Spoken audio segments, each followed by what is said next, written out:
The Epic series is a global portfolio of the world's most exhilarating mountain bike stage races. Each race is a chapter in a greater journey, a journey that culminates at the pinnacle of mountain biking. The Absa Cape Epic. These 8 days you will find yourself. The race is going to try break you. The Absa Cape Epic is the truest test of any mountain biker's abilities.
The journey continues. Hello and welcome to beautiful Montagu, around 180 kilometers northeast of Cape Town.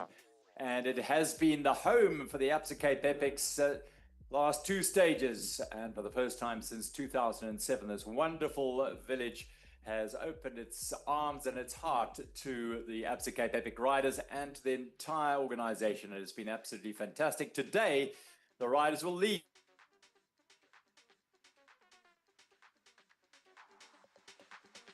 mountains towards the Overberg region and a race village in Greyton for one of the longest stages in recent memory of the Absa Cape Epic.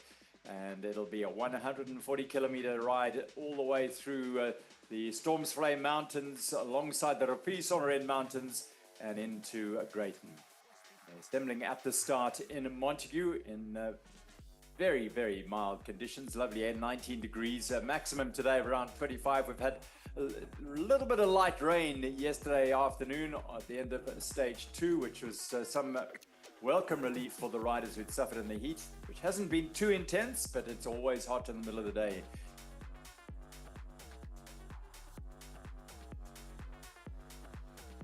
As they come over the Overberg and drive their way.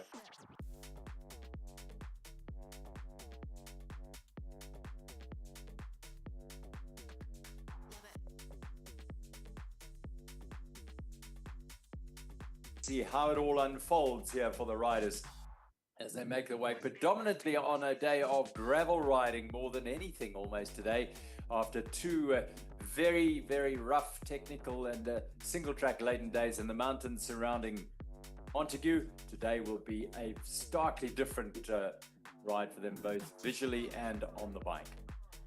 Willett sits alongside me again. Benno, thanks for joining us nice and early, and wherever you are, by the way, I hope you've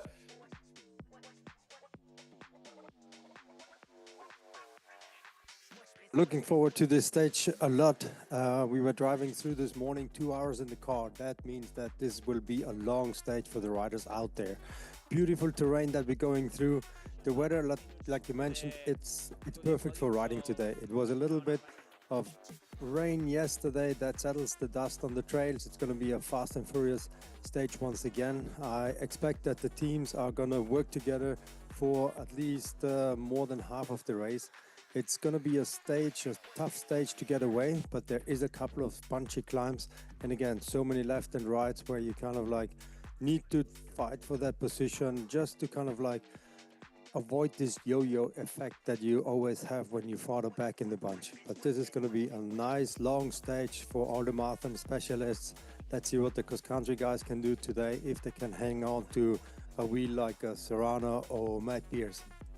And better today. They've had lots of mechanical issues, lots of wheels, pain brakes, punctures, all that sort of thing over the last couple of days. Today, I say this advisedly, should be a little less, a little more forgiving anyway on the equipment. Yeah, definitely. This stage doesn't look as technical, as dangerous on the equipment as some of the previous stages we had in Montagu.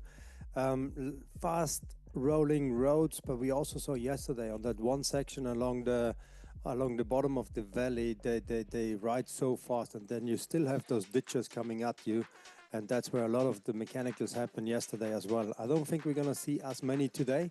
It should be much smoother. We had lots and lots of technical issues yesterday. Speed Company were one of them as well. We haven't seen them very much within the race just yet, but the biggest issue yesterday was a mechanical that threw them back at least 10 to 15 minutes. Former champions Lucas Baum and Gail Geiger, yeah, they are sitting way down on the standings at the moment and find themselves with a lot of work to do. They're down in 28th place, 47 minutes down. So the opportunity for them to perhaps attack and go for a stage win at some stage during the race. So up the top 10 riders, teams are called up to line up on the start line. This is Origine William, Matisse Zara and Yuri Zanotti in 4th place, 34 seconds down. That's how tight the racing is at the sharp end. And then we'll see the Climatite Aubert team of David Valero and Mark Stutzman have been real animators as they roll under the start arch there throughout this race. Valero is brutally strong, and we saw him yesterday trying to mix it with Sam Gaze and Luca Schwartzbaum. And then the second place team, Luca Braido and Simone Avendetto, Willia Vittoria. 2.2 seconds separates Willia Vittoria from the team rolling up to the start now in the yellow jerseys. Once again, it is Tristan Norkier and Matt Beers of Toyota Specialized Imbuco back in the center of frame, and the targets on their back once again today. Yeah, it's going to be another stage where Tristan just needs to hang on to Matt Beers. Another easy topic at all, but he managed it so well so far. We're also going into the second half of the Absa Cape Epic now. So the legs are a little bit more tired. The tank is getting more empty by every pedal stroke, and now I think the race only is starting from here, the long stage onwards, and there's so many more meters to climb towards the end of it. So the race is still wide open for a lot of them. Even if you like a couple of seconds or minutes down, that doesn't mean too much at this stage. There's still a couple of more days to come, and with a long stage like this today, if you get out of this front group, you can make time if you're in it, but you're going to lose quite a lot if you get off that train. 6:45 start, slightly earlier today due to this very, very long stage. 140, it might turn out to be around 142 kilometers as they head away from Montagu through Cogmanskloof. There'll be a little bit of a neutral ride through the tar road, and then they'll break off towards Bonnievale. They'll go through some brand new single track. Bonnievale is absolutely thrilled to welcome the Absa Cape Epic through their village today, and they will be celebrating all day as the riders flow through there. Then over Stormsvlei and onto the lower slopes of the Riviersonderend mountains as they hug the right-hand side of the mountain and of the river and head away towards Greyton. Long sections of gravel riding, and I think getting in a group here is going to be absolutely vital for these teams. As Benno was saying, if you could separated, you could leak plenty of time. But top 10 separated by 8 minutes and 24 seconds today. In 10th place, Double Dutch, Hans Becking and Thijs Reuter. So they moved up 4 places yesterday, and that's what we've seen. They moved up for Insect Science Safari. Yes, had a great day yesterday. Wessel Boerter and Johan van Zyl moved up 3 positions to 8th. And Canyon, who won the stage yesterday, Luca Schwartzbaum and Sam Gaze moved up to 6th place, 3 places up, and they're just 4 minutes and 53 seconds down.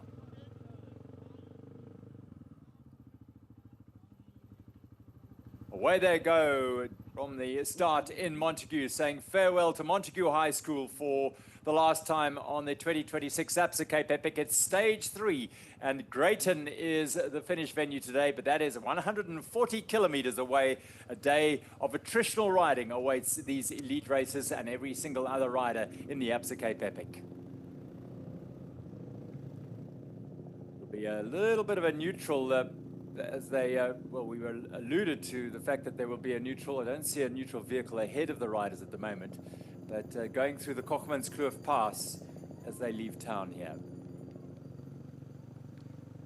So Mark Stutzman has done a great job, very similar to that of Tristan Nokia in many ways, because it's David Valero on the far right of your picture there in the lighter color kit. The Spaniard is very strong this year, has arrived here in great condition. Stutzman's just had to basically hang on to his wheel, the Swiss champion. Very similar combination between the two of them. Like Matt Beers, the big powerhouse, as Valero is. And then you have the smaller rider, the more climbing experts just on their wheel when it is flat. But then also, so far, the stronger riders were always in the lead. You didn't see too much of Tristan at the front. Or it just shows how fast also those big guys can climb and how fast they can go through any section currently. Yeah. Well, we look over this beautiful town of Montagu and say farewell. It's been a wonderful host town for the Absa Cape Epic. Really embraced it all. Your Hunt van Sail on the front here for Insect Science Safari Essence. What a day they had yesterday, he and Wessel Botha. They're in the red jerseys. Just to remind you, the yellow jerseys are the race leaders of Matt Beers and Tristan Nokia. They are obviously the leading African team in the race, but by dint of being the race leaders, the yellow jersey takes precedence over any special jersey. So that red jersey, special jersey, passes to the second team in that category of standing, and that is your Hunt van Sail and Wessel Botha, who are going very well for Insect Science Safari Essence. Yeah, they had a super strong ride yesterday. I mean, Johan, more of a cross-country rider, also going to go to do some of the World Cups this season.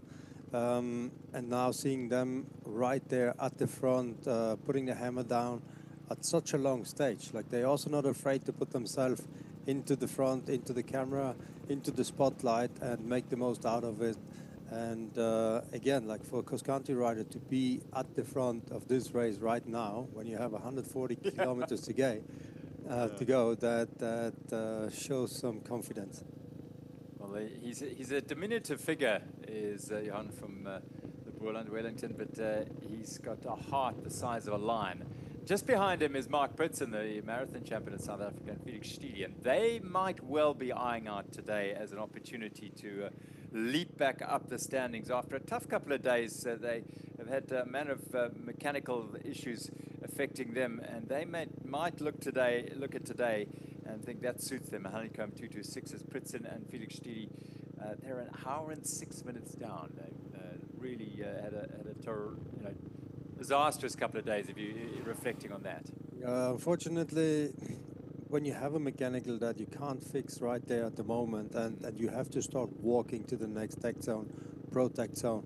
I mean, there's 20 kilometers sometimes or more in between, and we saw on the socials that you have to make a plan, even if that means kind of like sharing the one bike that's still working, the other one is running, or trying to get on the one bike both together.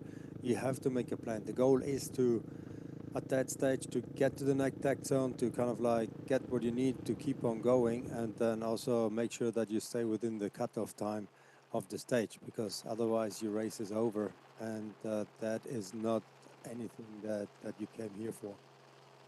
First images from the air, beautiful, as the route will now merge with the main road through Cogmanskloof as we say farewell to Montagu. And the Absa Cape Epic really salutes you. The community have done an incredible job in welcoming the riders and the entire Absa Cape Epic back after 19 years.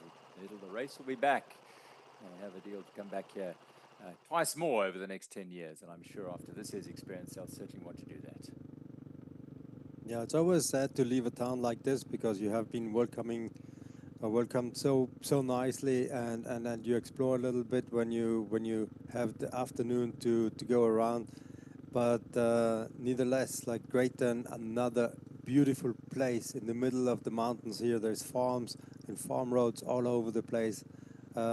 It's just so beautiful now this year that the amount of nature we get to see from one town to the other, lots of open space in between. And I wonder how much those guys actually get to see of the beauty around them. Right at the front, the first time we've seen them in a position we've become accustomed to seeing them over the years at the Absa Cape Epic is the Albert Speed Company pair of Georg and Lucas Baum. Yeah, those two guys, they are great riders. They always positive attitude, and unfortunately, again, yesterday they had a big mechanical. Apparently, they bent one of their front chain rings, something that doesn't happen too often, but anything is possible here. Some rock that came up, and with a bent chain ring, the chain comes off, and they also lost sight of each other, so they had to find each other first again. They got together, they solved the problem, but by that time they were already 15 minutes or more down.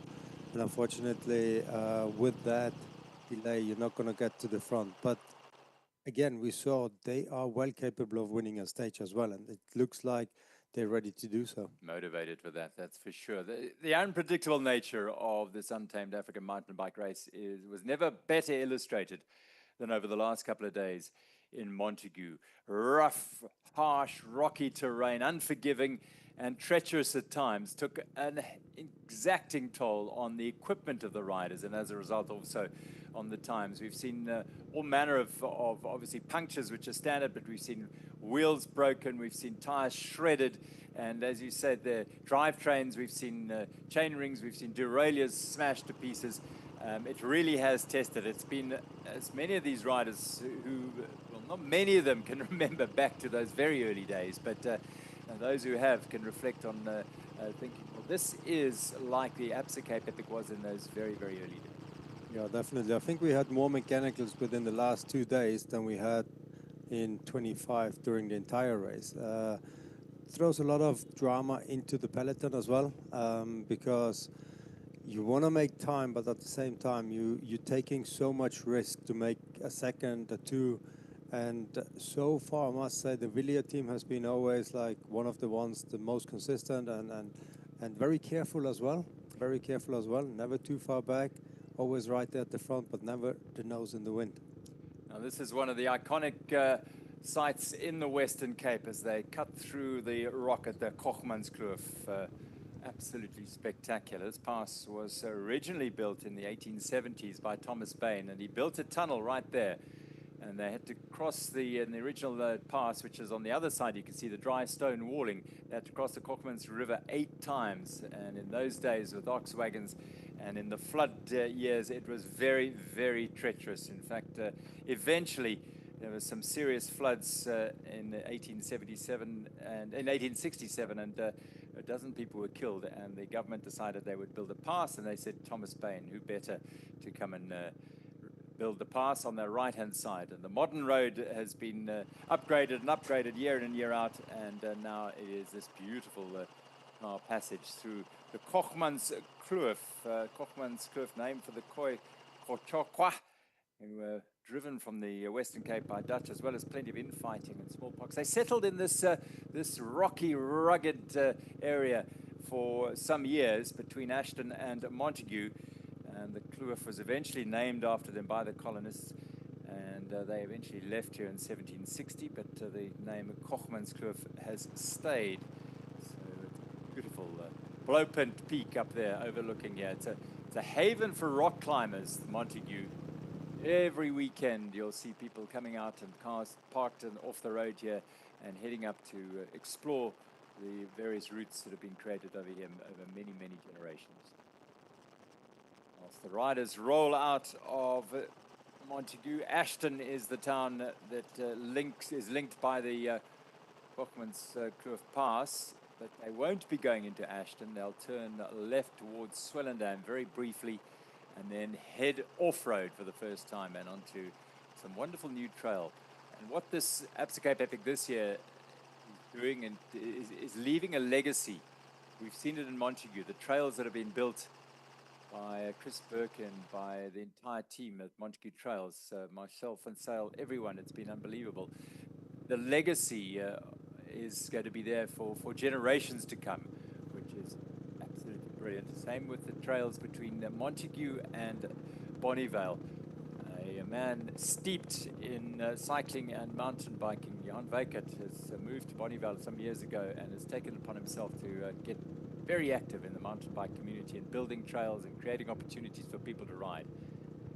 There's a trail between Montagu and Bonnievale, and the riders from both sides, both towns, use that to, well, not even commute, just to ride and have coffee in Montagu one morning and then have coffee in Bonnievale the next morning. It's a great opportunity. No stopping for coffee for this lot, that is for sure.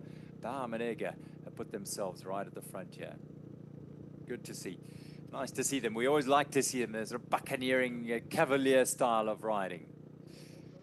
Meanwhile, that's happening up the road, back down at the start.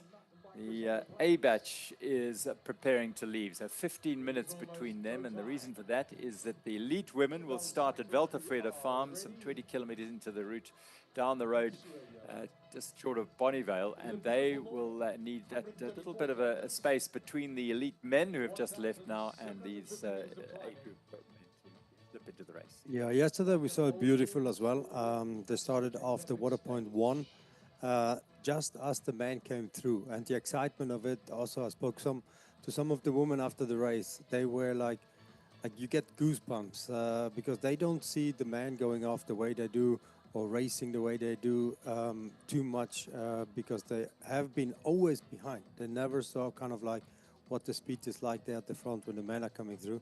But now yesterday they did, and just as the dust settled, they went off, and they also straight into a long climb.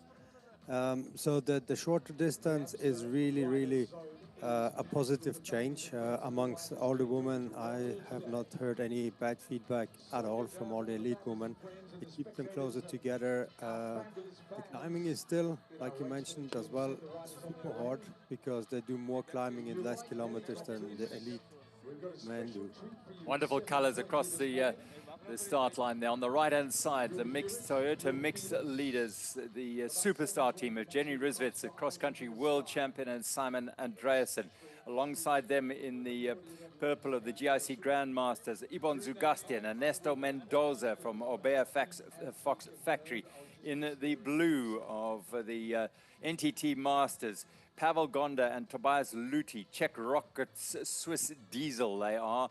In the all-white, the open category, those very strong amateur racers who just can't quite get into the elites. Well, Imintas Gudiskis and Vladas Durikivichis from Lithuania, Kolibri Cycling, they lead that by 6.5 minutes. And right on the outside here in the green, you can just catch a glimpse of their jerseys there.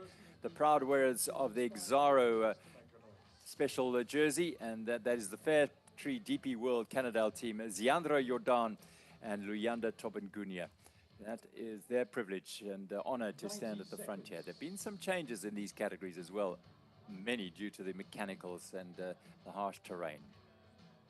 And I must say that Ibon Zugasti and his partner Ernesto, they are perfectly matched. They must have known they were going to be wearing these jerseys because their bikes match the colors of their jerseys. It looks like it. It must have been their motivation to get into the jersey. Looks beautiful when like the kit, the helmet, bike, everything kind of like matches up. Helmet with the shoes, the outfit with the bike itself. Yeah, probably, yeah, not an easy task to do to get the jersey, but they got it right. Well, just wonderful, special privilege to have the world champion with us here, and Jenny Rizvets. We've got the three mountain bike, say sort of endurance riders with us, the world champions with us this year. Not the downhill world champion, but the short track, cross country Olympic and marathon world champion. And they are all about to roll away here in 15 seconds or so. 20 seconds.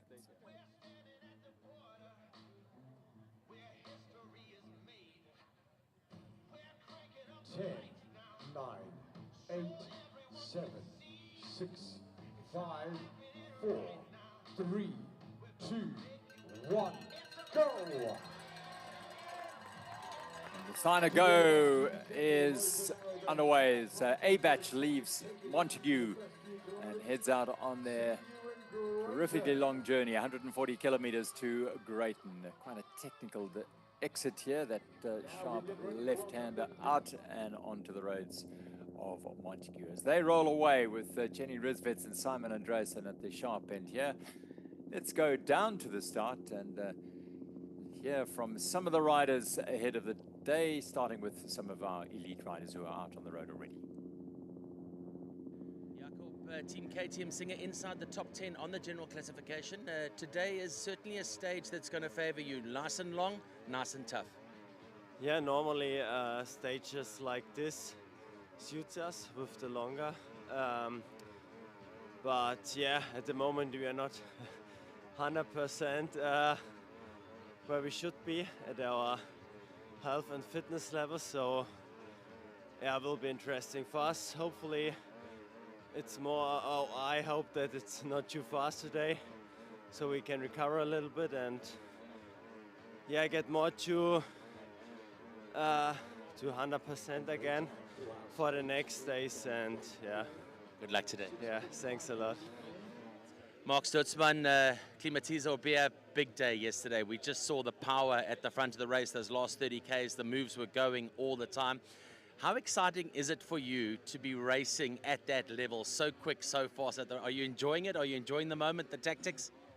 Yeah, good morning. Yeah, I really enjoy to ride in front. I mean, it's also mentally wise, it's helped a lot, and it gives some extra motivation. But yeah, of course, it's also hard to be there. Let's talk about David. David is in just such great form at the moment. We saw a lot of the time yesterday. He takes control at the front of the race. He's always looking to see where you are. He's a great partner. Yeah, he's a really great guy. Also, when he's not riding, he's also a great guy. But yeah, super strong, and especially in the flat part, he can push a lot.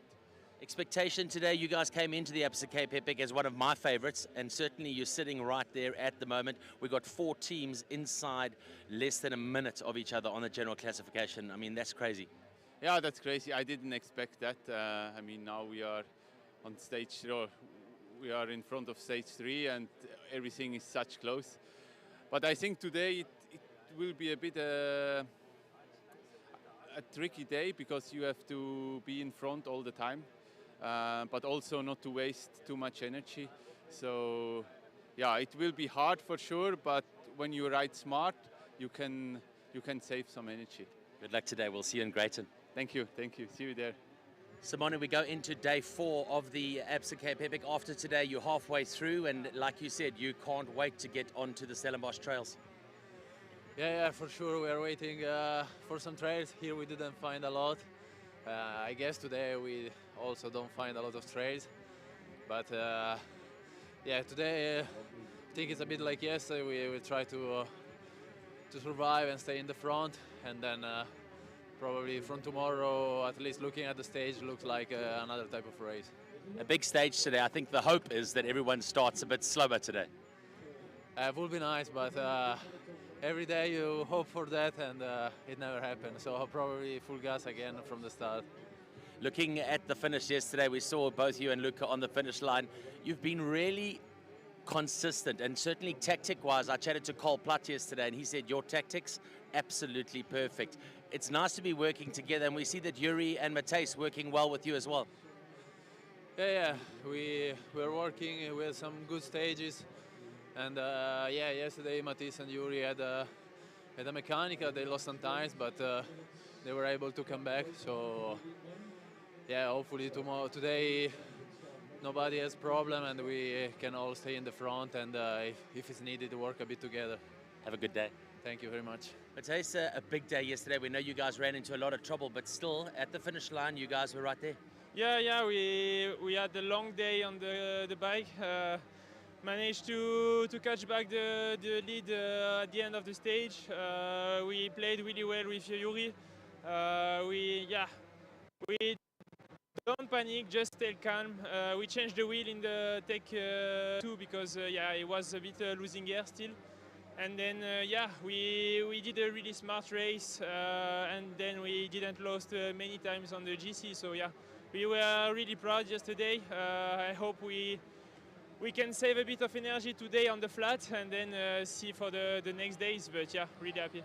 Are you enjoying your Absa Cape Epic this year? Are you having fun? Yeah, I'm really having fun. It's really nice. It's my first one, but it's yeah, it's so nice. I enjoyed every K, and yeah, I hope I will enjoy the next 5 stages.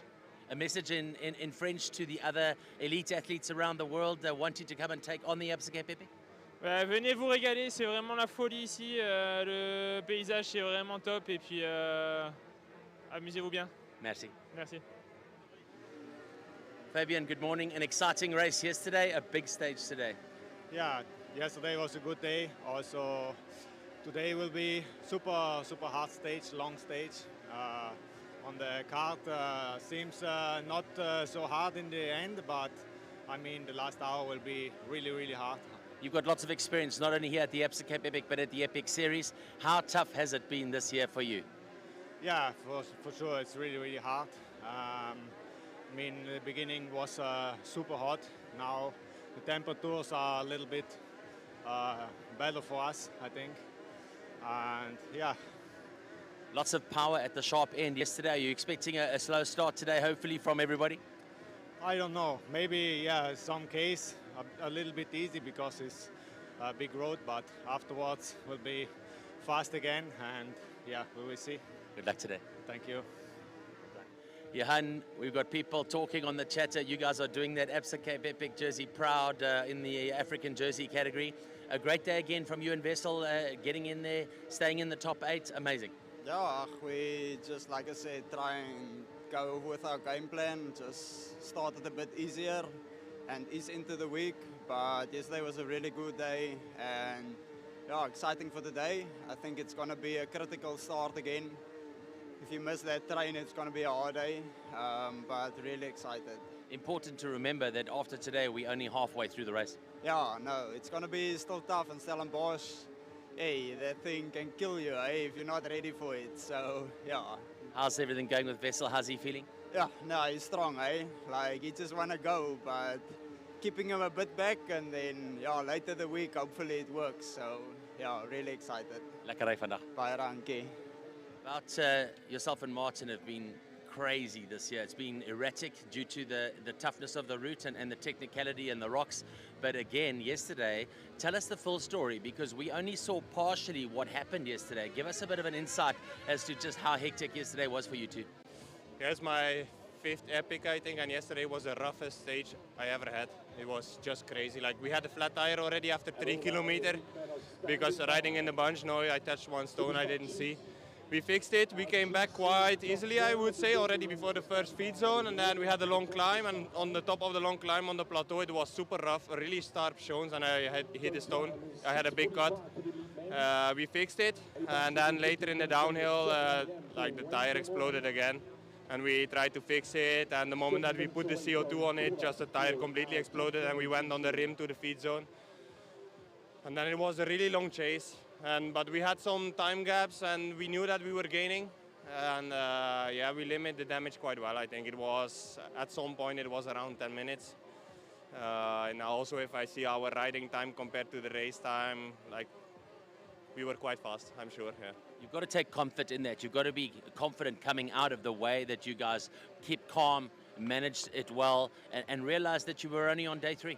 Yeah, sure, but it's an effort that I hope not, but maybe we will pay for it. But there was no other chance. It was just unfortunate, and then you have to try to make the best out of it. But this energy that we spent there, it was unnecessary. But this is the Cape Epic. I mean, everyone will have a problem, I think, this week, or looks like, because the terrain is just super rough and everything can happen. It's just, with this problem, we could have lost 15 minutes also. So we limit the damage. We are 5 minutes behind in the GC, I think. So still everything is possible, exactly like with the long stages that are still coming, so let's see. This long stage certainly suits you guys today. Do you think the guys are going to just be a bit conservative to start and not go full gas from the get-go? I think so, because also will not be the most technical stage today, and I have the feeling that everyone is saving for the Friday stage, because this one, it will be crazy, I think. get out there today. Good luck. Thank you. It's obviously a really good day yesterday. We're both really stoked, and no cheat code. I think it was just, nice to be able to race without worrying about chains and tyres. So, touch wood. That it keeps going like that, and we're able to sort of chew away at time. But obviously it starts from zero again today. Each day it's its own race, so I think we'll just focus on day by day, see what opportunities come, and then we're just nice and relaxed and just go out and have some fun. I guess that's the secret, isn't it? Just to reset after each day, consolidate on what you've learned and what you need to do, and then take the next day as it comes. Yeah, exactly. You hit the nail on the head there, I think it's definitely important to stay pretty...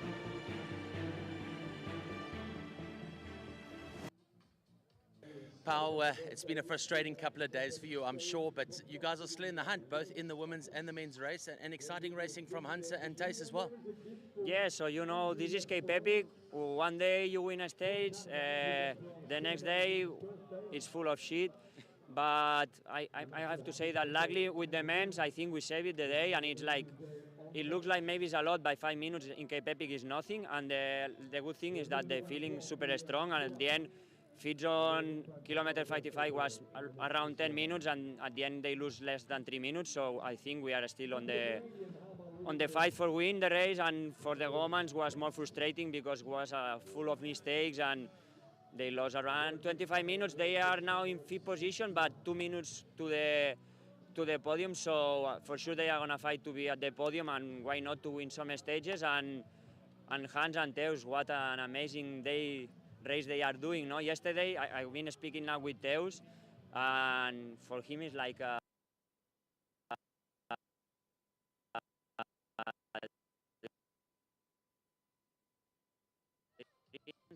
Cape Epic legend with Teus, super good combination, and so we can think that it's really bad situation now or super good one.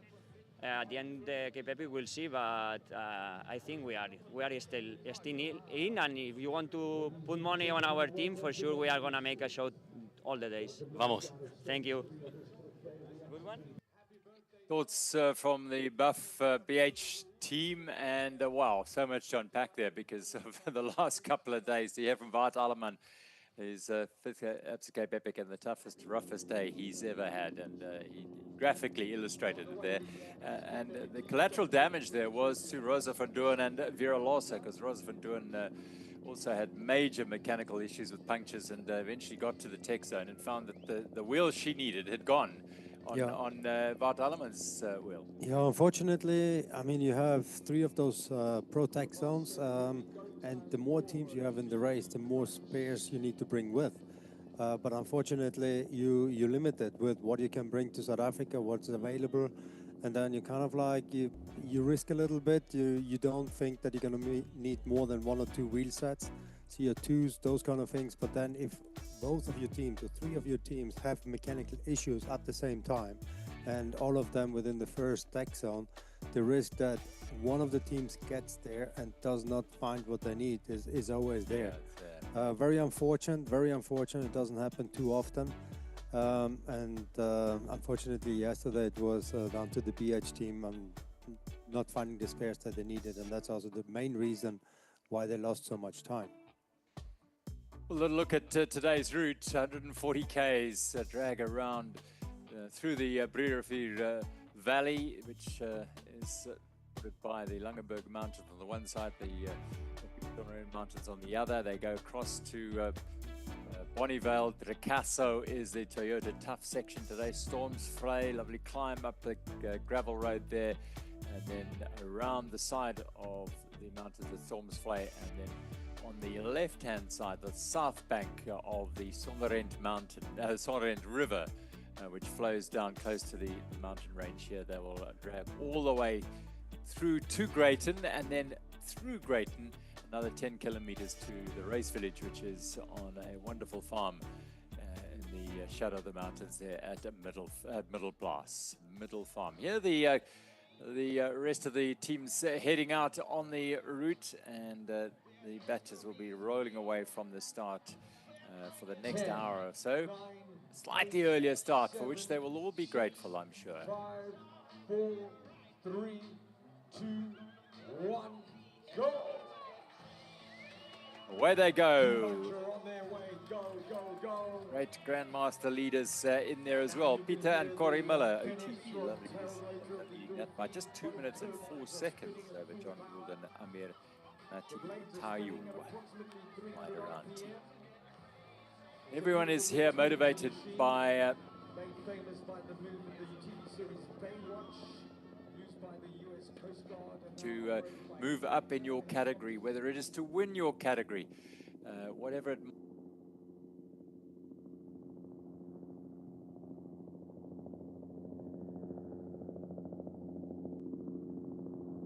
It's a full-service mountain bike stage race on the planet, and they're all doing it magnificently. I haven't done the sums yet, but I get the feeling the preparation of the riders has been absolutely fantastic, because the dropout rate, there have been riders who've had to drop out, and quite a few of those for mechanical reasons, because bikes have broken. But generally, I think the dropout rate is not quite as high as we've seen in previous years, which is a really good sign of good preparation arriving here in the type of condition you need to be to complete this race. Yeah, definitely. You can see like a lot of the amateurs are well prepared as well.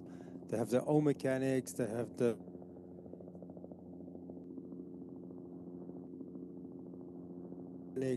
bike shops, the industry here in South Africa. They provide packages for the foreigners. They look after your bike, very similar to what a pro athlete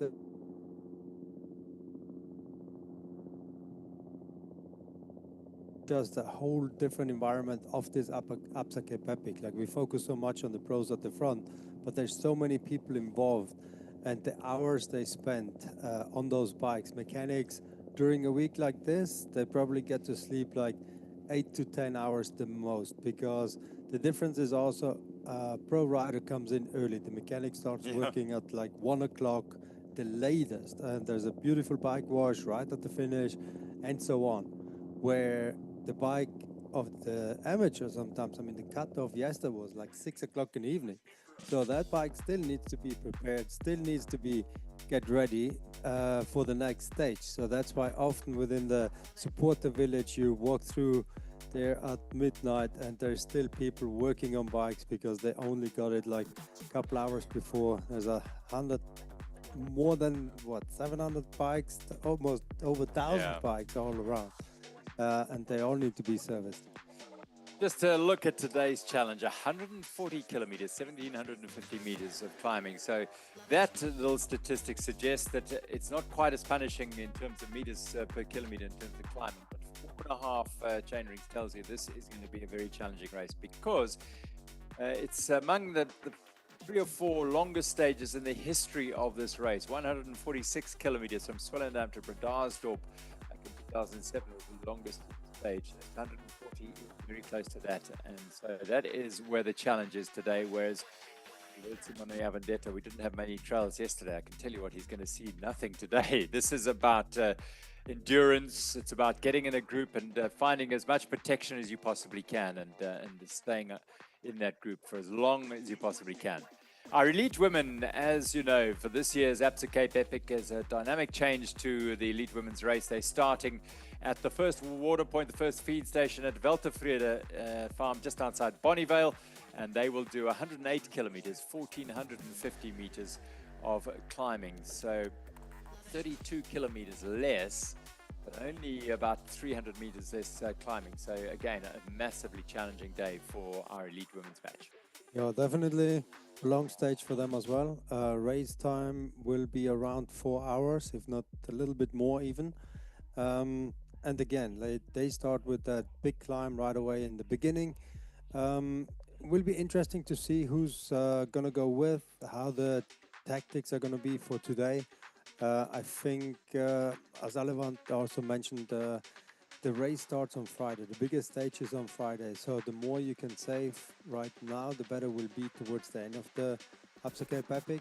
And for such a long stage, it's actually in everyone's interest to stay as close as possible together, to just get this long stage, this transition stage out of the way without playing too many tactics. Yes, if you feel well, you're going to push, but at the same time, to make a gap between the ones behind you, and if they start working together, it's going to be very hard.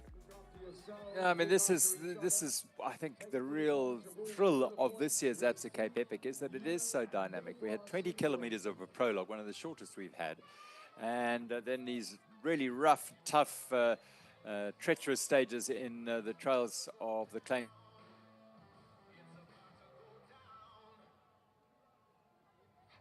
We've got a long 140 kilometer ride out to Greyton, which is, yeah,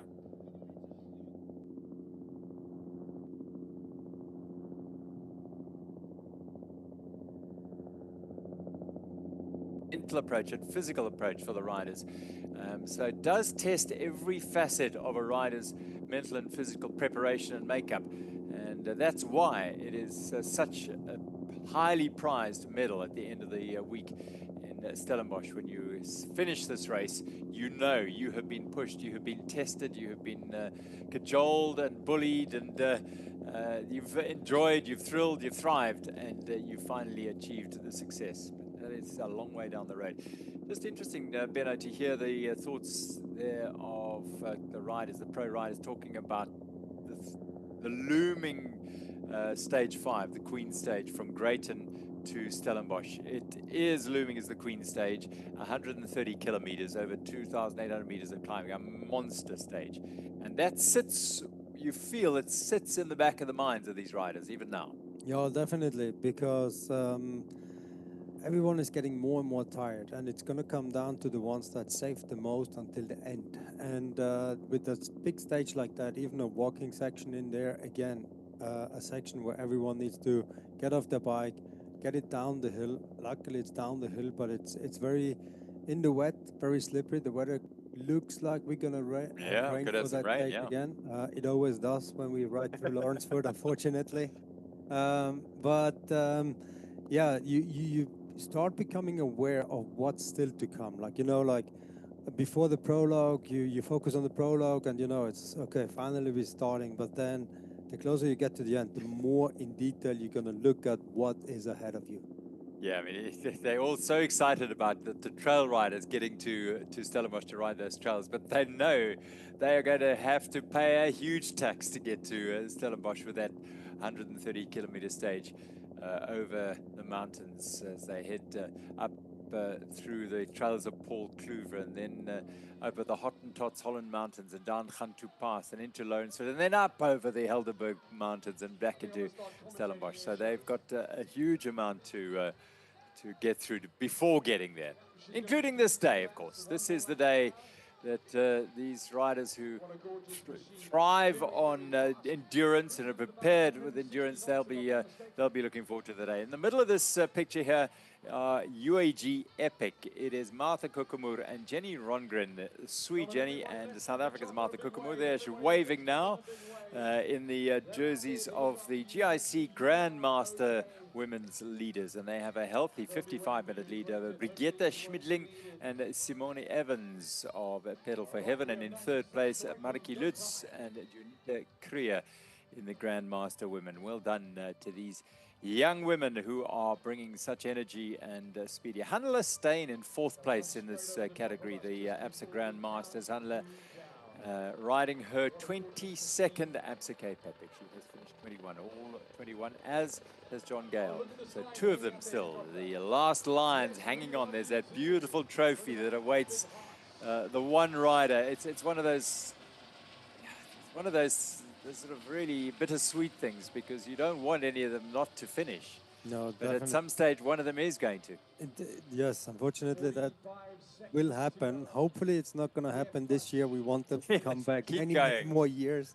They bring such a vibe to the race. And then, I mean, like the amount of stories they must be able to tell from riding every single stage of the last 22 Absa Cape Epics. They have seen it all.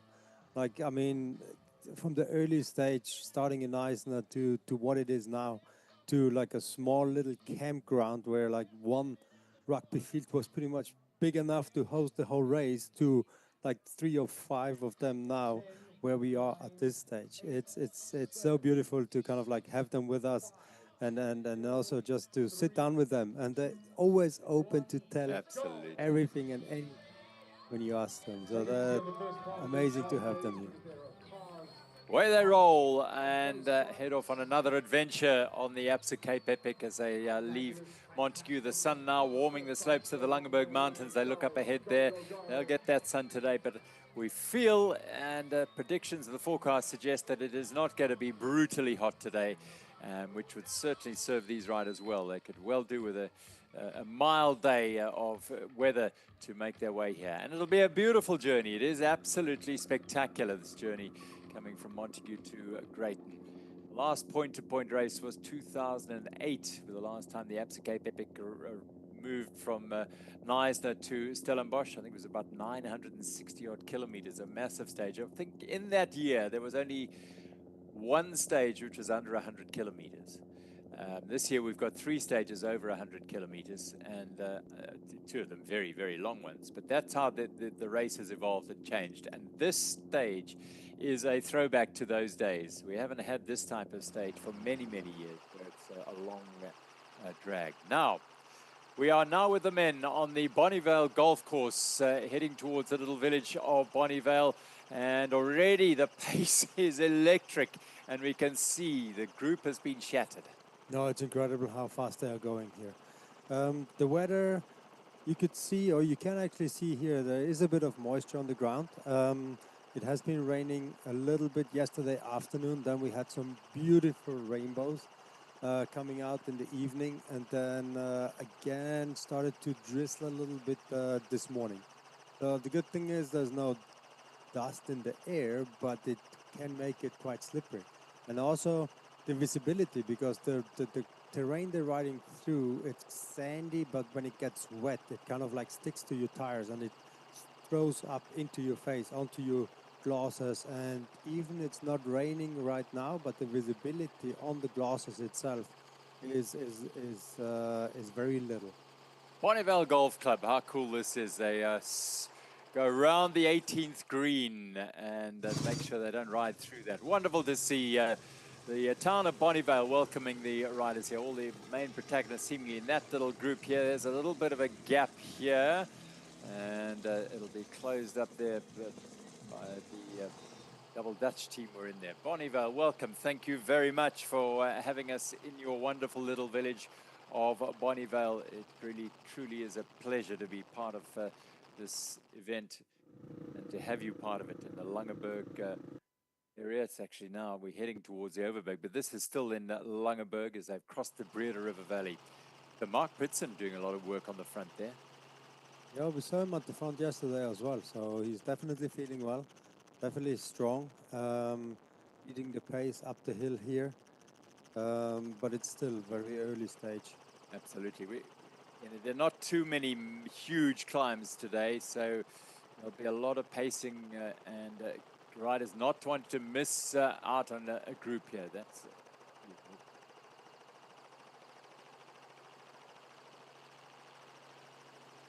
you're in for a very lonely, long, hard slog.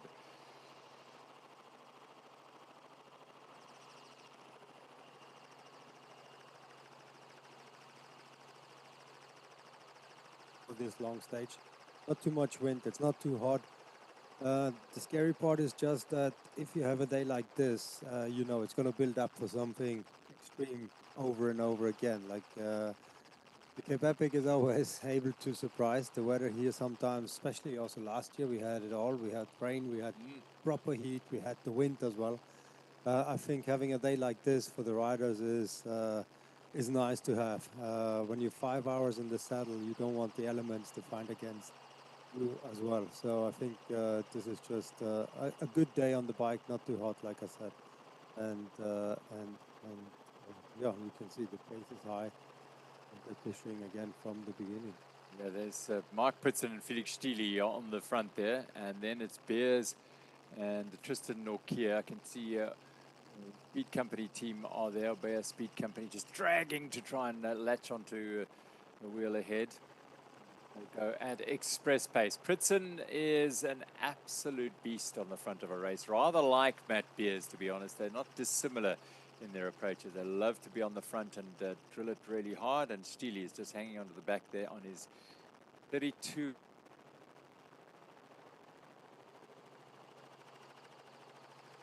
We talked about equipment and riders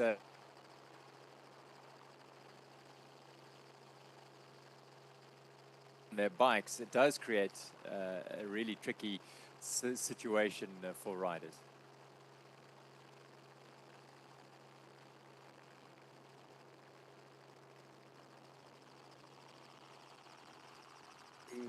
And once those big wheels are moving and rolling, it carries a lot of speed. So I guess today it's the fastest for those big wheels. But like you mentioned as well, like the equipment, having enough equipment is key within this race. And hopefully they're not gonna use any of it today. Will be a smooth air race for everyone. Taking on to the main road, and they're heading now. A couple are stopping here. No, they are going through. A couple have just snatched a bottle further back there, and on they go. Still early days here, high pace race.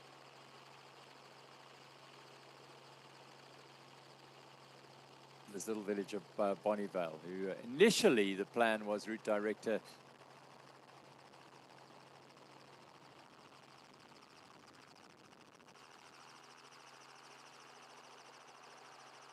as mountain bikers. Johan Weikert is a key man in playing a role in bringing it to the village. They said, no, we want it in Montagu. We'd love to have you here. And here we go, straight up.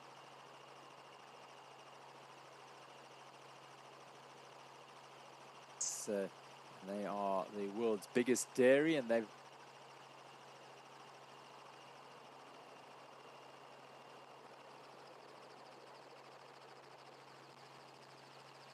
employed at that cheese factory, and the wonderful to see the youngsters from the Jakes Gerwel Technical School coming out to encourage one of the great struggle icons and academics, Jakes Gerwel, his name to the Jakes Gerwel Technical School, and the youngsters an opportunity to get out of the classroom and see the riders go past. Wonderful, wonderful, isn't it? Lovely image there of South African national champion Matt Beers, and tucked in between the two at the back there is Travis Stedman, the continental national champion.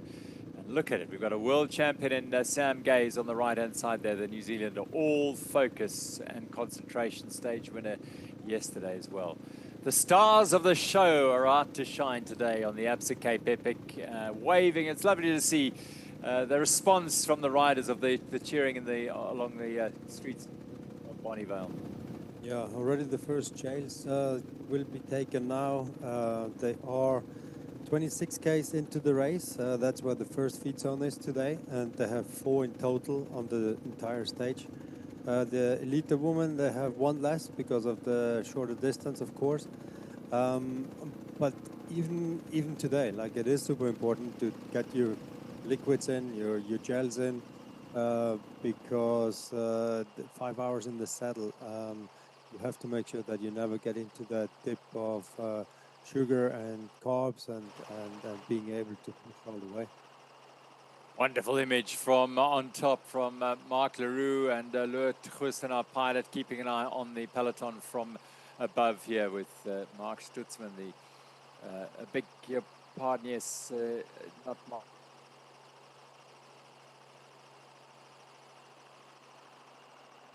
But doing the pacing on the front there. The national champions jerseys littered around this race. You can see the Belgian champion Wout Alleman, the Czech champion Martin Stosek there as well. They're all around this peloton. Such great champions. But a tightly formatted there. There's no one wants to lose touch with this group. No, not at all. It's also the big wheels at the front now, right? So that's... Yep, that's where they belong. First time we see the 32-inch bike leading bunch of 29ers. Yeah. And further back here, you don't want to get distanced here at all. It's Cape Vulture Nature Reserve pair of Herman Fourie and Keegan Tullis right at the back here in the brown and cream jerseys. They're still okay. No problem at all. The Pump for Peace, Tapiso, Villa, and United Normala making their way up on the right-hand side in that distinctive jersey of theirs. Speed Company there at the side.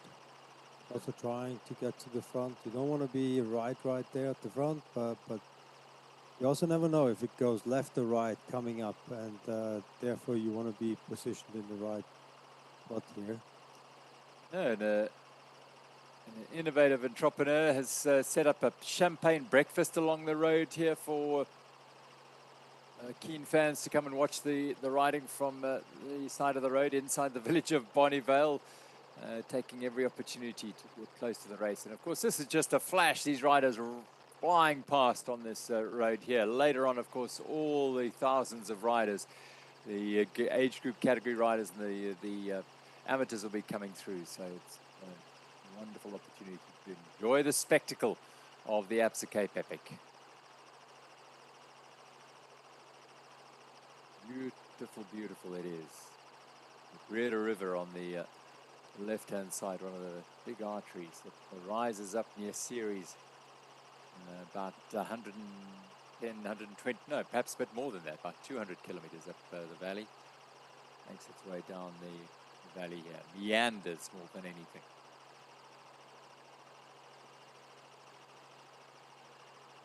High School Assembly on the right-hand side. Oh, here we go. A little bit of a sprint on now. Drag up here. Tell you what, Matt Beers would be looking at this stage and thinking, this is tailor-made for me. Yes, for him, a stage like this is tailor-made, like you just said. Yeah, looking forward to put the hammer down and keep the speed high, and you will see there's more and more people dropping off on the back. Like you ride for Survivor here. You know that this is the group that gets you to the finish the fastest. You want to hang in there, but then you have those powerhouses at the front. They have no mercy with anyone behind them. Every time they can, they put the hammer down. They try to get a bit of a gap.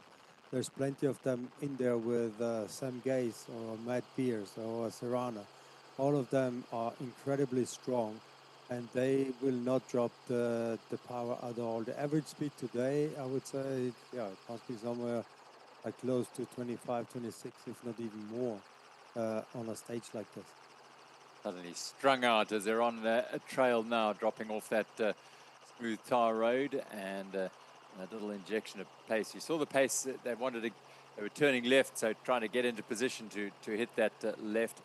And it'll be a race of attrition today. Hang on as long as you possibly can. Just keep, as Benno was saying, this is the fastest way to get to the finish is in this group.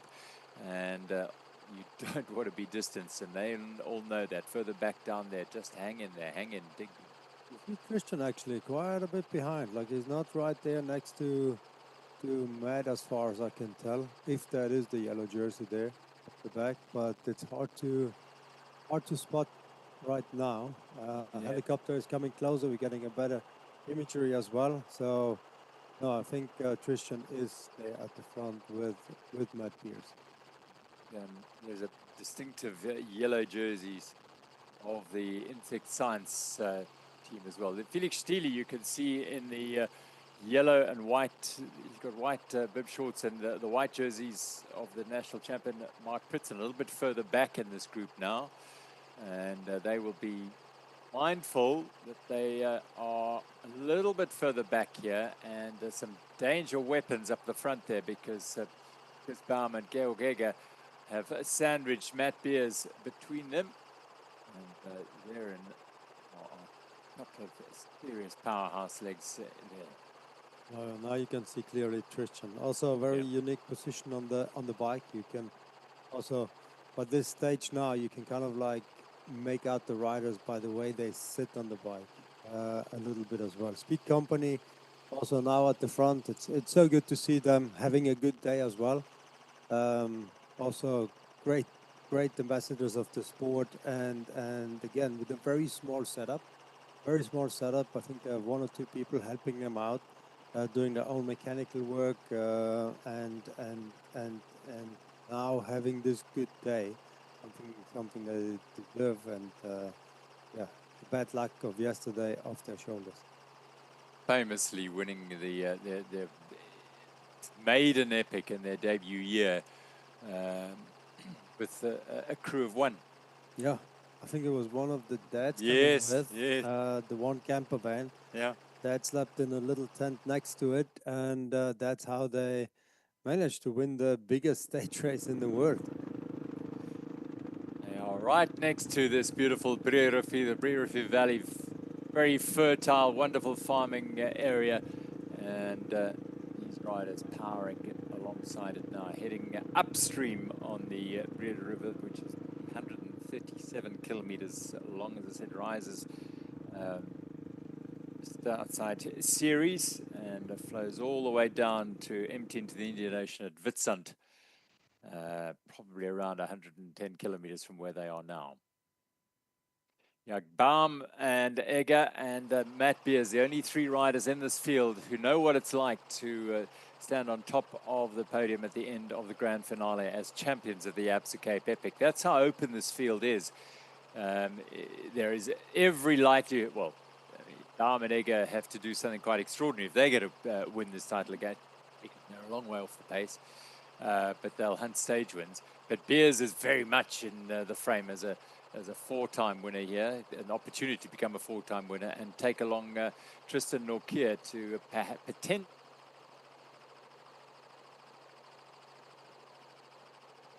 2 years in the making. Wait.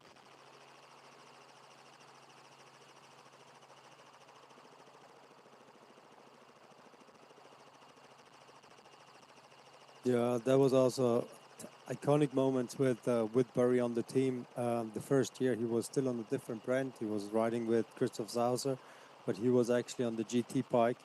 That was the first attempt. And then also, like, through this combination, the work and the possibility to ride in the same jersey was always tricky. And the best way to get two riders that are coming from different teams one jersey was actually riding for the foundation.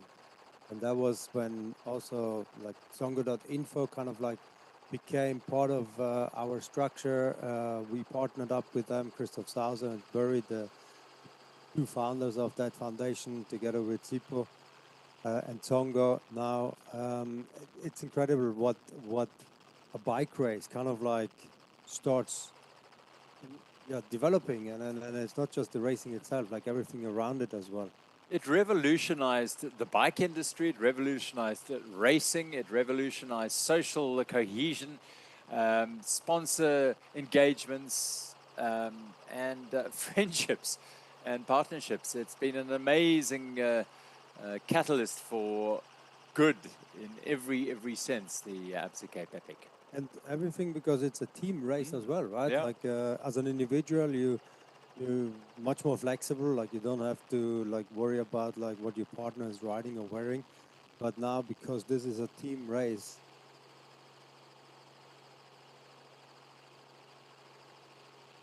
beauty of the Absa Cape Epic. Low level crossing the Breerivier.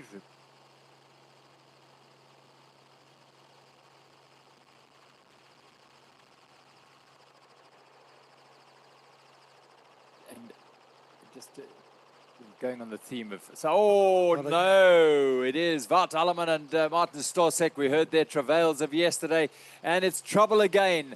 Wout Alleman and Martin Stosek, both PH, are having to repair a puncture again.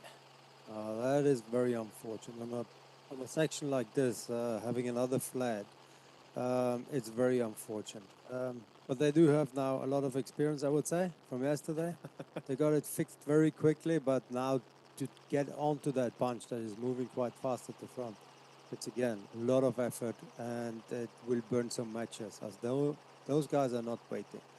This is just one of those unlucky moments where getting back onto that train is it's gonna burn. And look at the split already there. So there has been an injection of pace that has created a gap between these little groups, the big group up front there, probably about a dozen to 15 teams, and then a little gap, and then another gap, and way behind that, they would have seen the cloud of dust going up ahead there, Wouter Alleman and Martin Stosek, and they have now got it all to do. This is drama again for the team of Buff BH.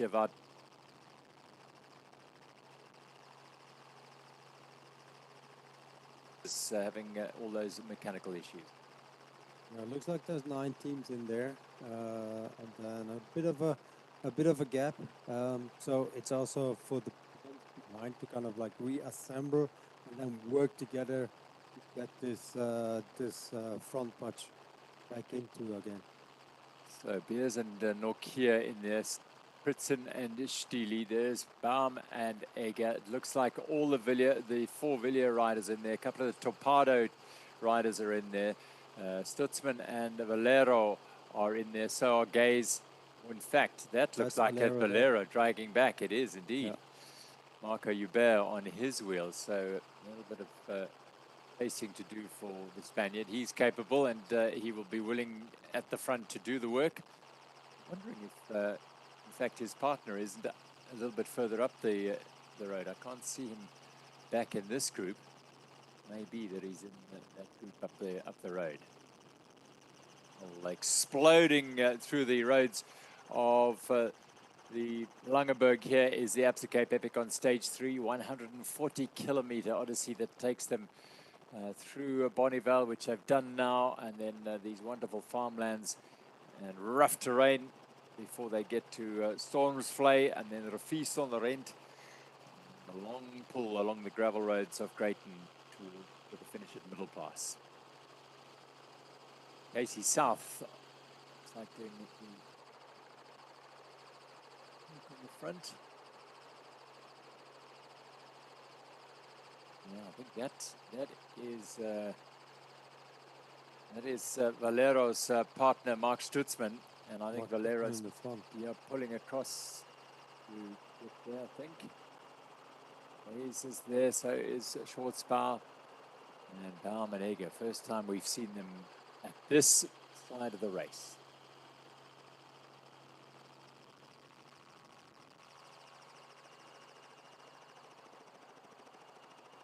Certainly urgency at the front there, and gaps having to be closed. When you go around the corner 5 or 6 or 8 or 10 riders back, it opens up and you've got to put that effort in to shut it down again. It's a lot of effort to kind of like just stay on that group. Valero pushing very, very hard. He also makes his group smaller and smaller.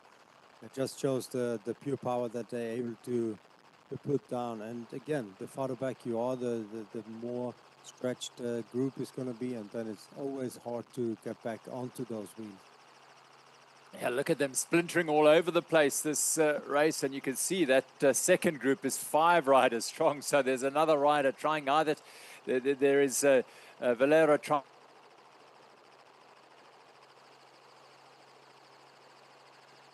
It's a Cape Epic this year. It looks like Alleman is still not back on this group. They're still probably in no man's land, all by themselves, trying to catch up as quick as they can, and then hopefully get a bit of rest once they're on the back wheel again. But yeah, Tristan and Matt Beers. Yeah, Travis Stedman and Marco Hubert are in there in the Toyota Specialized Buco 2 colors. And Stili and Pritzen are there. Baum and Egger, Gaze and Schwarzbauer. They've been Rabenstein and Casey South. We've got both of the Willia Vittoria riders in there, and Willia Origino in there as well, and also the red jerseys of Wesselburt and Johan van Sail. And here comes Valero dragging this bunch, and they've all come back to jump on the Valero train to try and drag themselves back into that bunch. Little fracture early in this stage, in this first hour, and it'll all be sealed very shortly as Navid Valero brings them across. And our Bulls Media e-bike, you can just see him pulling over there. Lovely to have him back on the bike. Had a couple of days not feeling too good, but Stefan Sam is back with us, which is very cool. Hopefully we'll be able to chat to him later today. We've had a few difficulties in making contact with him. At the back of this bunch here, EF Education, Zachary Morton and Andrew Esperance, Canadian and Australian, doing a great job. Definitely a good stage for them as well. Coming from the road, this is just a short stage for them, I would say. They used to long stages over 200 kilometers sometimes. So the 140 is not something that scares them off. Also not too technical. Lots of those dual tracks that you have to follow going from the road onto those tracks. And now we actually back to the women's race. They just waiting until and the pro men are coming through. They're actually doing a small little loop before they join the racetrack today. So this is Veltafrede Farm, where the feed zone will be, but this is where the women will start their journey from. So bulk of the field are lined up already. You can see on the right-hand side, and the all-up will be shortly then.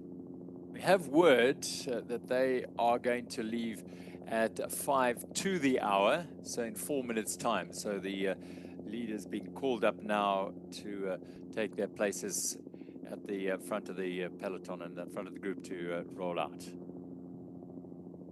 And at this stage, it is the race led by the Thomas Maxim Sabi pair of Alessandra Keller and Candice Lill, and they have a significant advantage that, of course, can be whittled away in the hiss of a puncture. They lead Greta Sevold and Kate Courtney of She Sense Foundation by 3.5 minutes. Simtech.net, Margot Moschetti and Claudio Peretti, 25 minutes down in third place. Rolling up now in the colors of the Lithuanian champion, Katarzyna Sosna-Pinella and Georgia Marquette. They were third yesterday on the stage, just ahead of them. Rosa van Doorn and Vera Loza. Well, they'll be hoping for much better fortune today. The continental champion of Africa, Loza, and a former winner of this title. Hayley Preen and Hayley Smith, the South African Canadian combination for Kemchamp Honeycomb in fourth place.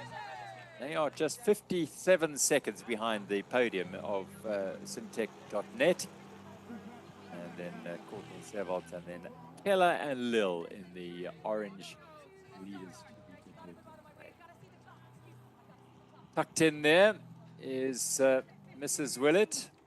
Yes, and Mrs. Stowe. Trying to get a glimpse of my wife, Cherise Willett. They had a good day yesterday. Still trying to get into the African jersey. It is a bit far away, but we're not done yet, as we say. So they had a good day out on the bike, technical, and Cherise was a little bit worried, scared of those fast downhills, but she managed it very well. And here we go again, 108 kilometers for them today. Starting off with a climb right away. And the reason why they moved forward, the starting.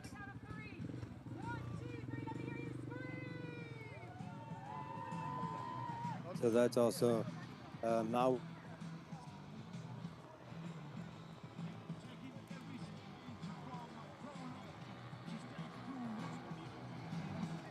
Depending on how fast the men are actually going through the stage.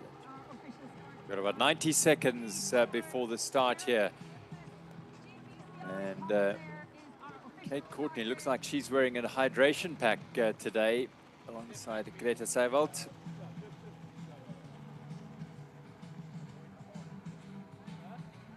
And Max here is down there between the vineyards. Veltafrede Farm is the start point here. Wonderful family business owned by the Jonker family since 1912. Incidentally, the current proprietor, Philip Jonker, is the fourth generation of owners and winemakers on this farm. In fact, that the vineyard in front of their tasting room apparently dates back 100 years. A bit of history here at the Veltafrede Farm. They really innovated as well. Not only do they welcome the Absa Cape Epic through their farm here, but that sort of stands alongside the way they go about wine tourism. They won an award a couple of years ago as the most innovative wine tourist destination experience. You could a couple of underground tours. You could even make your own bubbly Cup Classique here at Veltervrede. So cool. So waiting the start here. Should be very, very shortly.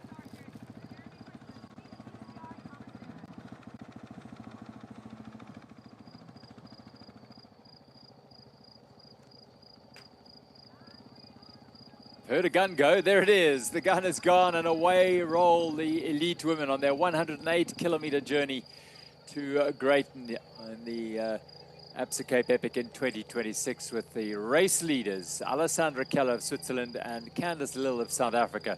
But Thomas Maxon Sabi at the front there. And behind them, their closest rivals, 3.5 minutes adrift, are Kate Courtney.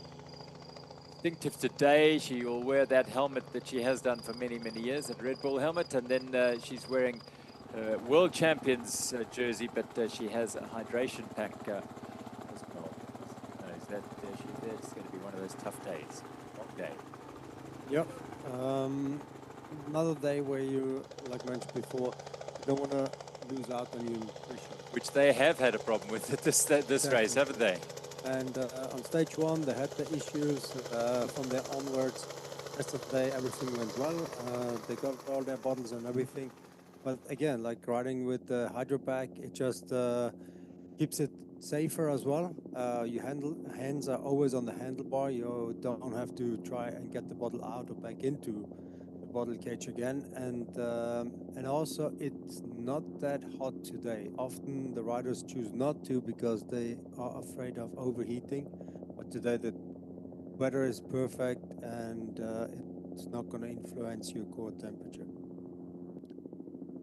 Left-hander through the vineyards. They've got 100 hectares under vineyard here on Veltervrede, so it's a big wine farm. It is big by vineyard standards. Well, Candice Lill has looked nothing other than absolute perfection throughout this race here. So calm, so smooth, in control. Great sportsmanship from the front, like telling everyone where the road is leading towards.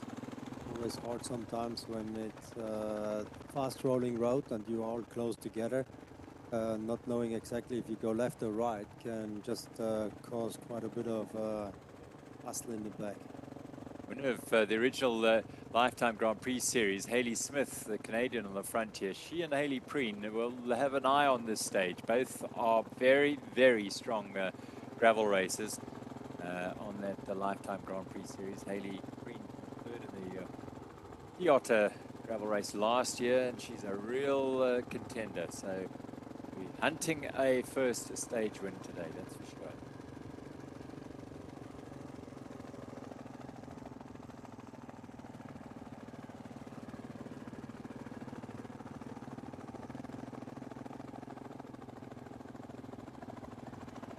As you can see, it's quite a bit dusty here as well. Definitely didn't get any rain overnight. It was very patchy where the rain came down. It wasn't like very isolated, yeah. The drive here, you had like dry, wet road. It could change within like a matter of a kilometer. It was like that. Very much so. So Hayley Smith, her husband Andrew L'Esperance, we saw a little bit earlier in the peloton up front.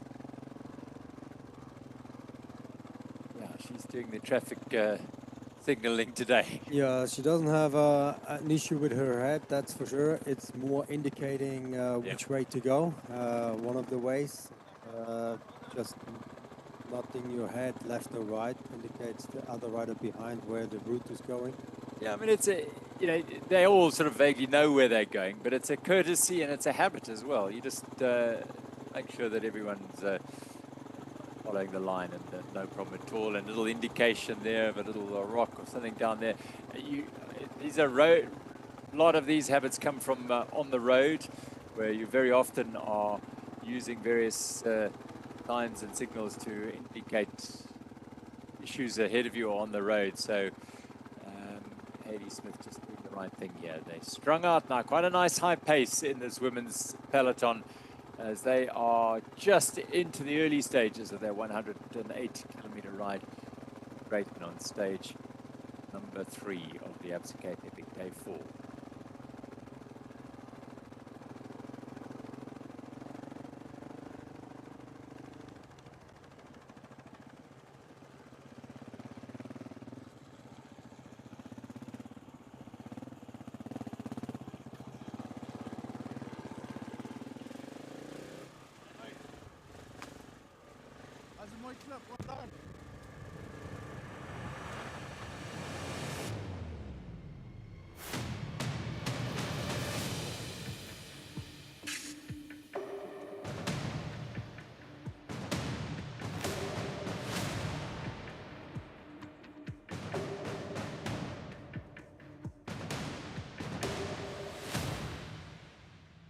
The Epic Series is a global portfolio of the world's most exhilarating mountain bike stage races.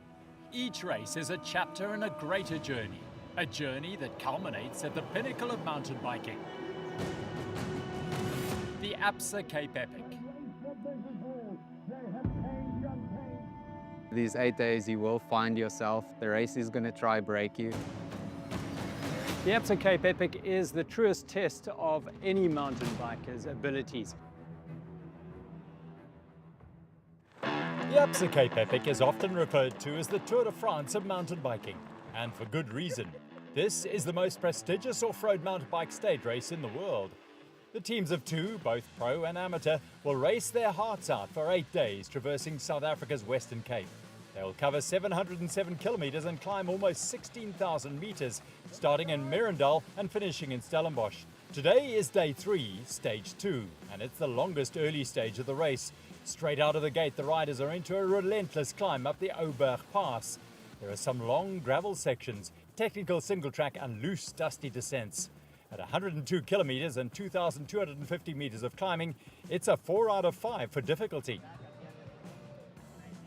The men's category is super tight, with the top 4 teams within just 26 seconds. Currently in third in the GC, we have Cogmanskloof with David Valera Serrano and Mark Stutzman.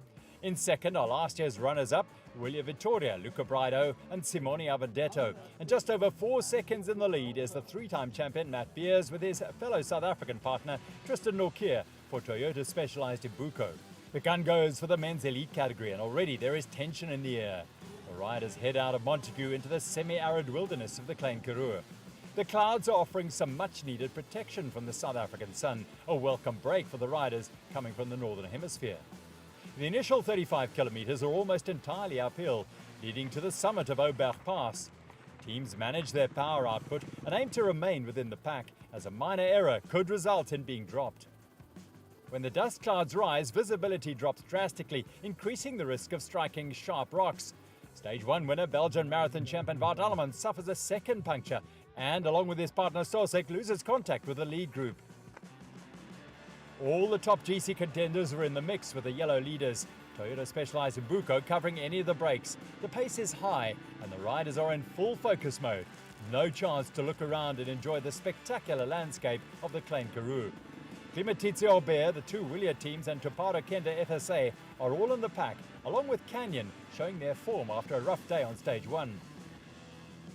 Luca Schwarzbauer, the 2023 overall short track UCI World Cup winner, and Sam Gaze, former marathon world champion from New Zealand, are starting to display their intentions for stage 2. It comes down to the final 3 kilometers. Nokia can't keep the intensity of the cross-country specialists, so Beers slows the pace into a single track, giving Canyon a chance to slip through. They put the hammer down, and it's a sprint to the finish. The GC gap is just over 4 seconds between the yellow jersey and William Vittoria. Nokia digs deep and manages to limit the damage. Sam Gaze and Luca Schwarzbauer cross the line to take the win for Canyon. William Vittoria takes second, just 1.8 seconds behind, with Beers and Nokia crossing the line just 2.2 seconds later for third place. The UCI men's podium for stage 2 sees Toyota Specialized Ibuco in third, William Vittoria in second for the 3rd time, and taking their first ever Cape Epic stage win, Luca Schwarzbauer and Sam Gaze from Canyon. Beers and Nokia retain the leader's jersey for stage 3. It's a breakthrough year in the UCI women's category. To even up the racing time for the men and women, the women will join today's race at the 22 kilometer mark and ride the most challenging 80 kilometers of the race. Currently in third are Rosa van Doorn and Vera Lossa for Buff PH Efficient Infinity, just over 3.5 minutes off the pace. In second are She-Sen's Foundation with Marathon World Champion Kate Courtney and Greta Servold. And in the orange leaders jersey, Candice Lill and Alessandra Keller for Thomas Maxon Sabi, just less than 3 minutes in the lead. The start for the women is at Stemmet Nursery, which doubles up as Waterpoint 1. The men's elites have just gone through and the start gun goes. The teams are straight into the meat of the course. It's 15 kilometers straight up to the top of the Oberg Pass. The general classification for the podium is 3 minutes and 45 seconds, and it's all to play for. The leaders in orange are playing a tactical race. They can afford to stay on the wheel of She-Sen's Foundation and let them do the work. 3 minutes sounds like a long time, but if concentration is lost, a crash or a mechanical problem is inevitable. 15 kilometers into the race, Rosa van Doorn punctures, putting their third place on the GC in jeopardy. They use all the equipment they have to try and plug the snake bite, but to no avail. Van Doorn has to ride on the rim to the next tech zone. The Toyota Tough descent is on a rough, rocky single track through the shrubs of Slagkloof. Greta Servold puts on a downhill masterclass with Marathon World Champion Kate Courtney in tow. The orange leaders see a chink in the armour of second place She-Sen's Foundation. They make their move. Putting some time into the GC will add more of a buffer for the coming 5 stages. Candice Lill and Alessandra Keller cross the line first for Thomas Maxon Sabi in just over 3 hours. She-Sen's Foundation follows just 37 seconds later. And Tupada FSA Kenda, Katarzyna Sosna-Pinele and Georgia Marquette finishing in third. On the elite women's podium for stage 2, it is Tupada FSA Kenda, Katarzyna Sosna-Pinele and Georgia Marquette in third. She-Sen's Foundation, Kate Courtney and Greta Servold in second, and making it 3 out of 3. Thomas Maxon Sabi, Candice Lill and Alessandra Keller increase their lead and will again sport the leader's jersey for the transition stage 3 to Greyton.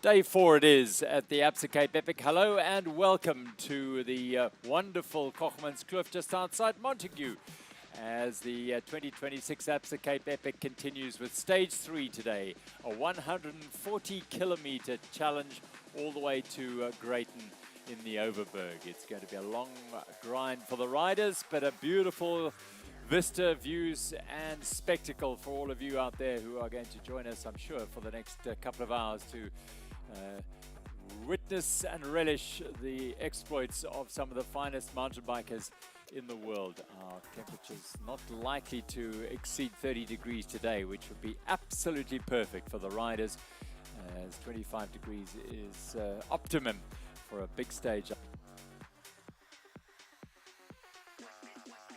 15 hours here, but nothing that will affect the surface of the terrain at all. Montagu to Greyton, they will sweep through the beautiful Bonnievale and the Breerivier Valley. Veltefreda Farm, Drecaso is the Toyota Tough section up and down there, quite rough, but otherwise it is going to be pretty fast today. Lots of gravel open road today, hugging the Riviersonderend River all the way along the valley here with those Riviersonderend Mountains on the right-hand side, all the way into the beautiful, quaint village of Greyton, and then out of the village to the finish at the farm of Middelplaas. The men and the bulk of the field doing 140 kilometers today, amongst the longest stages in the history of this race. The previous longest stage was 146 kilometers from Swellendam all the way down to Bredasdorp. This is the challenge that awaits them. Not too much in terms of climbing, 1,750 meters over 140 kilometers stretched out. Is not a massive challenge in Absa Cape Epic standards. 4.5 chain rings, though, does suggest that the challenge is going to hurt because of 2 brutally hard days in the Montagu region that have taken a toll on body and bikes, particularly bikes. Plenty of mechanical issues and lots of hard work for the mechanics to get the bikes up and ready and racing for today's stage, 140 Ks from Montagu to Greyton. Spectacular Cogmanskloof. Well, the elite women won't be riding through that because their start will be at the Veltefreda Farm just outside Bonnievale, and they will be doing 108 kilometers today, but not insignificant 1,450 meters of climbing. A very challenging ride for them because of the proportion of meters climbing per kilometer is pretty much more than the men. So the pace of the peloton will be interesting to monitor today, bearing in mind they've got those 2 hard days in the legs and the looming spectre of stage 5, 2 days away from Greyton to Stellenbosch, is playing a role in all these riders' minds even now. That is how threatening that day is in terms of a challenge, the Queen stage. But before then, they've got to get through stage 3 from Bonnievale, Velterfred and Wine Estate to Middle Pass in Greyton. 108 kilometers and 1,450 meters of climbing, and immediately they, like the previous 2 days, starting short of the at the first water point, they go straight into a climb, which could separate the field fairly early on, with the race lead on the shoulders of Candice Lill and Alessandra Keller of Thomas Maxim Sabi. 3.5 minutes their lead over She Sends Foundation, Kate Courtney and Greta Sewald.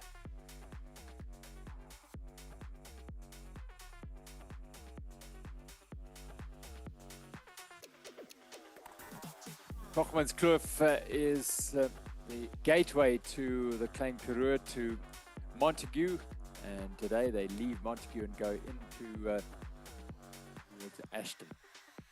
So after 2 full stages and 3 days of racing, it's Matt Beers and Luca Breido, believe it or not, have just 2.2 seconds of an advantage over Luca Breido and Simone Avendetto. Nokia and Beers won the prologue and were third on the next 2 stages. Breido and Avendetto have been second on all 3 days. And Valero and Stutzman in third place, 28 seconds back. Azaro and Zanotti in fourth place. Ravensteiner and Casey South in fifth. And the stage 2 winners, Luca Schwarzbauer and Sam Gaze, won in a sprint finish, are now 5 minutes adrift, and real threats to those riders on the podium today, particularly on this gravel-laden day, which could suit the powerhouses of Schwarzbauer and Sam Gaze. And they've won all 3 stages, been slick, supreme, and skilled. Candice Lill, Alessandra Keller, Thomas Maxon Sabi by 3.5 minutes from Kate Courtney and Greta Sewald, who finished second yesterday, and Margot Moschetti and Claudio Peretti, who've climbed into third place, mainly on the backs of a torrid day for Rosa van Doorn and Vera Losso, who were in third place going into yesterday's stage, but lost over 20 minutes to just a catalogue of punctures and disasters, mechanical disasters that befell them, and saw them limping home, and they're now 27 minutes down, but within touching distance of fourth and third place. So the podium is not out of reach. Third yesterday on the day, Topade FSA Kenda. Great day out for that pair. They're now into sixth place, Katarzyna Sosna-Pinella and Georgia Marquette. So they are enjoying their week on the Absa Cape Epic for sure. Earlier today, the men rolled away from Montagu for the final time. The town has been an utter treat for all the riders and everyone involved in the Absa Cape Epic. Not just the riding, but the manner in which they have welcomed the entire race village to their wonderful town. There's 2 teams from the original 44 not starting today. Ford Prime Bunch not in the race. They unfortunately withdrew after the prologue due to injury. And Bergenkuft, Sminga and Weinberg, they are out of the race as a team. Tim Sminga, the Dutch champion, might be riding today, I'm not sure, but his partner Piet Weinberg suffered a fall yesterday, unfortunately out through injury. Through the beautiful Cogmanskloof, and then a little bit of congestion on the trail. Some patience required when you've got 140 kilometers.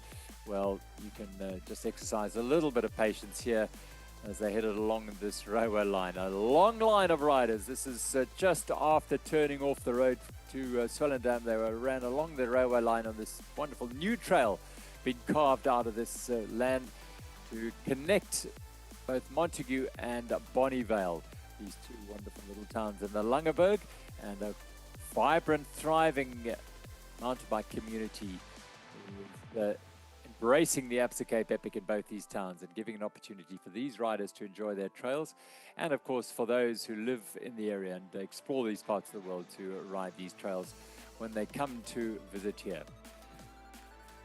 This is arguably the only bit of real single track they'll get today, because it's very much a gravel day today. Sitting alongside me is Benno Willett, who's been watching this race with fascination and interest.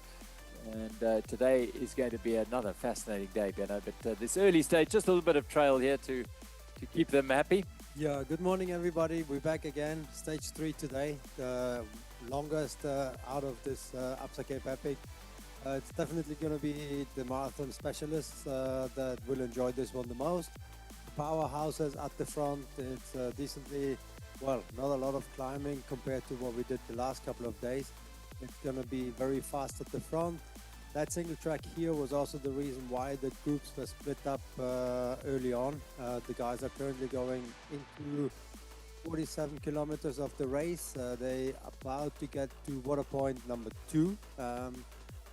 Just within the next couple of minutes, and you can see you have the big riders all at the front, positioning themselves, trying to make up for some of the mechanical issues that they had yesterday. Alevant there riding nicely at the front group. They lost a lot of time yesterday due to the mechanicals. Today we don't expect too many of them because it is quite open, smooth, lots of dual tracks, the gravel roads, and so on. Now, crossing the Breerivier River, they surged across there. The pace was high, and then as we were hoping wouldn't happen, it does happen. Bart Alleman, the Belgian champion, and the Czech champion, his partner Martin Stosik, stopped in their tracks. Riders surged past. They've got another puncture. Yeah, very, very unfortunate to have a puncture right there, especially when the front group is moving so fast. For them to get back onto this train will take a lot of effort, but again, they only by that stage have done 20 Ks into the race, so there's another 120 to go.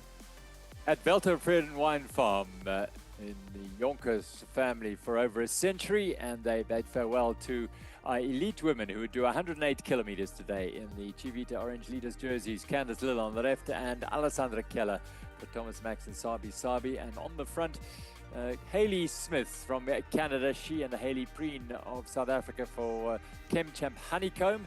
They were eyeing out this stage today as a potential opportunity to move up the overall standings and take a stage win. Well, that will unfold.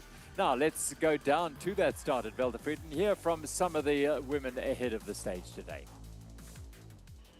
We've got the African leaders jersey here. Samantha Saunders, the South African national champion.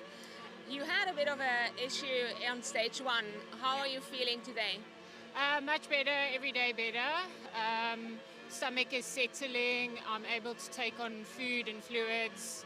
So I'm hoping every day will just feel a bit more human and have better race legs. And it's the longest stage of this year's Cape Epic in terms of distance. Yeah. Any strategy for the day? Yeah, I think most women have the same strategy, which is kind of stay protected, try use the groups, and conserve. You must know Greyton, you've been racing here, you've done so many Cape Epics. What are you expecting from Greyton? I have raced at Greyton, but it was quite a while ago, and if I think how different Montagu was to the last time we were there, it's actually an unknown for me. You must appreciate the cooler weather a bit after you've had issues with your stomach. You must have been quite dehydrated. You appreciate the cooler weather today?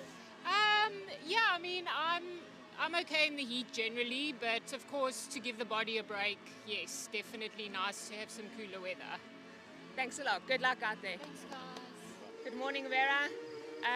We were misinterpreting your strength yesterday quite a lot. We were thinking you were ill. Can you confirm that everything is okay with your body? Yes, everything is fine. I'm healthy. I'm feeling strong. I don't like starting with a massive climb like yesterday, so I did struggle in the beginning, but not because I'm sick. It's just because the racing is really, really hot out there. Yeah, you had quite a terrible day yesterday. Lots of issues. Take us through it.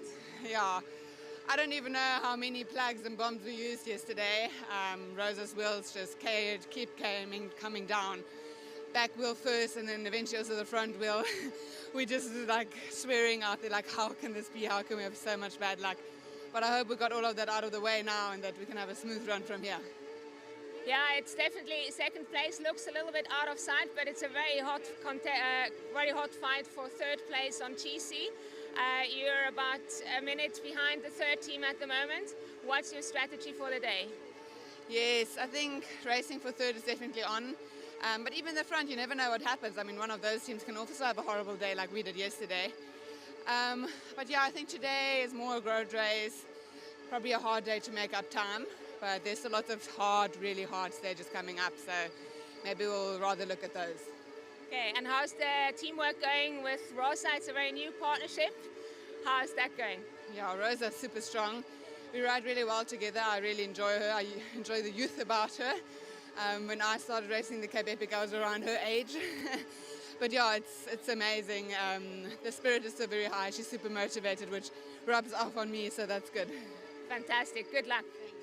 You came third, but you didn't even know you were third.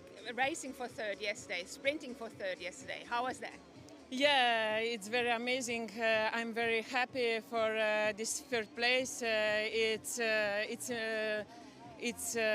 incredible because in the beginning, the start yesterday, it's not so good like my teammates, Georgia, but I'm supporting Max and working together and go for this amazing place. And yeah, it's a big battle, but I'm very happy for these results and day by day. Can I ask you just what is your FTP? You are such a powerful rider. We just want to know your numbers. What's your watts on the flats? I'm old school and I'm not looked FTP. I'm not have power meter. I'm only pushing my legs and I'm enjoying this race. I'm enjoying my power and I'm enjoying this cycling MTB because I'm look amazing view panorama and for me it's this is my happy place. Thank you so much. Thank you. Good morning, Tessa. We saw a little bit a difference between and your teammate yesterday. You were ahead of her and she was struggling a little bit. How is the teamwork going and how is Monica feeling today? To be honest, I can't tell any story, but she's not in shape. For our elite women today, 108 kilometers. We had some tactic that I should go my own rhythm on the climbs, and she would catch me on the downhills where I take it more easy. But in the end, she doesn't arrive on the downhills either. Montagu to Greyton. So yeah, I'll have to wait. I can hear a little bit of frustration. It's hard to be to still work as a team, I can hear. But what is the strategy for today? How is the spirit in the team generally? It's complicated. We have no strategy. As you cannot make a plan if you cannot count on your partner. So we take it day by day. Hope she's getting more into the race and being able to keep my wheel. That's all I can hope for.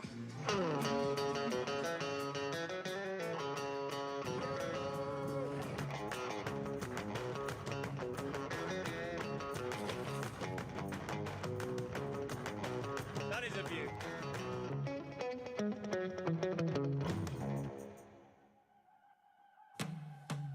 Stage 3 Toyota Tough here with Nico Loubser on Drecaso Trail in Bonnievale. Let's go! Okay, die sonnetjie skyn op ons. Soos hier met Nico transition stage, stage 3, Toyota Tough here in Drecaso. It's rolling off the tongue nicely, and hopefully the tires are gonna be screaming down here.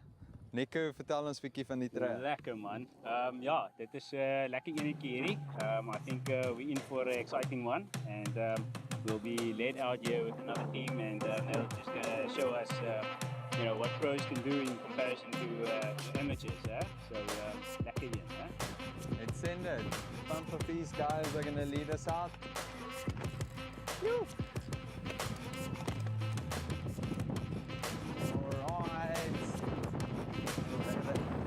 Trail here, classic sort of landscape here with the paintballs, some sniper rocks. You gotta watch out for tires. Oh, there's a little bit of a drop off.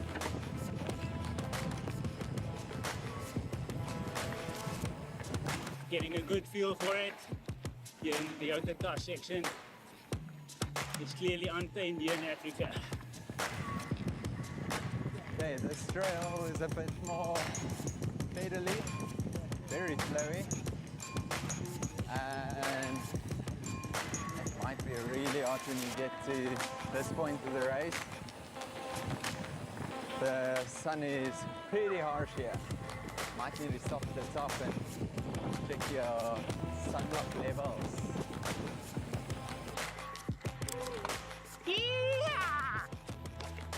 Nico's putting the pump for peace guys under pressure. Yeah, we must, Far too hot on my trail. When you go uphill, it's all about watts per kg.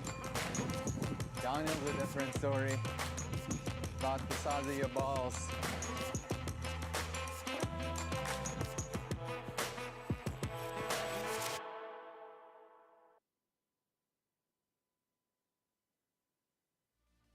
Each day a Toyota Tough section, a particularly challenging section generally.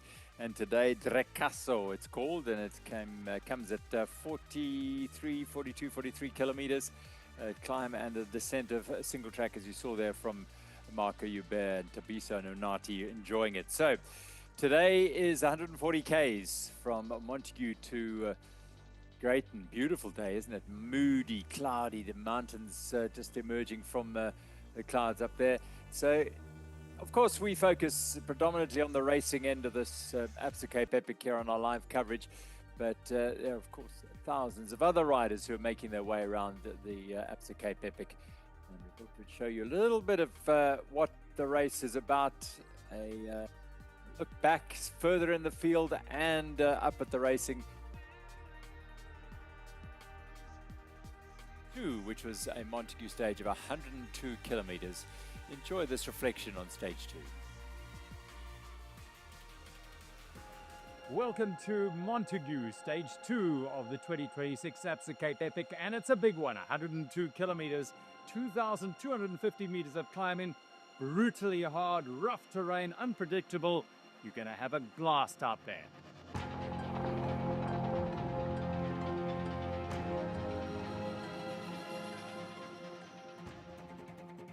Awesome. It's a wonderful scenery, and it's amazing. All the people that it's riding. We're just talking about how difficult it is for the people to ride in these technical terrains, and you have people from all over the world and ages, and it's crazy. I think Absa has been an absolute partner for being here for 20 years. There are many, many successful stories and many dreams for many people that get to ride for purpose. It is such an amazing event. So I think we're really grateful for Absa to have stuck up to the race for a full 20 years.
But Absa Cape Epic is only the greatest race on the planet Earth if you ride a mountain bike.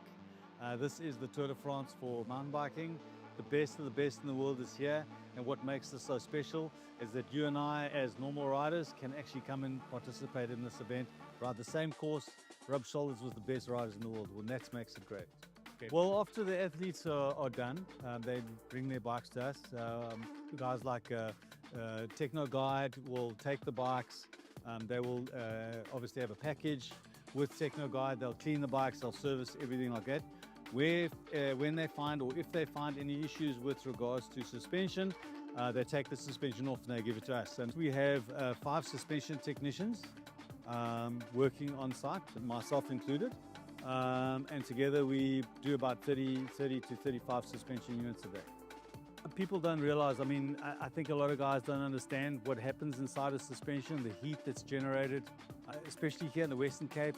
We find that, and I do this all around the world, that here, out of every place that I've been to, it's the roughest on suspension. So what you're finding is that if the guys aren't maintaining their suspension, it starts to stiffen up, it starts to break. It's actually very, very delicate, but very strong at the same time. Yeah, it needs maintenance, and generally speaking, guys don't come here, especially the normal riders. The pro guys normally have a regiment that's including suspension servicing, but the normal rider won't really pay much attention to the suspension because it's closed.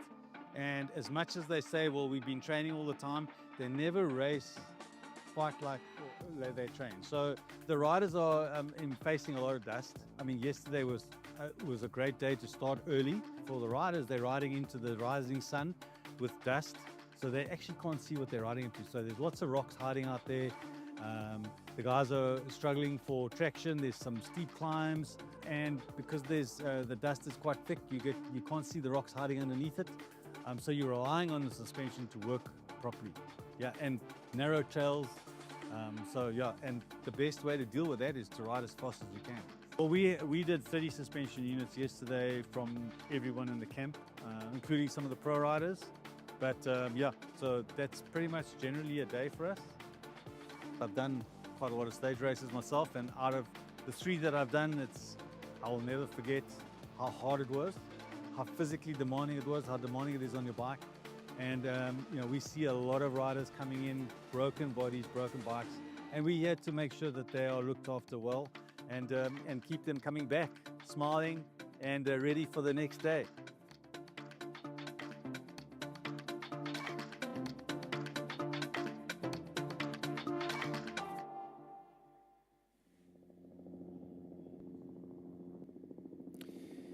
A little insight into one of the many minutiae that make this Absa Cape Epic flourish and flow as it does. Robbie Powell, the guru of suspension, almost globally. He's a man who knows everything there is to know about every setup and every type of suspension setup, and does an incredible job in restoring suspension to its best condition and most suitable for the various riders. And it's a very, very specific science, that, isn't it, Benno?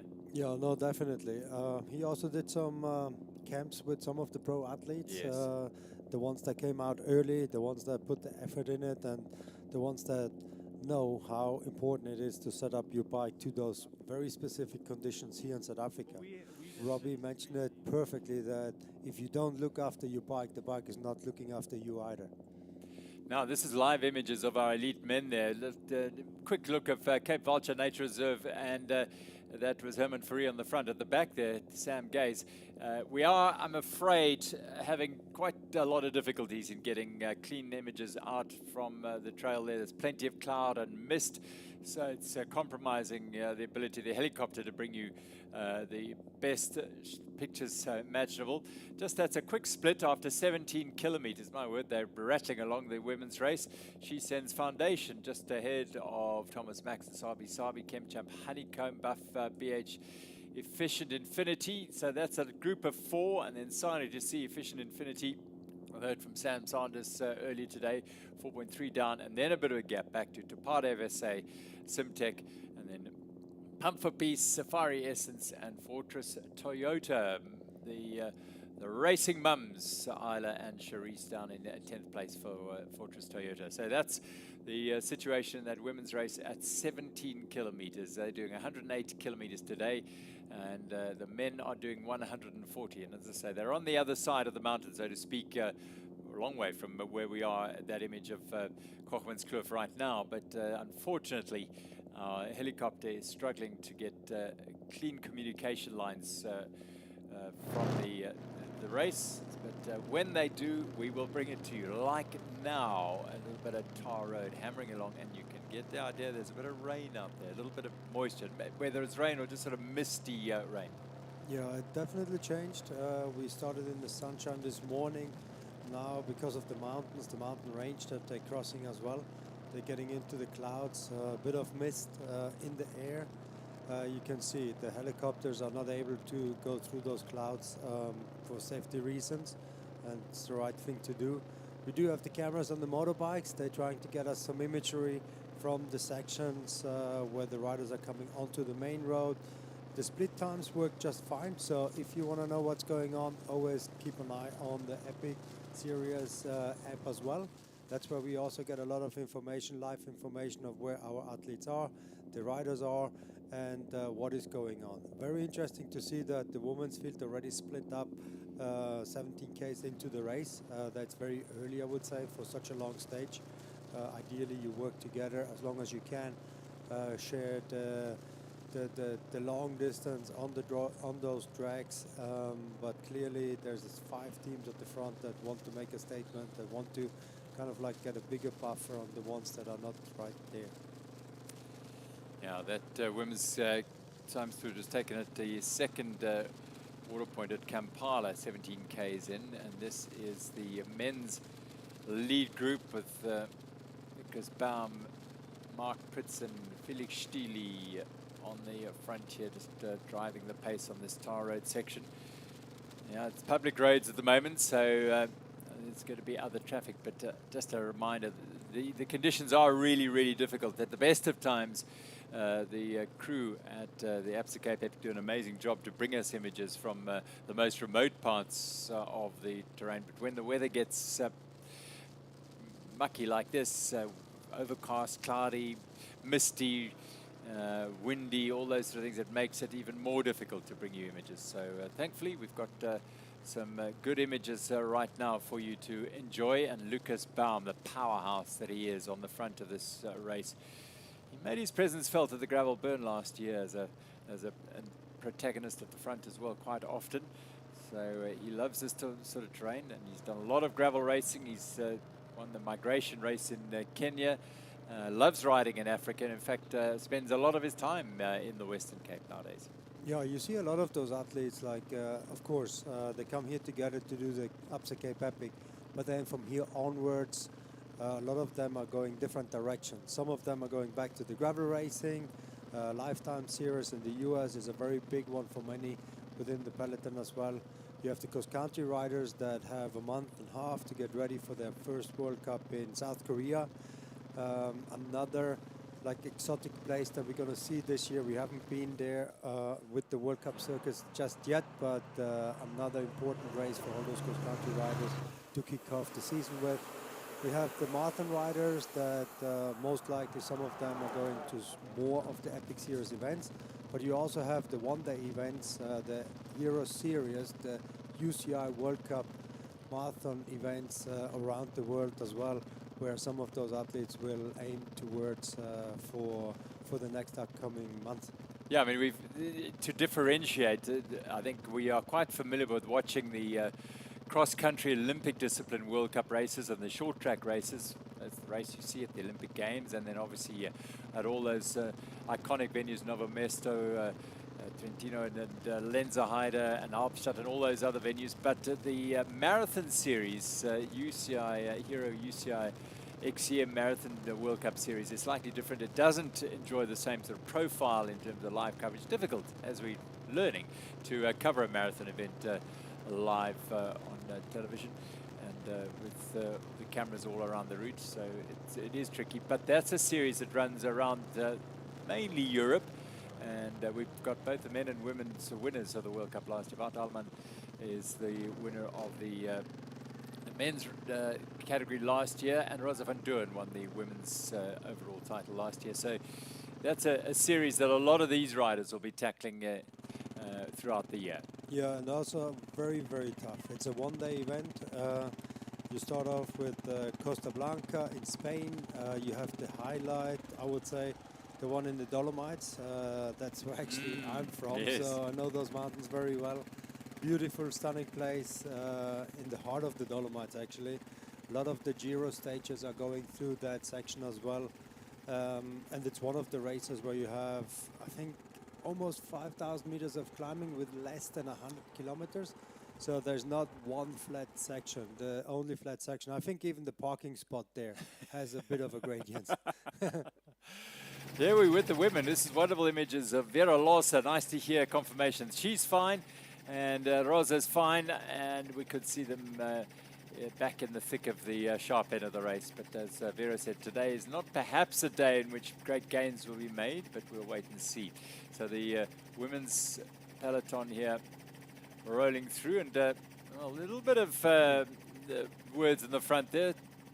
Someone else needs to do some work, yeah. Yeah, definitely. Again, like, you don't want to ride too passive here because you want to get to the stage, and then it's just fair to kind of like share the load a little bit at the front. Like it's more towards the end of the race, but it is tactical, you know, like there's a lot on the line.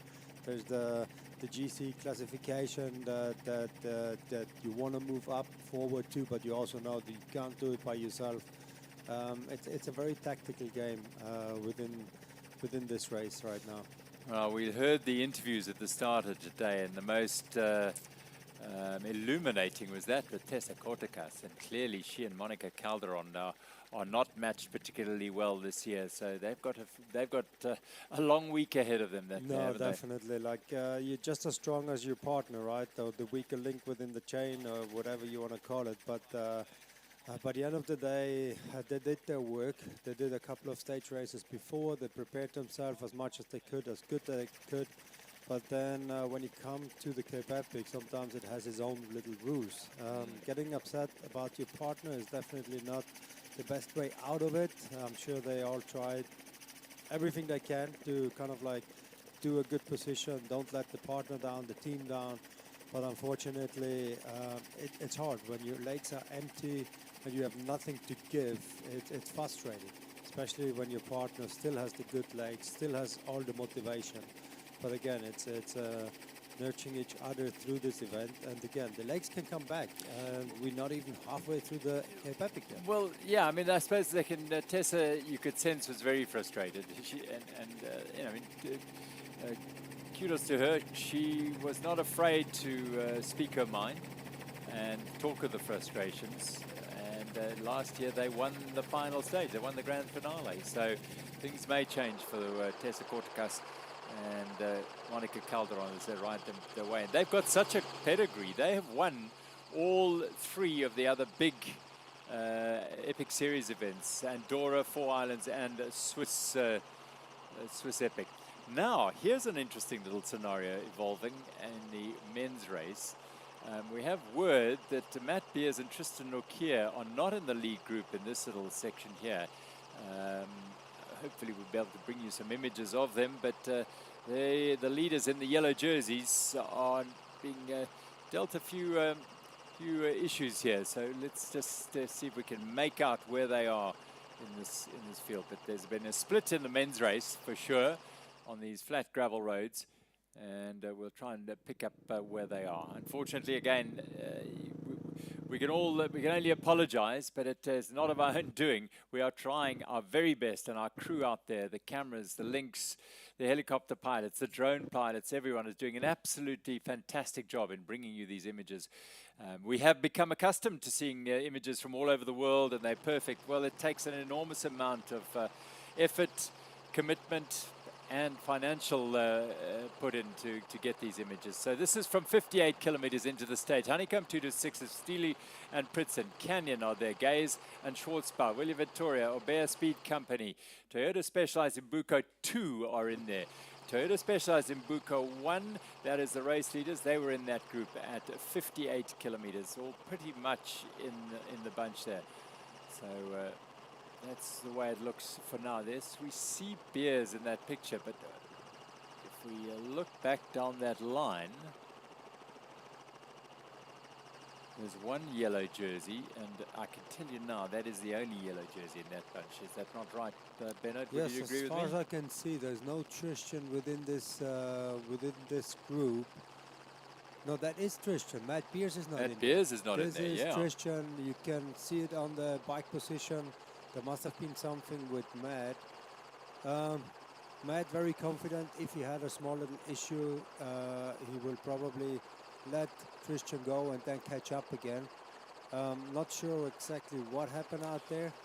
Tell you what, there's a little conversation there. Gail Geger's gone to the front. He had a word with Lucas Baum, and perhaps they are now saying, hang on, we've got an issue. We've got an opportunity here because we've only got one of the yellow jerseys here. Beers, we're here. It's being fed through to us that he is in the third group. Oh, wow. So he must have had an issue. Must have had an issue. There he comes. There he comes. Okay. Panic averted. Apparently at the feed zone there was a little bit of a confusion. He got separated there. Okay, but typically Matt, like he doesn't worry too much about who's at the front, how fast they're going. He knows he can pull them back, and it seems like, yeah, he brought two more other teams back with him. Sorry, Bernard. It looks as though there are all sorts of half teams here. They're bringing them all back together again. So panic averted. Yeah, sometimes it is super important to get your feeding. You drop a bottle, you maybe have to quickly stop, just make sure pick it up. Meanwhile, the others are all going. No need to panic. It's much more important to get your nutrition than just riding through it and then run out of steam or fuel later on. Sure. Well, you can see a group just going through a little bit further back there. So the main group here, Baum and Egger of Orbea Speed Company are doing the pace setting for the time being. Mark Pritson in the South African Champions jersey.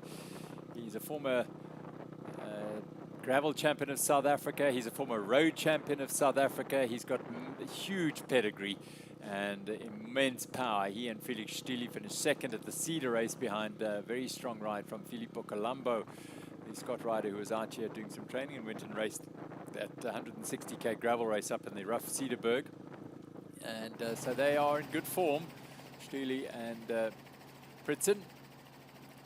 Now, we can back at the women on the right-hand side, yeah. 1, 2, 3, 4, 5 teams that are riding together here within this group. And the Absa African jerseys on the shoulders of Bianca Hoare and Sam Sanders. You heard Sam talking earlier today. You were with us. That she's feeling a lot better, and each day getting stronger and stronger. So that is good news. She had a very, very tough stage 1 with stomach issues and nausea, but she's recovering well and has the strength of Bianca Hoare with her to race with. So this big group of men, though, all together, and you look at the surface, it's the dark hue suggests that it's wet, it's not too muddy. I say that, and you look at it spewing up from the back wheel of the motorbike. Yeah, exactly. You have those little patches in there that they're very slippery too. Like you can't underestimate those little water holes at all, because it's this fine sand that gets just like a piece of ice actually. Now, I just caught a glimpse of Sam Gaze looking over his shoulder. He, I think, was looking for Luca Schwarzbauer. Maybe, there he is, he's intact. So quite a big group now, all coming back together again under the direction of a speed company, Orbea Speed Company Racing. Georg Egger and Lucas Baum trying to dictate matters today and trying to re-establish themselves in the pecking order. They are way down, over 50 minutes down on general classification, but plenty of talking going on there, tactical plans going on there. Yeah, it's good to see a speed company right there at the front. They had to do some mechanical stuff yesterday, but now today it seems like it wasn't the shape or the form or the tummy. It was pure just mechanical. The first couple of days, I think Lucas wasn't feeling that great. He was a little bit upset stomach, but you can see once you get that out of the system and you get your legs back, you right there at the front, and you part of the team strategic tactics and also putting the pace down. Being a player within this game, I would say. Absolutely, it is. You're right. It is a game, isn't it? A moving game all the time and ever evolving. An interesting team in this group. Nice to see them there. South African team of Herman Fourie and Keegan Tallis, two young talents for the Cape Vulture Nature Reserve team, and they've got themselves into this lead group. We saw the strong riding Fourie on the front for a little bit earlier, perhaps just trying to hold things up whilst Keegan rejoined the group. But they're in this group, and there's another group starting to merge onto the back end of this lead group, and they are now just going at a very relatively easy tempo. Yeah, I think the two of us would not be able to go no, that to pace. chance. It looks very, very slow on TV right now. It's all relative. That's why I said relatively. This is like looking at those pro riders. Average speed when you can push like on a mountain bike. We're not even on the road, like close to 30 k's an hour over such a long stage. That's very impressive. Yeah, it's so deceptive. They make it look so easy, don't they? They just roll along, no problem. But if you are an amateur rider and you just cannot comprehend how these guys ride, well, for not every one of them, but a large majority of these riders, it's what they do. It's their day-to-day job. It's like you getting up, making your coffee, taking the kids to school and going to work. You do that for 9-10 months of the year. That's what these guys do on their bikes. Yeah, no, it's incredible the amount of hours they spend and the support they get as well. Like, you have to mention that too, because they really can focus on their own body, on the training and everything. Now that little they're riding through there, that lime they're riding through is critical to this race in a way that is not noticeable in some senses, because the route director Enrico Berger, together with the Absa Cape Epic, together with Western Cape Government and Department of Sport and Recreation, have created a protocol to deal with the foot and mouth outbreak that is devastating dairy farmers, particularly and cattle farmers around the country, and sheep and goats. And they put together a protocol that every race village, every water point, everywhere the race goes, there are various tanks, there are various disinfectant zones that the riders have to go through, that spectators have to go through, and the foot and mouth risk mitigation protocol has been adopted by all these the landowners and the race to try and ensure that the terrible disease is not spread any further. It is not a disease that affects humans at all, so that is not an issue. It's transmitted via animal to animal, and contamination of equipment, soil and organic matter, so it's not going to affect humans, but everything humans touch, it can affect vehicles and our movement. So very, very important, particularly in this part of the world. Lots of big dairy farms, Bonnievale, huge dairy farms there, likewise in Greyton. So thank you to the landowners, thank you to the Absa Cape Epic, to everyone involved in doing that and enabling the race to come through here. Very, very innovative, and that partnership between Western Cape Government and Sport and Recreation, it's the first of its kind for an event like this. There's 22 teams in this front batch here. Benno, that is unbelievable. That's crazy. You're unbelievable. You've just counted them up there quickly. Oh, yeah. Your eye is amazing. Just done. Just quickly, when the helicopter goes over, you just quickly count the heads. Nice job. And yeah, it looks like there's 22 teams in this batch, but there's more not too far away. They're actually just not even a minute behind. There's another big bunch coming up with like 6, 7 teams. Trying again to get back onto this big front bunch here. And again, just a slight easing of the tempo here. That bunch behind, if they work together and they put those sort of sequences into place, they could well latch onto the back of this bunch here. Yeah, and it's quite open, so they may see them, and once you're inside, the motivation to get back on it is definitely there. Looks like some of the riders are bow, at least Short's bow and the that's gaze have stopped. Now, what is the issue here? Puncture. It looks like, again, rear tire being attended to. Oh, there's the other group just passing. Yeah, won't be long before they latch on. And now, stage 2 winners, Luca Schwartzbauer and Sam Gaze of Team Canyon, were hugely impressive winners yesterday. How they adopted the strategies and worked together to get it all right. Got into the key areas of single track first. That's very quickly done. Well done. Two riders that can definitely get back onto that front. Again, they can still see them, so they know exactly how much effort they need to put in. But very unfortunate that you have a flat tire on a section like this. Sam Gaze, the one out of the two having the issue. Meet up, work together, and try to get back onto that front group. Yeah, they won't be too panicked. They haven't lost a huge amount of time. There's the group up the road. And they will just hope that that group keeps that tempo. It has swollen. That, look at it. It's now just pretty much all the top teams are in here. No question about that. Giorega is not far from the front. It has been there with his partner, Lucas Baum. Huge favourites in South Africa since their just swashbuckling win in 2022, coming from nowhere. Then I think they were numbered 13 or 12 or 13, their race numbers, and therefore outside the sort of favoured teams, and they came charging through. And now they are, for the first time since then, numbered at 16 in terms of their race number.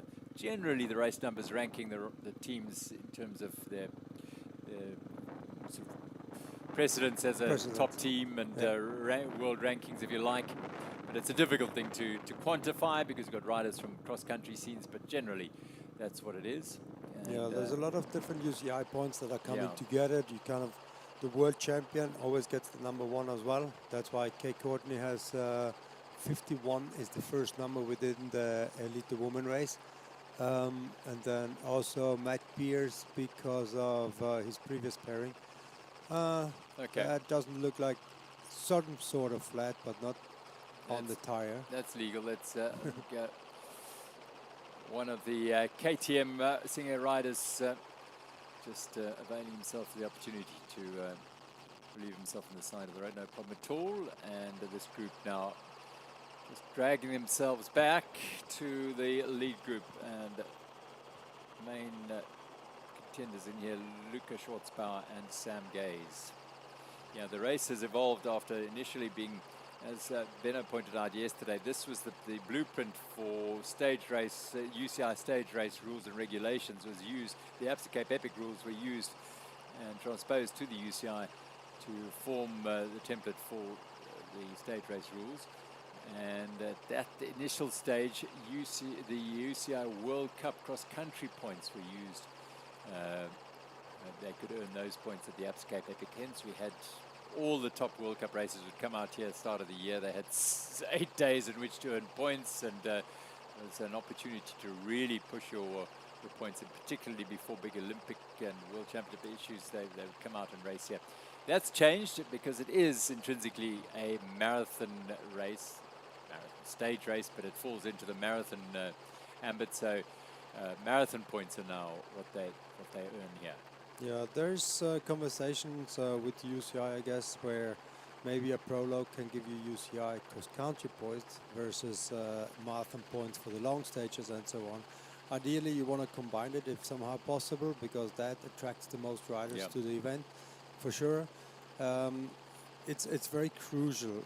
The setup of the World Cups with the short track, where only the top 40 cross-country ranked riders are able to get in, to race the short track. The short track, again, the result of the short track is crucial to the positioning, the starting order of the cross-country race itself. The start of the cross-country race, super important because it's such a short race. It's a loop of 3 to 4 kilometers only. If you farther back, anything farther back than the third row, makes it almost impossible to get to the front of the race because the speed is so high. Barely any opportunity to overtake as well. So that all kind of like makes the amount of UCI points more and more important, and that's also why some of the cross-country riders that are struggling for UCI cross-country points cannot take that time out of their race schedule, cross-country race schedule, to be here for the Cape Epic. They would like to, for sure. I know many riders that would love to be here to race this event because it is iconic, but due to the later season, the later cross-country season starting, they do have to chase those points, and unfortunately they can't get them within this race. Well, Matt Beers and Lucas Baum on the front, left and right as you look at it now, and Mark Stutzman, and so is Mark Pritson in there, and Marco Hubert making his presence, well, Tristan Nokia, and Herman Fourie again trying to muscle his way onto the front of this race.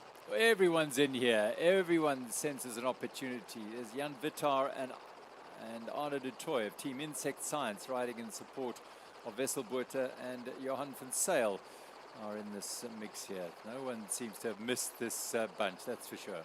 It's that sort of day. They know, as we talked about earlier, it's the fastest way to get to the start. There's the guys in Schwarzbauer, safe and sound. The European champion is there, Andreas Servold, Lachlan Morton, and Andrea Esperance, the Norwegian champion in there as well. Ida and Avendetto, how good they have been this week. The second place team from last year's race came back again this year. Talk about two cross-country specialists. Those two are out-and-out cross-country specialists, but they have no qualms at all about racing 8 days of a marathon stage race here at the very highest level and performing incredibly well. Second at the World Championships and 7th at the World Championships. Avendetto was second behind Alan Hathley, and Brido 7th, so that's the quality of the rider there. Here we go with our women flowing down Stormflay Road and towards the crossing of the Riviersonderend. And you can see Kate Courtney, she had her seatpost down, even on the downhills. You try to make yourself as small as possible when you can. So that's why sometimes even on the downhills they drop their seatpost. Very high to demand. So we heard from Robbie Powell a little bit earlier talking about the suspension. He'll probably be quite relieved today because the suspension won't take such a pounding today. But lockout is very much a thing here, but these are all Bluetooth and electronically governed as well. Yeah, no, the technology we have now on those race bikes, it's outstanding. It's not just the materials with carbon fiber and magnesium and titanium and so on. It's not just the material anymore.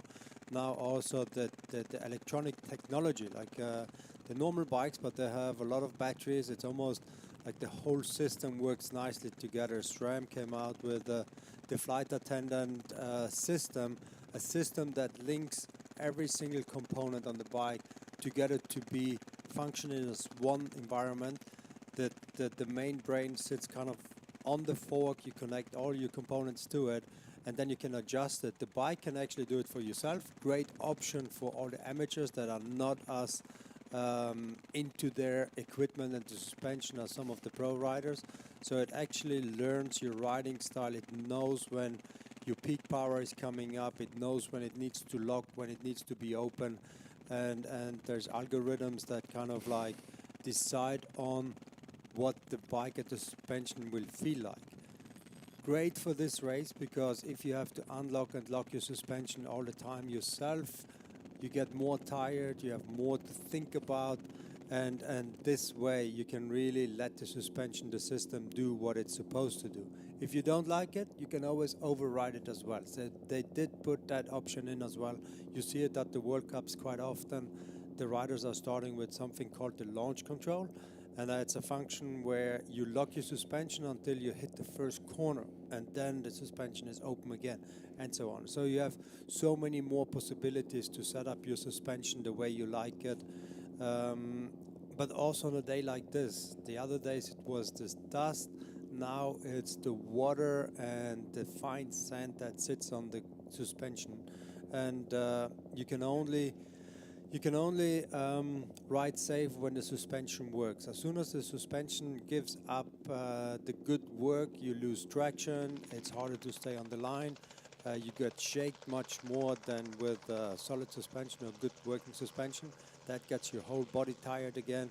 So looking after your bike is definitely very, very important for a race like this, as fatigue towards the end of the race is becoming more and more important.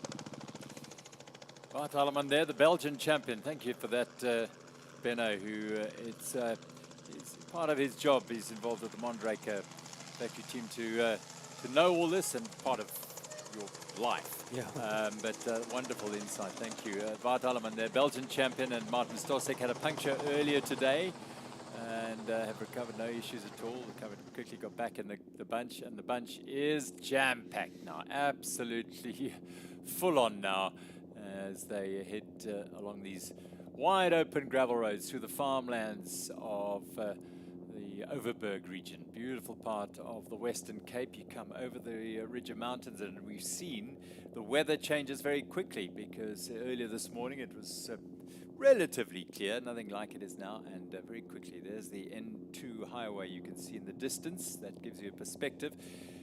They are heading in the up the coastline towards the Eastern Cape, and the riders are heading in the opposite direction towards Greyton. But yeah, it's a beautiful part of the world, and as I say, the weather does change and change quickly. And I think that the weather gods always look around at when the Absa Cape Epic is happening. They know the week, and they say, well, this week we're going to just mix it up a little bit.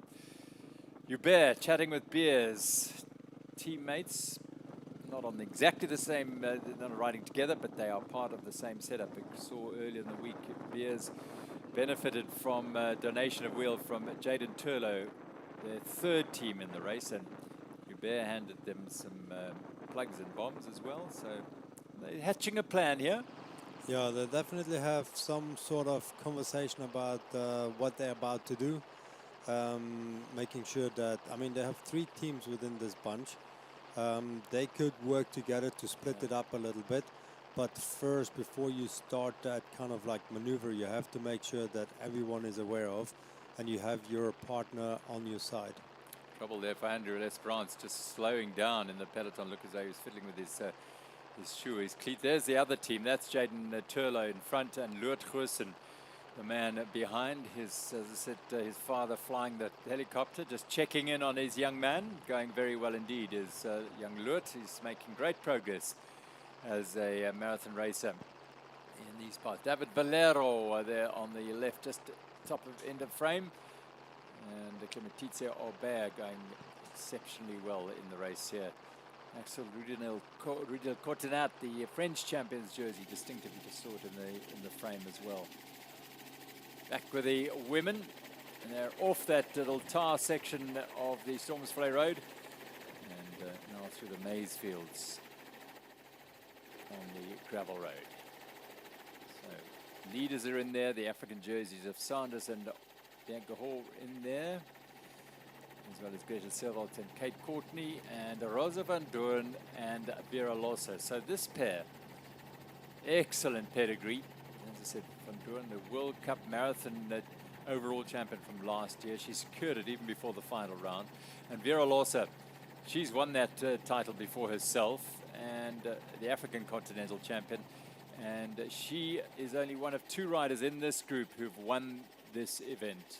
She in 2023. The other is Kate Courtney, of course, Anneke Langveld. And Vera Lossa's partner in that year was Kim Lecourt, who's gone on to rise to the very top of the Women's World Tour peloton on the road. It's wonderful to see. So there's a sprint after 28.5 kilometers. So Masi ISB Sport, that's the pair of Calderon and Corticas. Tapada FSA Kenda, the team who finished third yesterday. It's Katarzyna Sosna-Pinella and Georgia Marquette. Interesting to hear from Katarzyna Sosna-Pinella that she's old school, no power meter, just rides on feel, and she rides because she just loves the environment she's riding through. Yeah, very much. It's not many athletes anymore or riders anymore that don't have a power meter on the bike. Most of them, they do have a coach. A coach needs numbers to kind of like understand what the athletes are going through. It's hard to kind of like give them training plans without having a power meter. You need those kind of numbers, the windows that they need to be in. Seeing a rider preparing themselves just on feelings for a race like this is very unique. Nice actually to see that there is a way to understand your body without all the technology at this stage. And again, like she's here, she mentioned the beauty of the areas we're riding in, how grateful she is to actually be within this position. And yesterday finishing third place, you could see like they were a bit surprised, but the joy in their face was very unique, amazing to see that the what do you call it, the joy, I would say, of like getting on such a big, just thrilled, absolutely big thrilled. stage. I mean, so cool, lovely to see. So 5 teams in this lead group, Sevald and Courtney, and it's Van Doorn on our own there, then Keller, and we've got a pair of Haley Smith and Haley Preen, the Honeycomb, Chemchamp Honeycomb team. Bianca Horn, Sam Sanders of Sandy Sea Efficient Infinity, and Vera Lossa with Rosa van Doorn up the road here. And they're doing the job here. They're getting through the kilometers. They have been working together. We saw Bianca Hall on the front going down, and then she pulled off, and another rider came through. Now we've got Kate Courtney going through. So hopefully that's the plan for this women's group, and then they'll get closer to Greyton, perhaps through Greyton, and then the truce will be off, and it'll be they'll draw their weapons and start fighting out for the stage win, I'm sure. Yeah, and you can see the leader jersey. They're riding passive. They don't have to like waste energy at this stage of the race. They just want to keep also getting through this stage without losing too much time. But in this sort of situation, a long stage like today, they have the leader's jersey. Is it not incumbent on them to do a little bit of work on the front at some stage to just keep the harmony in the group and keep everyone on side, so to speak? Yeah, you would think so, that everyone should bring their part to this. This stage needs to get over and done with. It's very little technical. It's purely, yeah, you're not going to make a lot of time, not by yourself, so it's in everyone's interest to work together as much as you can. But then at the end of the day, they do have the jersey. They don't have to push at the front if they don't want to. So they definitely keep an eye on everyone around them, let them work a little bit more than themselves. But then again, like they are strong riders, and I'm sure they're gonna put themselves to the front at some stage. 3 minutes and 35 seconds, the lead over Kate Courtney and Greta Sevald for the team in the orange jerseys. Haley Smith, she's been quite an animator today in the service of Chemchamp Honeycomb. There's her partner Haley Preen, and so they are eyeing out this stage. Yeah, it's an opportunity here, certainly an opportunity for the team to snatch a stage win and put themselves in position for the podium. And you feel that Vera Lossa and Rosa van Doorn, who lost so much time yesterday, dropped down to 6th place overall. They've got now the golden opportunity to put themselves back on the podium by coming through today and taking time out of the team ahead of them and putting themselves in that podium position. If they all come to the finish in this group, who's your money on for the sprint? Yeah, good question. Sure. Yeah, we'll ponder that. We'll get some time as we go back to men. Thank heavens we have. Oh, does that look like issues here? This does look like issues. A rider going back down the trail does tell you that there's trouble, and it is L'Esperance and Lockie Morton. That's Morton who's got a problem there. Yeah, the EF team. Yeah, EF education team of Lachlan Morton and Andrew L'Esperance have issues here. Very similar to Sam Gaze earlier. Riding along those, you would say, smooth roads, and then having most likely picking up a nail or something small that gets into your tire. You have to get it out and plug it and then get back on it. Quite a car. I mean, well, Lockie Morton is pretty calm and composed at the best of times. Yeah. No problem at all. They know what they have to do here. There's no need. There's no reason, and there's absolutely no need to panic. Just get it sorted, get back on the bike, and off they go. Meanwhile, the front end of the race heads over this low-level crossing. And it is Marco Hubert who's gone to the front. So the plan that perhaps being hatched was to put to work the Mbuko, the Toyota Mbuko specialized team on the front. Although we'll see how that works out for them. A bit of water.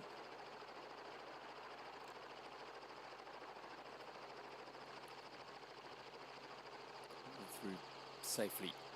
It's going to be some grinding chains later on in this stage. Some of the athletes actually do take chain loop with as well, because it can make a huge difference in the performance of the bike. They do not have the time to stop at the tech zone or the water points to loop their chains. A lot of the amateurs do, and it's also a very smart thing to do. The more lubrication you have on the chain, the better shifting you get, the smoother the ride is, the less noise. There's nothing more annoying on your bike than a very dry chain. But the pros, and again, like, it's one of the two that carries a small little chain loop bottle with. Remember Christoph Sauser, and we even saw last year there was someone that had a little tube going down to the chain to be able to lube it while racing or riding. So there's a lot of like little tricks that you can learn from some of those mechanics, riders out there. That in a stage like this, with so many water crossings, with so many like sandy sections, and then back to the mud, and then through the water again, it definitely helps. We'll be going through Overzicht here, Cookies Farm, and wonderful supporters of this event. Yeah, you just caught a glimpse as you were talking there, Marco Hubert, looking down at his drivetrain, and that is a sign, yep, just making sure everything's in order after they pass through that water and sandy section. I mean, water crossing and then straight into the sand. That is a recipe for a grinding chain, and worse sometimes. So there's plenty of water around here, suggests that there's been quite a good dumping of rain. Yeah, much more than, like I said, like we started off in the sun. It was dry this morning.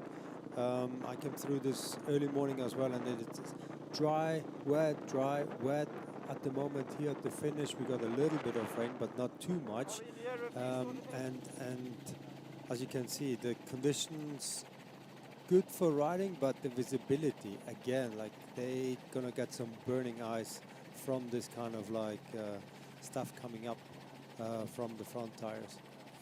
So this is the lead of the women's race, and that batch up ahead. Now remember, the women started at Weltevrede Farm, and they started just 5 minutes early because the men's race was going so fast, and they joined the route. They did a little loop and then joined the route.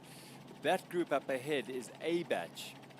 It started 15 minutes after the elite men who are up the road, and that A batch has just gone through this women's group. So all done smartly and quickly and smoothly to allow each of these categories to race independently.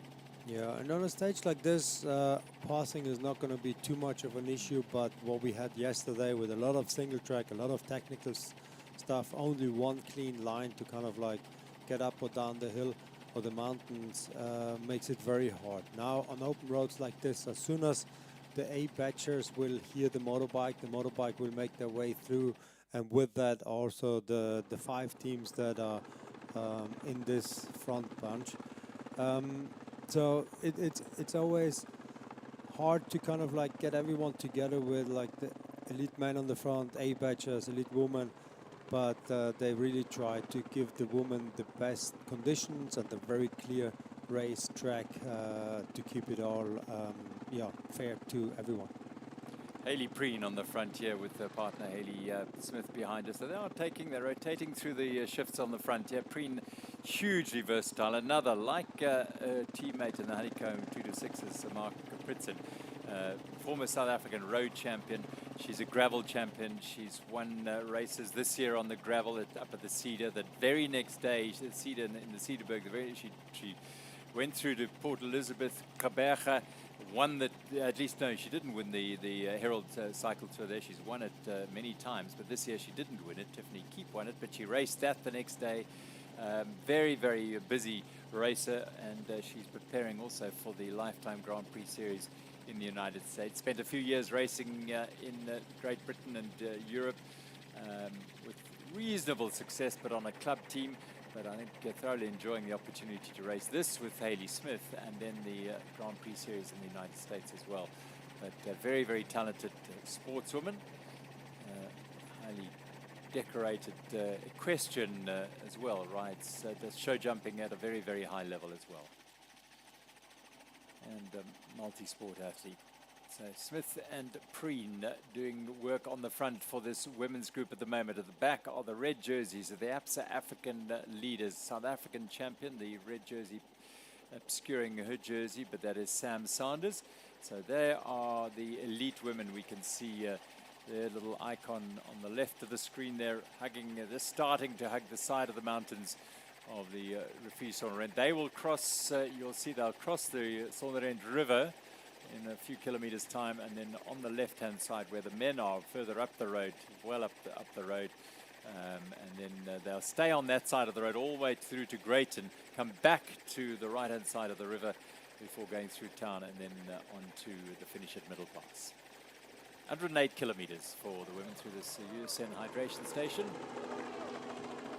stopping at that station for this train, that's for sure. They'll be busy later in the day. Don't you worry about that. There'll be plenty of riders who will be making use of that. Yeah, the Pro Feed Zone was just a little bit before this section here. They split it up a little bit. So the Pro Feed Zone is where all the teams can go to, and they keep them near the main roads, making sure that all the camper vans and cars have space. Safe space with not interrupting the race itself at all. But there is, like I said, a race going on within the race, and that's definitely the supporter teams, making sure that they get to where they need to go. It's quite interesting because the riders sometimes they cross over the mountain, but you with the car have to go all the way around. Yeah. So like the half an hour on the bike is maybe an hour in the car. Look at the little acceleration on the front here from Hayley Smith, from the... Not Hayley Smith, is it? No, that's... it is Hayley Smith, I think it is. Yeah, it is. No, it must be, yeah. Ben, just take us through a little bit of that, the tech zone, and what the procedure is when a team arrives there with a mechanical issue, what has to be done and who can do what? Yeah, it already starts the night before when the mechanics and the team can actually put the stuff for the 3 tech zones into boxes / wheel bags. So that needs to be done the night before. You have to check it all in. There's 3 teams, and we're talking about decent big cars that take all that equipment to each tech zone out there. So the mechanic puts and prepares all the stuff for the next morning. Like yesterday with the BH team, for example, probably changed all the CO2s, the wheels and everything. Briefly interrupting you there because we're seeing the second group of the women's teams going. We just flew past there. They're doing everything they can to make contact with this group, and you know what? They're starting to close them down. So they're getting closer and closer. There's confirmation of that because it's just 21 seconds between Wolf Tooth, have to say that very, very carefully. Wolf Tooth components, Jenna Reinhardt and Leah van der Linde in 6th place there, all the way down to Massey High Speed Sport. We saw Calderon and Corticas riding well together there, so no problem at all for them. And the Simtech team as well, Moschetti, and she's the former French champion with the former Italian champion, Peretti, closing in on this group, getting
apologies for the break in our commentary. Obviously there are issues, and it happens every now and again, and we'll do our best to bring you pictures, audio, and whatever we can there. Now, there's been a dynamic change in this lead group. We had 5 teams in the women's lead group, and in the last minute or two, they've been joined by another 3 teams, and we saw a little bit before that, those teams joined them. Hayley Smith on the front, the Canadian champion, driving hard, driving a pace together with Hayley Preen, the team from Chemchamp Honeycomb. And the reason for that, they're in 4th place at the moment overall, 26 minutes behind the overall leaders. But Rosa van Doorn and Vera Losse, who in that lead group, are 54 seconds behind them.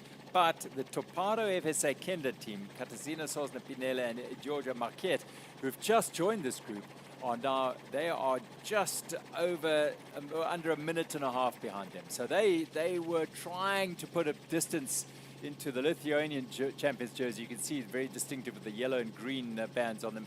They were worried about her joining the group, and they have. So now they're all together. And also in there are Jenna Reinhardt and Leah van der Linde. And Portacaron may well be there as well. So a bigger group now in the women's race. So the dynamic changing all the time. As they are on the right-hand side of, the right-hand side of them is the big range of Riviersonderend Mountains. The Sonderend, and the Dutch, and you might understand, it's without end. The river without end is flowing down on the left-hand side of the riders at the moment. They're going to cross the river very, very shortly. So, Thomas Maxim Sabi leading this race. She sends Foundation in 2nd place. They're in this group. Simtech.net, Moschetti and Peretti, they're in this group as well. They've just joined the group. Preen and Smith have been in that group. Chemchamp Honeycomb in 4th place overall. Buff, BH, Efficient Infinity are in this group. Van Doorn and Losse. Katarzyna Sosna-Pinella and Georgia Marquette of Toparo FSA Kenda, they're in this group. Sanders and Horse, Sani to see Efficient Infinity are in this group as well. Beyond that, Reinhardt and Leah van der Linde down in 9th place are in this group. Massey ISP Sport, that's the one team, I think they're in here. Monica Calderon, Tess Corticas. I have to confirm that. I think they're still behind. I don't think they have made it into this bunch just yet. Okay, so they're the ones who are not in here.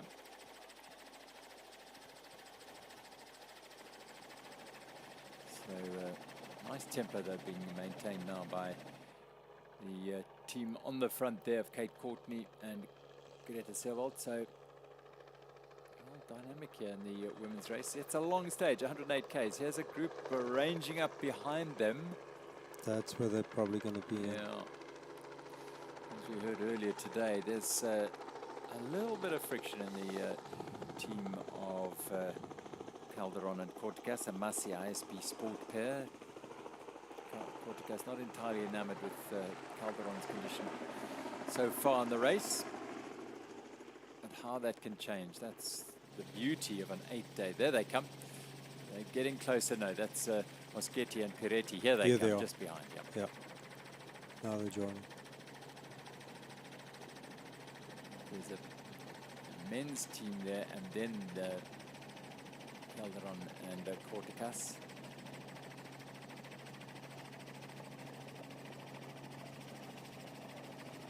Yeah, that's Calderon and Corticas. They'll get there. Yeah, maybe the speech this morning did fire up Monica Calderon. Monica. Yeah, got her motivated to get going. Yeah. So the men's team coming through here will have to just get past as quickly as they can. They're not allowed to interfere with the racing in any manner at all. We're going back to the 70Ks here for the women. We're going back to talking about the tech zone. The tech zone, yeah. So Yes. when the team arrives there with a problem, you standing there, you just have to watch. There's nothing you can do as a mechanic, team manager. No one is allowed to help the teams there. Physically help, verbally? Verbally, you can shout at them. I mean, yes, that you can, but there's very little you can say to them. They have the basic knowledge of what they need to do, how they need to do certain things. The part is where you share tech zones between different teams, running out of spares within those tech zones as well. But it is a life-saving anchor that you have to have within this race. Like without those tech boxes, you wouldn't be able to most likely finish the race at all, because sooner or later someone grabs something out of there anyway. Again, like yesterday we saw those areas get very, very busy. Yesterday were like up to 3-4 teams all of a sudden within this area, grabbing the stuff out of their boxes, fixing their bike as quick as they can, and go back into the race and chase back as well. But the tech zone, also huge amount of effort that goes into it, like just to get all those parts to the places out there, and without it, your race would be over. Like you can't carry spare wheels on your back, right? Can it be frustrating for you standing there watching and seeing the teams? I mean, obviously, as you say, they know what they're doing, but and you don't want them to be stopping because it means that they've got issues. But it must be it can be quite a dramatic scene sometimes. Yeah, very much. No, very much. When you see your athletes, they're giving their very best, and then it comes down to a mechanical, and then struggling to get it fixed and so on. There's nothing worse than that. And the time is ticking. That's the other one, you know, like every single second you spend in those tech zones, you have to make up again. And some riders are very good at technical on their bikes, and some aren't that good. And a team, sometimes one can do it, and one rider leaves it up to the other. Yeah. I mean, how is Christoph Sauser? No, he has always been very, very good. Like he was always the calm person. I remember when he and Jaroslav had an issue, Jaroslav broke his derailleur, and then it was actually Christoph the one fixing the issue. He stayed calm. He knows exactly what can be done, and you kind of like make it work again. Yes. But also that's part of preparation for the Cape Epic as well. It's a huge part actually. We even had some bush mechanic workshops in our shop where we not just told the pro riders but also our amateurs. Yes. Same thing for them. They also need to somehow get to the next water point where the neutral mechanics are waiting for them and so on. So there is certain race. Even told Bart the other day that instead of putting the tube in, just rip the valve out of the tube and make your tire or the system tubeless again, instead of putting a tube in it because they lost the valve. Yes. And so on. So there's a lot of little tricks that you need to be aware of. We have seen riders trying to put grass or things into their Yeah, tire all just to sorts, kind yeah. of like have some caution to carbon rim and so on. Like by the end of the day, when you are in a situation like this, like from racing your category or racing the time, all of a sudden it becomes a survivor thing, and you just want to get to the next tech zone. And sometimes you have to be very, very creative about that.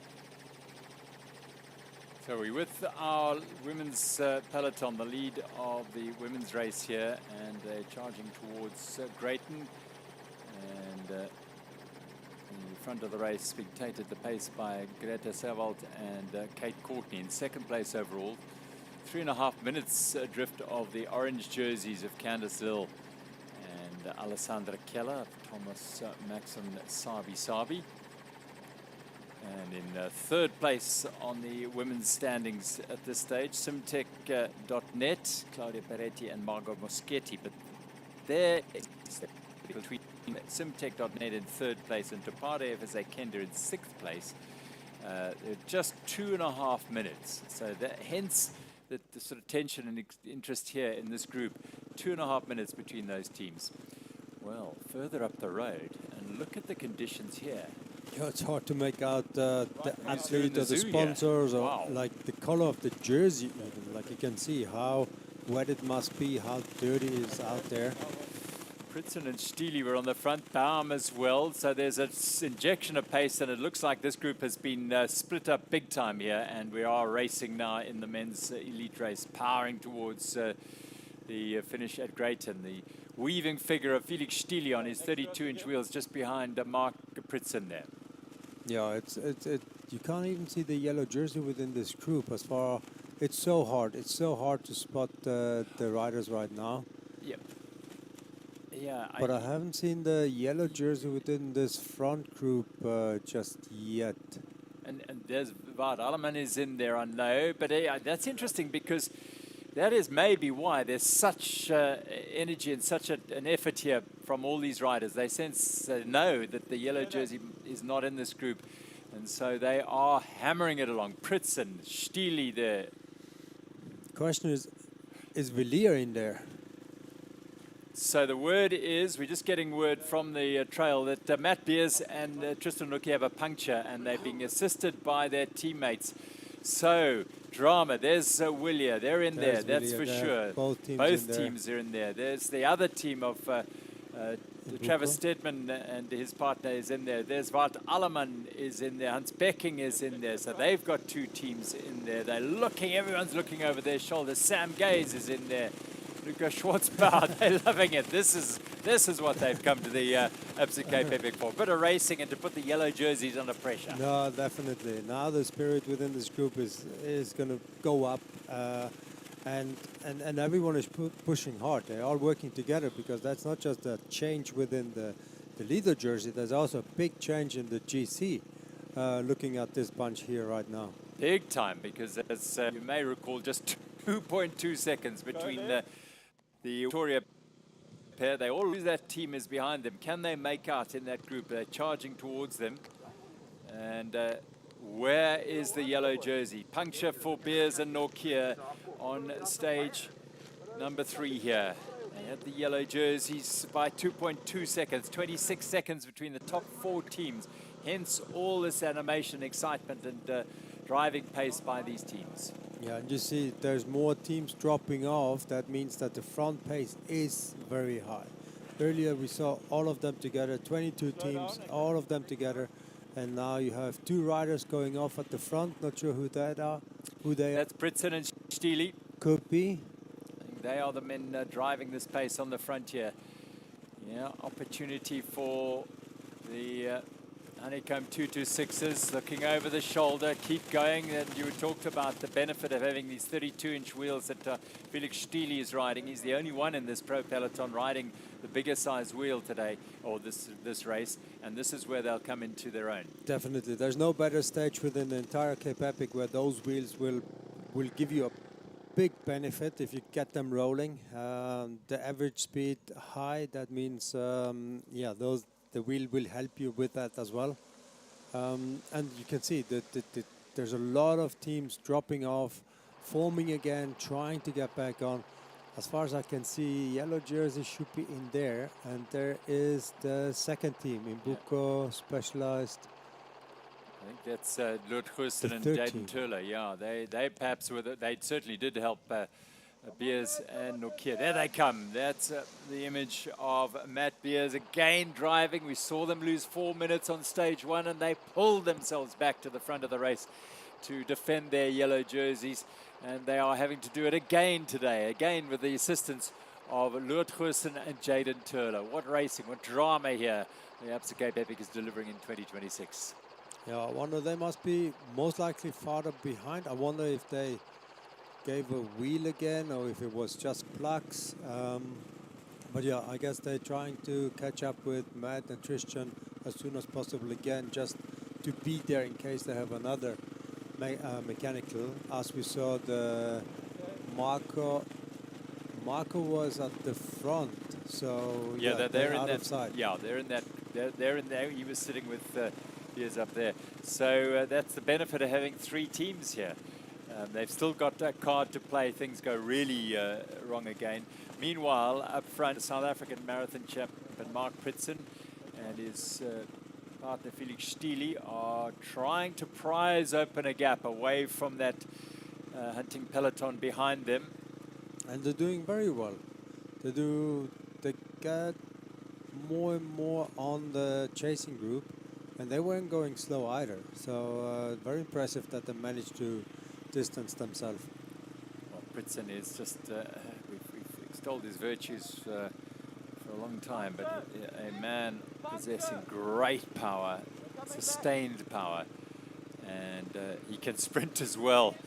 You've seen him win the Cape Town Cycle Tour in a sprint finish a few years ago. He's won the South African Championships like that as well. So a man who knows how to strategize around a race, and he's got a very able partner in Felix Stiele, who's won a couple of big road races in South Africa in his time. Comes out here and races the domestic circuit for the last few years on the Amashova in Durban on the road. A couple of big Cape Town local races as well. He goes to the front now. Almost for the first time in the week, we see the 32-inch wheel of the Stoll bike on the front of the race here at the Absa Cape Epic with Felix Stiele and his partner Mark Pritson of Honeycomb 226s at the front of the race on stage 3 of the Absa Cape Epic. Can they see glory? Can they see a stage win here? They need time back because they have lost so much time on the general classification to their problems on stage 2. Here's an opportunity to take it back. Yeah, they must be crossing the 100-kilometer mark just now, or very soon. And yeah, you can see they're working very well together. They're never in the front for more than like a minute or a minute and a half. That's how you keep the average speed high when you rotate around. And then, yeah, it looks like they're getting more and more on the chasing group. Well, powering away, they're going. They're putting time into the chase group here. It's a long way still to go, as Benno said, nearly 40 kilometers. And I think that's the group of the yellow jerseys on the front here, having to put to work Matt Beers and Tristan Nokia. And again, not for the first time this week, they've hitched up a few passengers who are going to enjoy the tow from the powerhouse that is the Beers Express. And they are closing in. So there we go. No real panic. Wonderfully done, as that is the lead, well, the second group, if you like. Yeah, the main group of pursuers. So will we see riders going off here? Now the helicopter is trying to catch up to the two leaders. Yep. And it looks like they actually got quite a bit of a gap. Yeah, and I think there might be another team that's gone up the road. Unless that's our motorbike, we'll confirm with you. Visibility in these conditions not ideal, but yeah, I think there might be another more riders here. So there are groups all over the place here. So that's the third group. So Matt Beers is in the third group. Yeah, see, that's where they are. This is the that's the. If this is the front, that's the front. Yep. So Beers is having to do a lot of work. He and Nokia and the rest of them. Well, I don't think anyone else is going to help the yellow jerseys get back there. They'll just enjoy the ride. Yeah, all the other strong riders are right there at that front, besides those two that managed to get away. But all the other strong riders are within that chasing group. Sam Gaze, Serrano, Aleman, they're all in there. I think they've just gone past. This is our leading team of Felix Stili, Switzerland, and South Africa's Mark Pritson trying to make this move count for them. The opportunists, they found an opportunity when misfortune befell the yellow jerseys, Beers and Nokia, with a puncture assistance from their third team here, Jaden Turlo and his partner Lord Goosen, and this pair just bolted.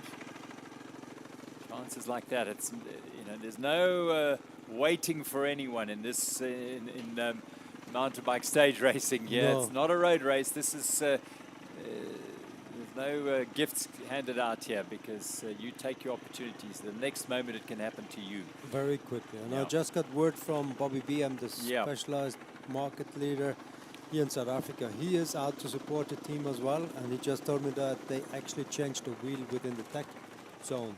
So they didn't get it from the from the team. Yeah, exactly. From the teammates, they actually got it out of the tech zone. And again, going back at it, how important it is. Well, we were just talking about we were just talking about the importance of that, and they've managed to make use of that tech zone. And again, that's just timing, good fortune, whatever it might be. The tech zone is close enough and get there. So a brilliant job done by the specialized team. No doubt Turlo and Goosen might have tried to help them and said, right, well, let's get to the tech zone. It's just up the road there. So very, very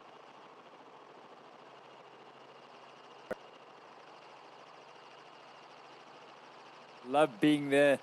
Our lead motorbike cameraman, and Rens is the bike rider, racer, if you like, and the cameraman Doug LaRue. Glued to each other on that motorbike. They'll be loving today, and they're loving the scenes here, as you are, I'm sure, watching Mark Pritson and Felix Stili try and prize themselves away from a motivated group behind, who themselves are trying to put time into the yellow jersey. The dynamics are plentiful on this, and Pritson is highly motivated, and partner on those big wheels, just hanging on to the back wheel of the tall man who was born in Namibia, Mark Pritson, but a South African champion, and going to hand over perhaps a little more to the 32-inch wheels. And if you look back down the road, you can see just a glimpse of that chase group.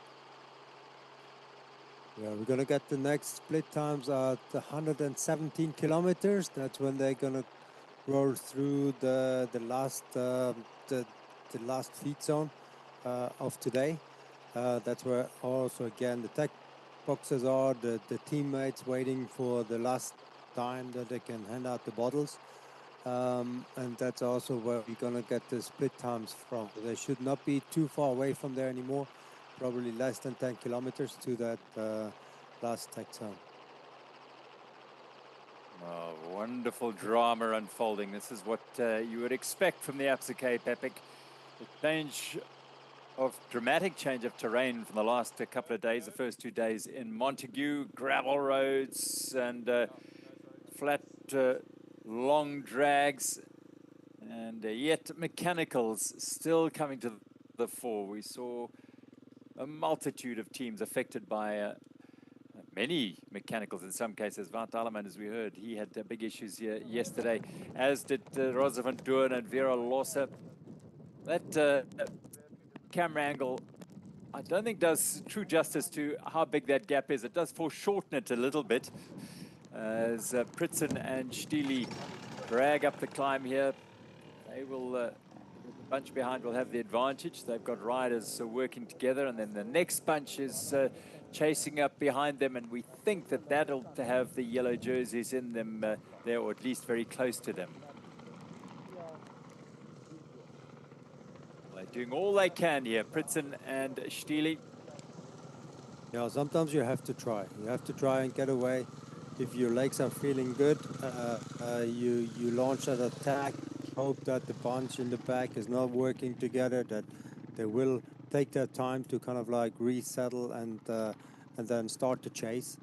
But yeah, we can see Matt Pierce is bringing a whole bunch of team.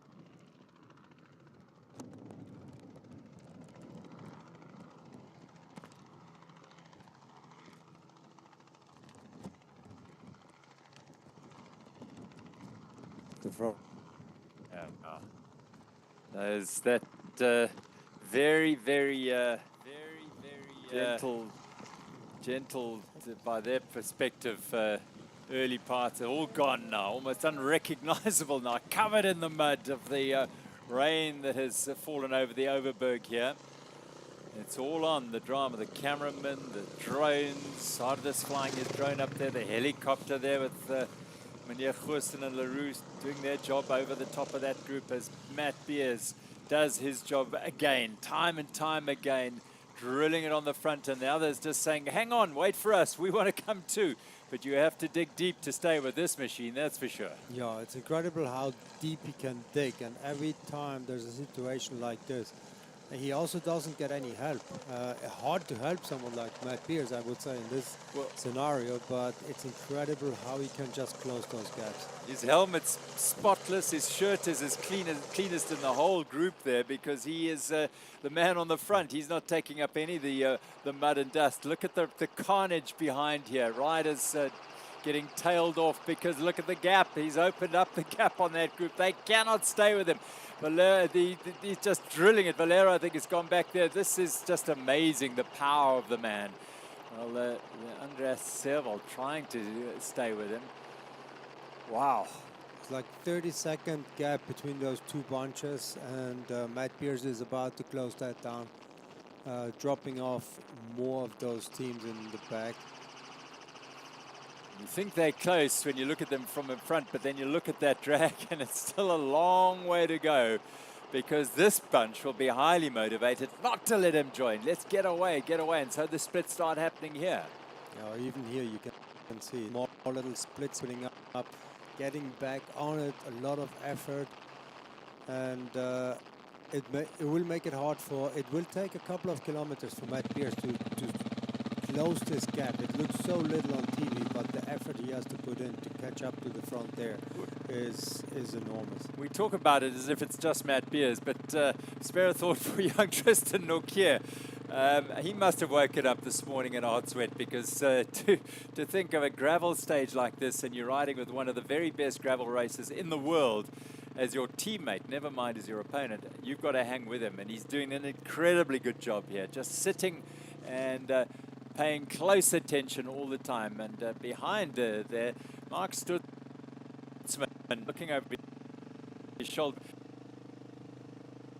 David, you need to stay on this train. Yeah, but still in good shape. You can see he was giving us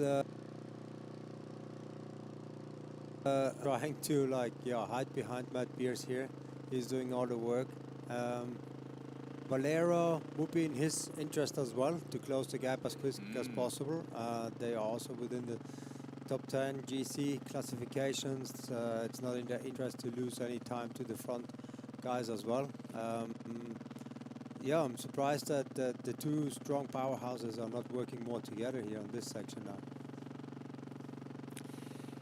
Well, it's just been riveting viewing throughout this race. We're into the middle stage of the 8 days. Little split screen will show you that Felix Stili and Mark Pritson, can they hold on? There's still a way to go in this race. And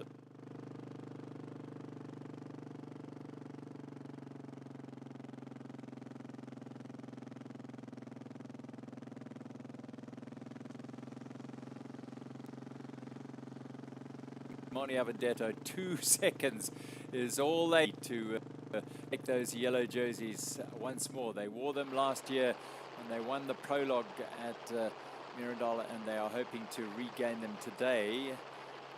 Cameras are all over this race, because you cannot take your eyes away from the group. Marco Hubert, it looks as though he had gone up the road a little bit. Maybe he's rolled back from the group to give Matt Beers a bit of assistance. Where is Travis Stedman? his partner. No, We'll that wait looks and like see. one of the... Yeah, that's Marco Hubert. No, that's Marco, yeah. So, Hubert just looking over his shoulder, waiting to see if he can give Matt Beers. Well, what help can you give?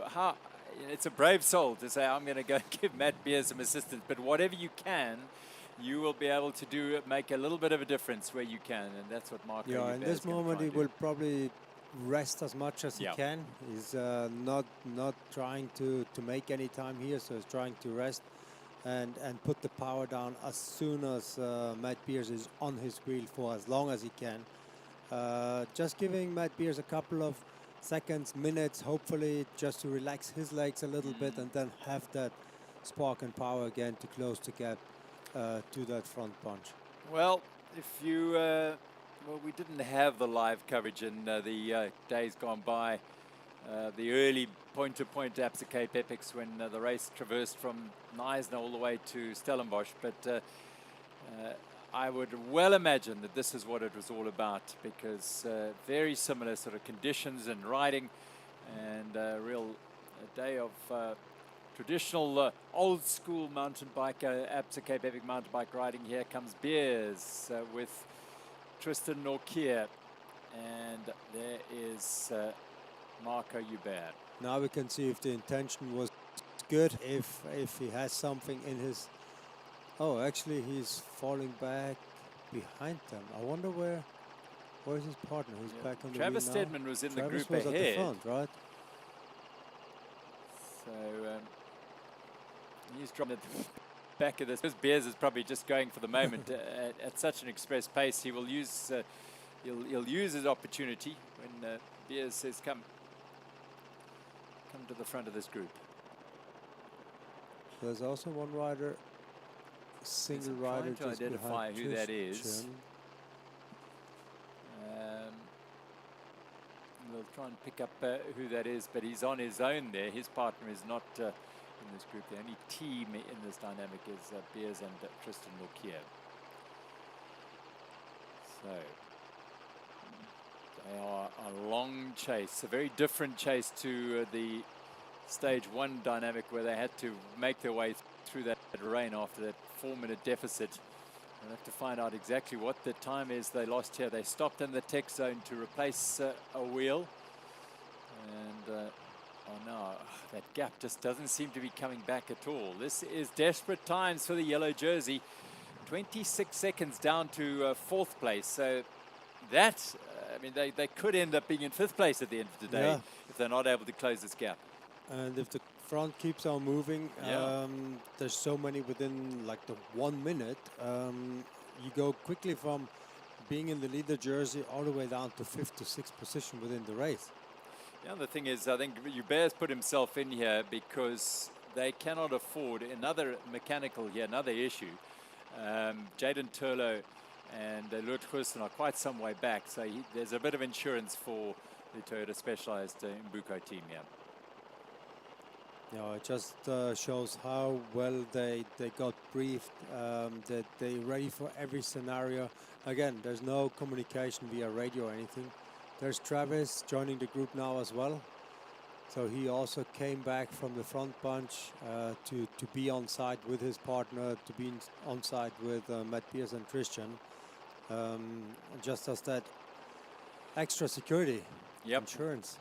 Well, in November last year, the final stage of the gravel burn, Travis Stedman did an enormous lot of work for Matt Beers, who'd had a tough weekend. He was winning the race, but in the end, Travis was able to go away and win this stage. I think Matt realized he was going to win the overall and put Travis up front. But yeah, they are strong riders. And look at Travis Stedman. He's gone ahead down on the left-hand side. Our race leaders on the road, but not overall. It is the Honeycomb 2-6s pair. Highly motivated marathon champion of South Africa, Mark Pritson, and his partner from Switzerland, Felix Stili, drilling it for all they're worth. If you look behind them, you see a vehicle and you see a motorbike, and way in the distance you might pick up a little image of some riders. That gap is not secure by any stretch of the imagination. No, definitely not. We've been joined by Ariane. Morning, Ariane. Welcome back again. Welcome back. Nice to see you here. Good morning. We did see you here this morning. Some wonderful interviews on the start line of the women's race, which we'll unpack later because there was a lot said there that needs a little bit of analysing. But this is some race going on here, isn't it? Yes, indeed. I wouldn't have said that it's split up so much. Really, really massive efforts that this team is putting through their pedals here. Great to see such an active race. I was expecting a much more conservative race today. Nice and dry here. It looks like that they've been through the wet patch and now the road's much drier.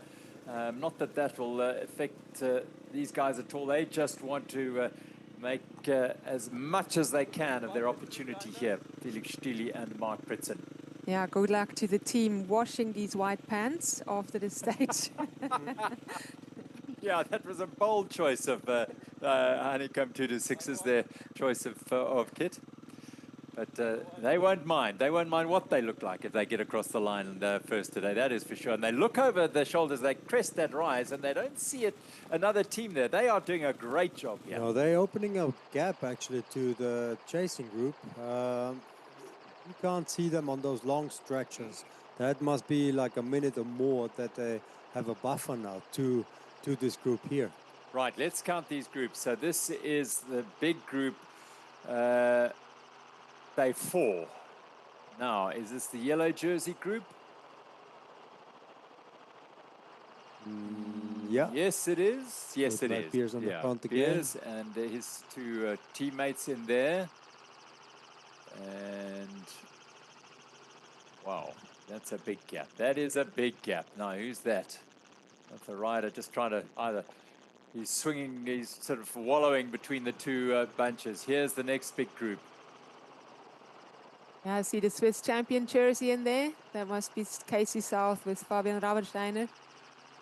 And the gaps are big. There's a huge dynamic taking place here on stage 3. The longest of the Absa Cape Epic is delivering great drama and wonderful old school Absa Cape Epic racing here for a change. And this is what the route director, Hendrico Berger, was hoping would transpire. Not that you want riders to have mechanicals, but that is the Absa Cape Epic dynamic. And then there's a smaller chase group. And This is the leading pair. these leaders. Yep.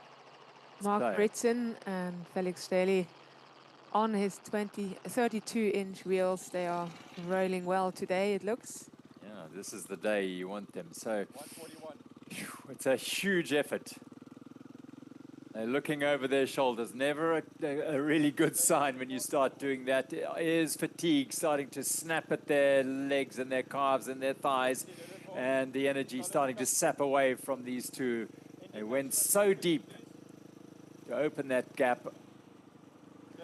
Have they got still enough in the tank to finish it off at middle class? Yeah, still more than 20 kilometers to go. They haven't crossed the 117 kilometer water point just yet. And yeah, their legs must be burning. And then also the motivation within this group here, because they know Matt Beers, Trishan, they are behind. That is a good opportunity for Willier to actually get into the leader jersey and actually get a bit of a buffer on Matt and Tristan as well. And there's some strong riders within this group as well. Aleman is right there at the front as Yeah, Gaze and Schwarzbauer are in there. The Willie Victoria team are in there. Aleman and Stosek. This is a very strong group indeed. And Yeah, this is a lot of horsepower pulling there now. It's Wout Aleman, the Belgian champion, up in front, riding for the Buff BH team. They've got new bikes this year. They're rolling on. yeah, look, we've got 2 of the 3 previous stage winners in here, plus the team who finished second on all stages. That's Rido and Avandetto, who, like they've done, we just kept themselves out of the winter, out of trouble, and gone about their business almost surreptitiously, almost anonymously.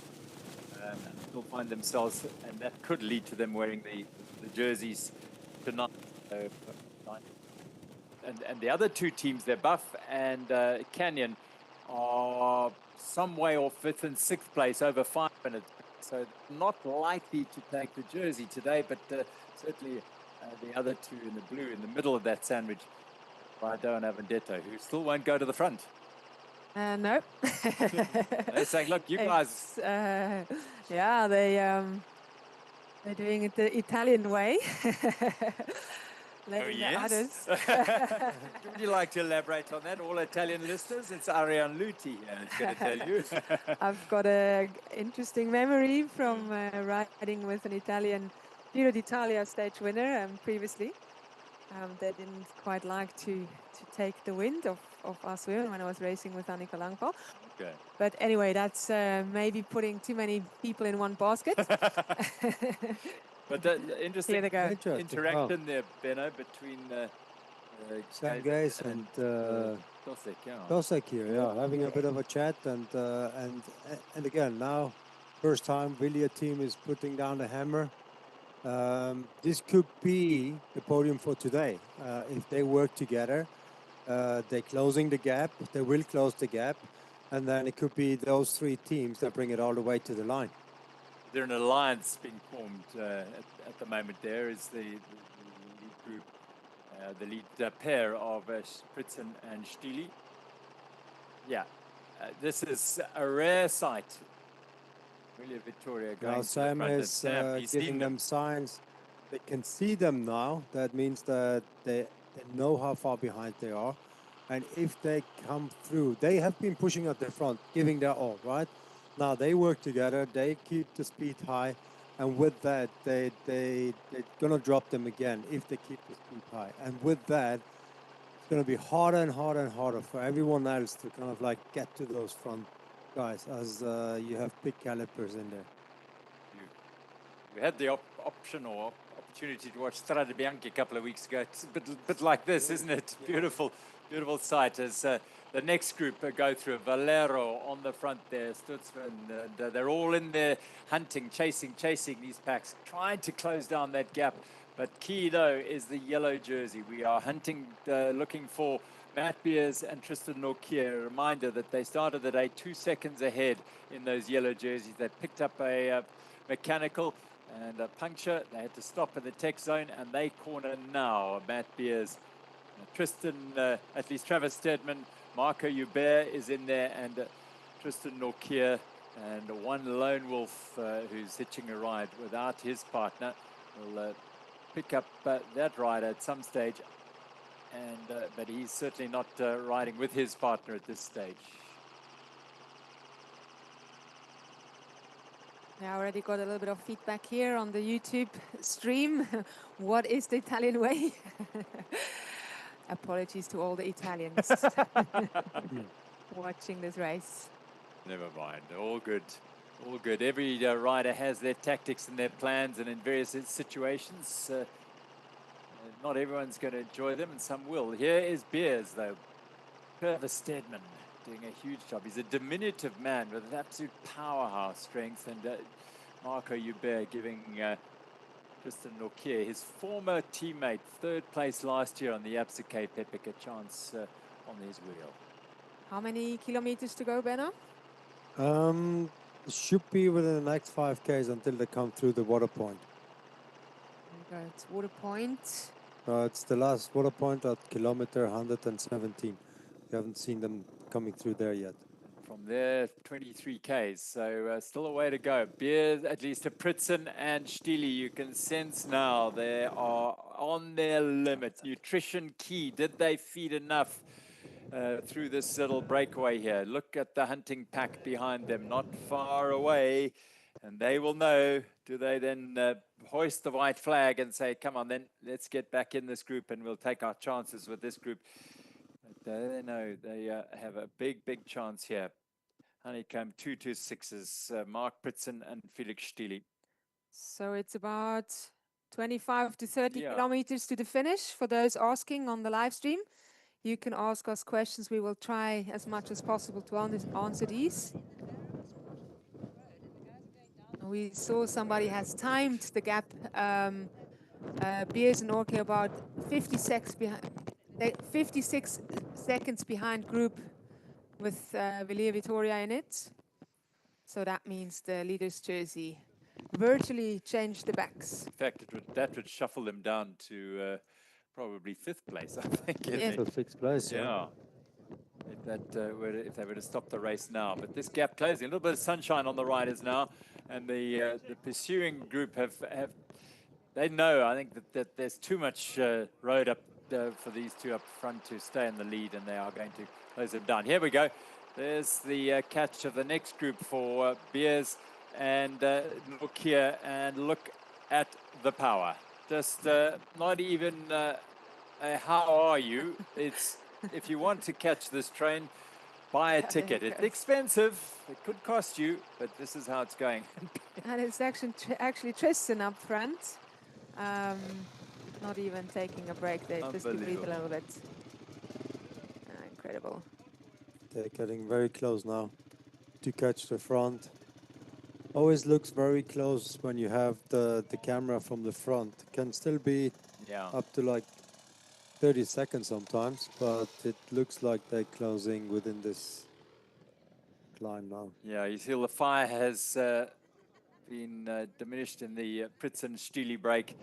Bold it was, certainly, for a long while as they sensed an opportunity.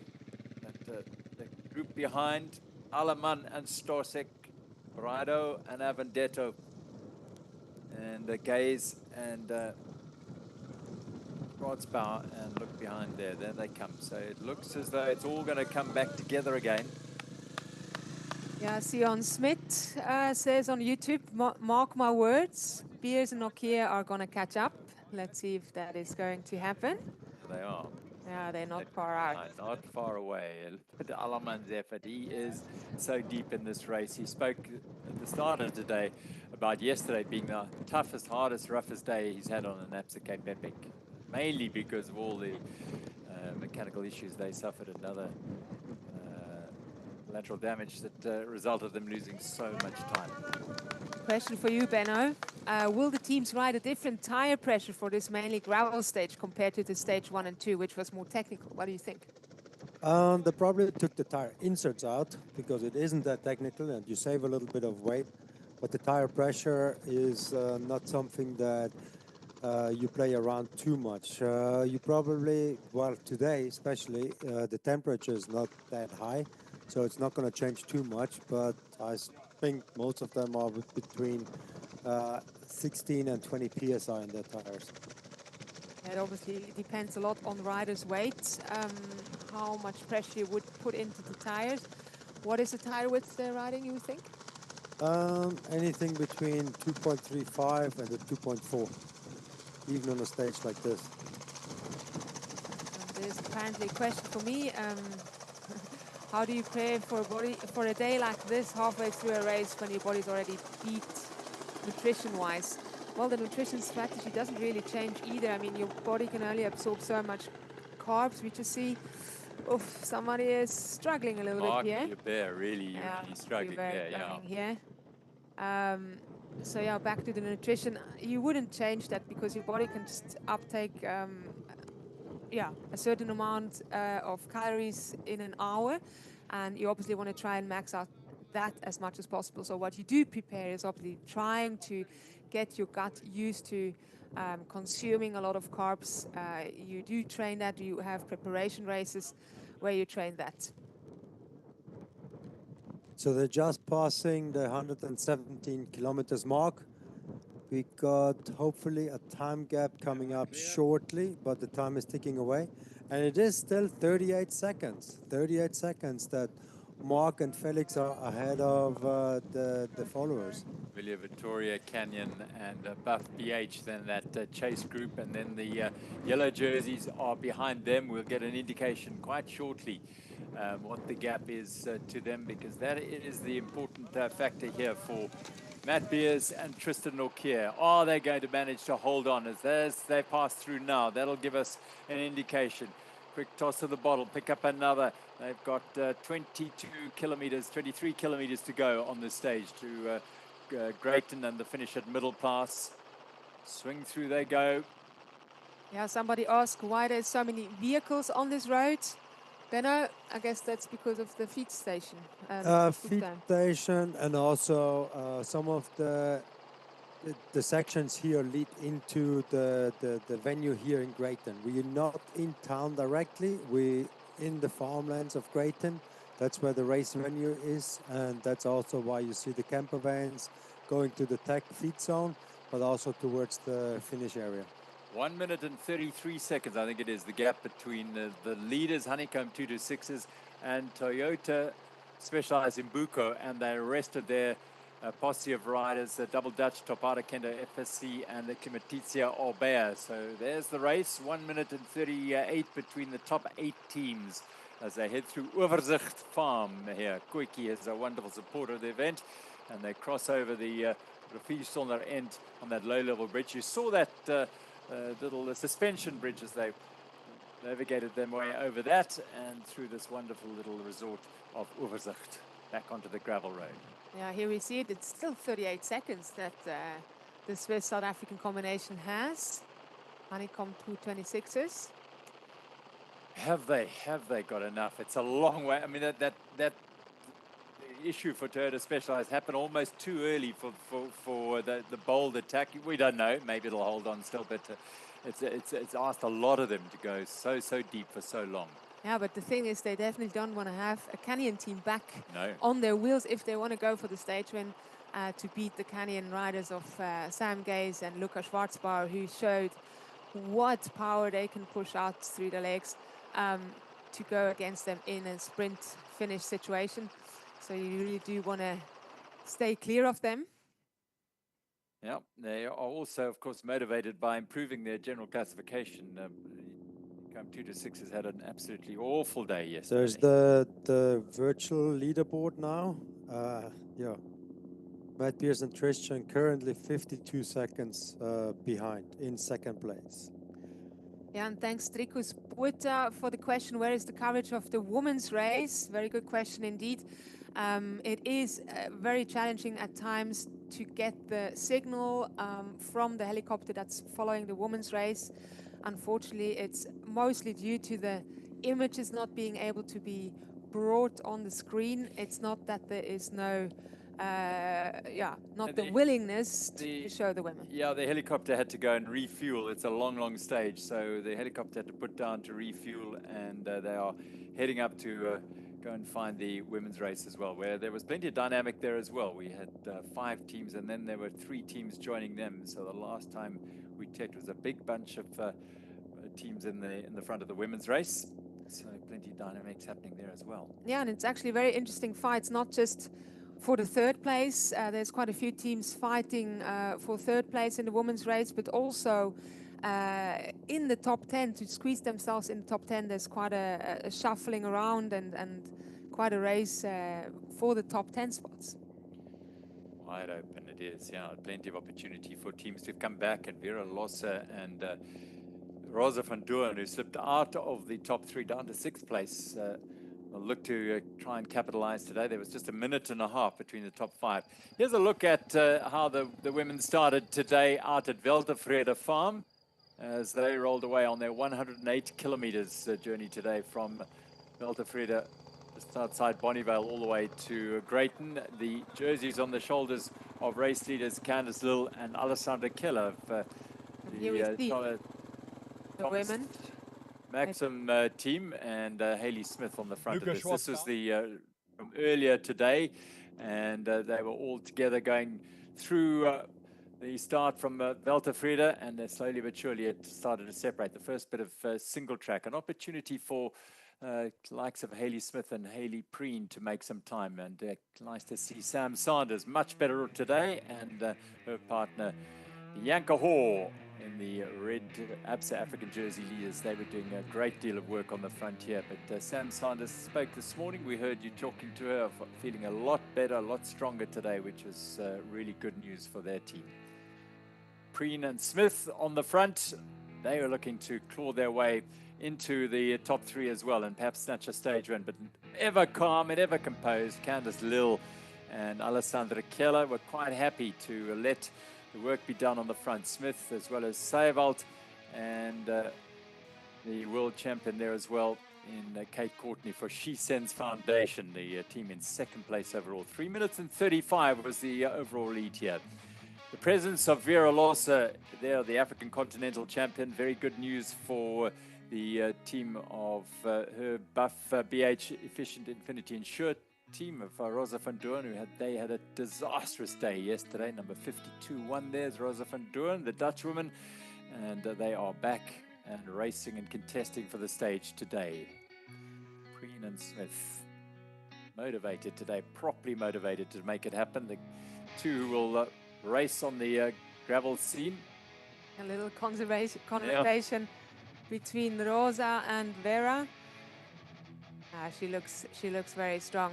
Vera was telling that she's appreciating the youth of Rosa. Such a great teammate. Only good words about her. Yeah, right. Vera saying that she was about her age. I think she's 24. Rosa, when she first raced the race, Vera, and of course she's a winner of this race in 2023. So she and Kate Courtney, the only two in this women's field to have won the race. Hayley Preen would love to do that. She would love to win a stage. Hayley Smith looking for a support. Most of the morning she's been sitting on the front looking for some support on the front, but it hasn't been forthcoming. And eventually the group was joined by 3 other teams back into the group, and that would change the dynamic of the race today and could well influence the overall general classification as well. Now we are live with our elite women, and that group looks as though it hasn't changed too much. We can see the very distinctive colors of the Lithuanian chap in Katarzyna Sosna-Pinele in there, so they are in there, the Topada Kenda team. The one team that we know have had difficulties today are Calderon and Porticas, not just today, but through the race.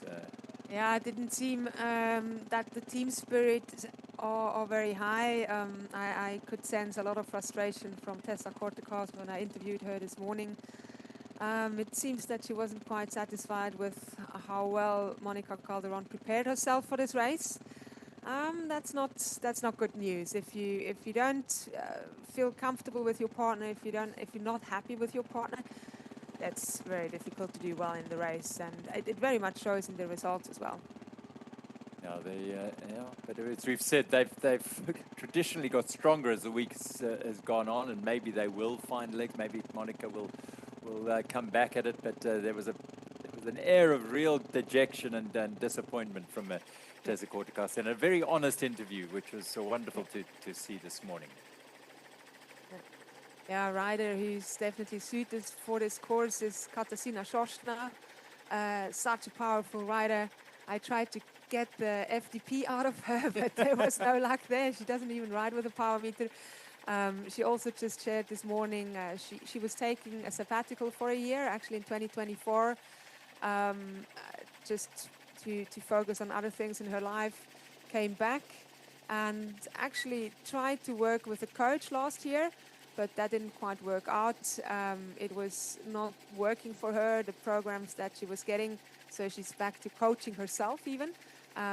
Quite special, I would say, on that level to basically put together your own training. So incredible at what level she can ride with this kind of setup. Yeah, hence the utter excitement and thrill of getting on the podium yesterday against these riders, many of whom are coached to the nth degree, and world champions we've got here. So she's done an amazing job. They're doing a great job. Yeah, I would have. I once lost my Wahoo after a training, and it was my biggest aspiration to get that training uploaded and show the intervals to my coach, but she would never be bothered about something like that. Well, old school, she said in that interview, and this is an old school Absa Cape Epic day for sure. So lovely, in keeping with the theme of today's ride. Yeah, she's such a good teammate as well, looking after her partner really, really well. She's not that young anymore, but definitely quite a bit younger than Katarzyna, Georgia Marque.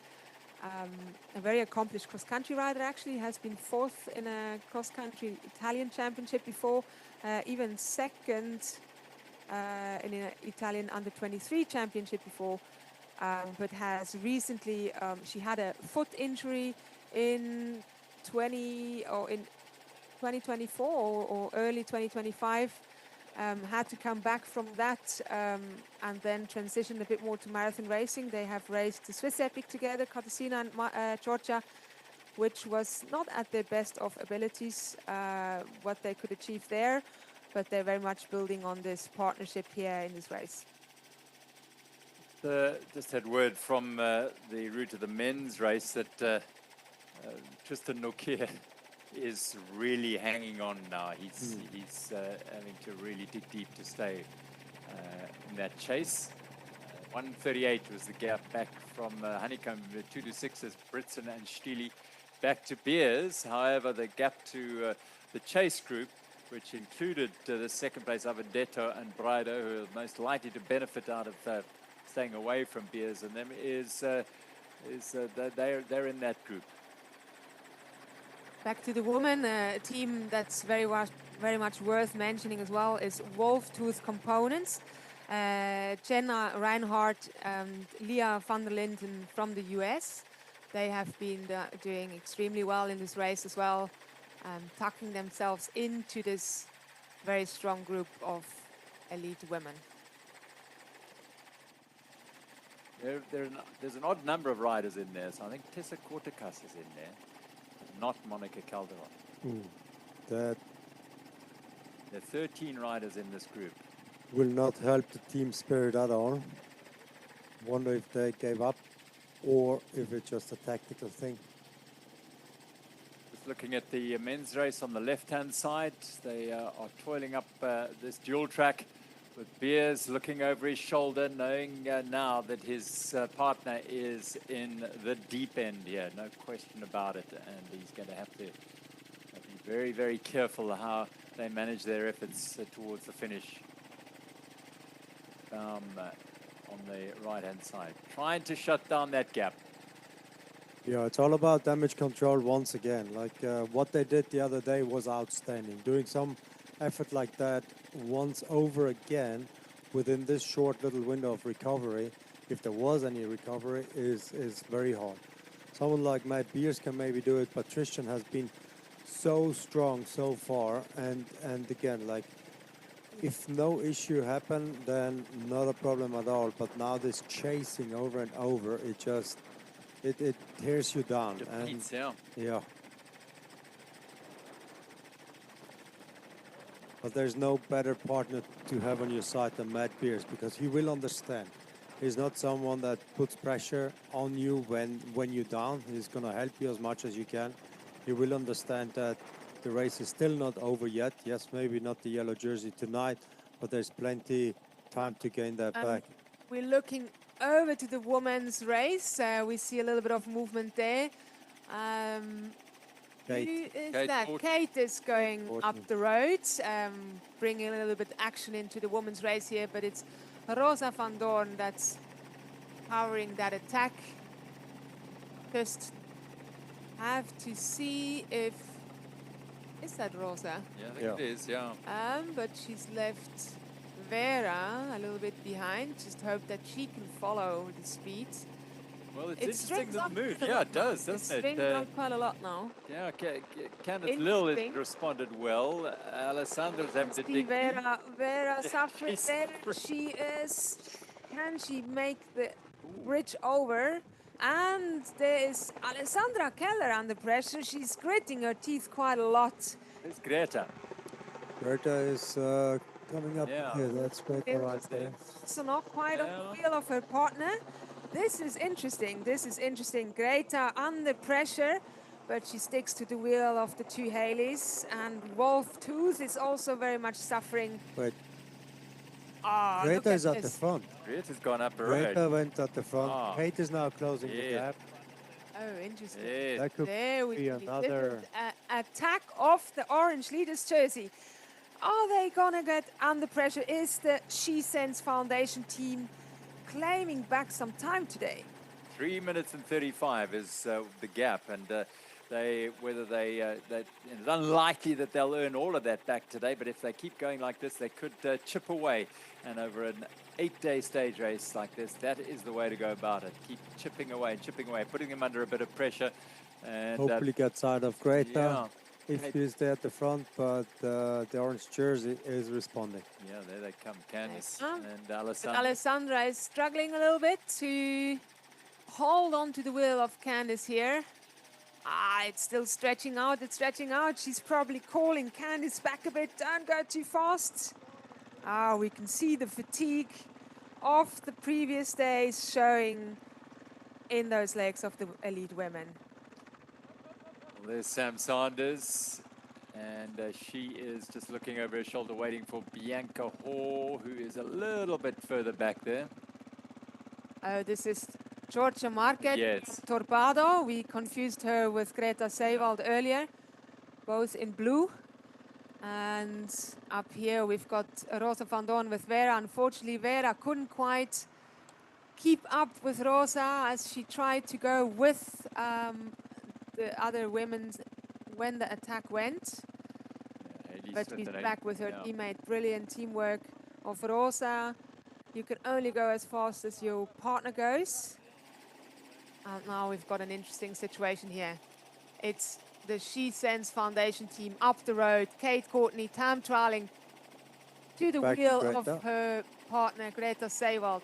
What an interesting stage. Is it the day that we will see another team winning a stage? 3 stages won by this pair, Alessandra Keller and Candice Lill. And Alessandra out of the saddle, so is Candice. They don't want that gap to grow, that's for sure. They are feeling the pressure for the first time this week. The race leaders in the orange jerseys are under a bit of pressure. Candice Lill and Alessandra Keller, who now digs deep and goes to the front to do a bit of a work here in hunting down the She Sense Foundation. Kate Courtney and Greta Sewald up the road, looking to claw back some seconds of that 3 minutes and 35-second advantage this pair hold over the American and the Italian, who are just up the road here. There's another team on the left who won't influence them at all. It's one of the men's teams, but this is Alessandra Keller. We know, we see her every year in the cross-country, every race. She is a never-say-die rider. And you can see it all out there. It's very clear to see the effort she puts in. It's wonderful. Candice looks just so calm. Yeah, but this is definitely a little bit of a stressful situation. You never quite want to see. You see Alessandra gritting the teeth. This is painful. This is stressful. You're not quite in control anymore, and you never quite know, if there's possibly also coming a mechanical on top. You want to be in control of the other teams, and this is a moment of despair at the moment. Yeah, they're under pressure, no question. Taking turns now. Alessandra's done a little bit of a pull. Candice goes to the front, and she will do a session of work here. And immediately, Alessandra has to dig deep to just hold the wheel. It's Look how they're working pressure. hard. I mean, that's quite some speed that Kate and Greta are pushing there in the front. And they're definitely relieved just to see a little bit of a downhill here. I asked Candice earlier if they made changes to their chainring size, but she declined. She said she's still on a 34T chainring. Is that the right decision that she's made here? It would definitely be very useful right now on that downhill slope to be able to push a bigger gear. Oh, great racing we are seeing unfolding here. 108K racing, brilliant. Beautiful. In both the men's and women's races, it's just fantastic to watch. Yeah, such great active racing. Such a great moment that Greta saw here to just get the upper hand over the leader's jersey. But they are chasing hard, and it looks like they're actually closing that gap a little bit. Yeah, they're closing it down now. They are on this little flat trending down section. They are closing in on Kate Courtney and Greta Sewald. Bold move by the She Sense Foundation team. World champion and the former Italian champion. Yeah, they are her time trial in mode. the PT position. It's all about aerodynamics today, and she knows it so well. The lead wheel record holder and winner of last year. Kate Courtney and the marathon world champion. She is pushing and pulling Greta Selvard along. That gap is coming down. The orange jersey were under pressure and they responded as true champions. They dug deep. Kate, at least Candice Lill went, and then Alessandra Keller had to winch away onto Candice's wheel, and they've done a share of work each, and the gap is coming down now, and it looks like they'll all be together, this pair, but these 4 riders, Kate, Courtney, and here they're sitting up. For a little moment. Well, let's make them work. Put them under pressure. If we got the legs, we've got to go. Well, it's just going into a downhill, so you may as well get the best out of it. Yep. Look at her position. Yeah, well done. Well done, Kate. Big smile. That was some nice action that we saw here from the elite women, from the world champion and the Italian short track champion, Greta Selvard. The Dance Foundation team definitely inspired a lot of women out there with their bold racing today. So back together as you are. So the top 2 teams on general classification. 3:35 is back in the bank for Candice Lill and Alessandra Keller, and they are seemingly, although it's recovery mode now for I think all 4 of these riders, just in control, but just using these kilometers to recover. I mean, this sort of situation, you've thrown down the gauntlet, you've put out the challenge, and you've gone all in to see if you can make it work. And the response has been good from the leaders, and you recognize that and say, well done. We tried our best for now. It might come later. So we'll wait and see how that evolves. There's more time for them to try and counter again, Courtney and Selvard, if they've got it in the legs. Back with the men's race now. A bit of trail for the riders on a day that's heavy on open roads and gravel roads and a bit of tar. There's a little bit of trail now. It trends uphill for Matt Beers.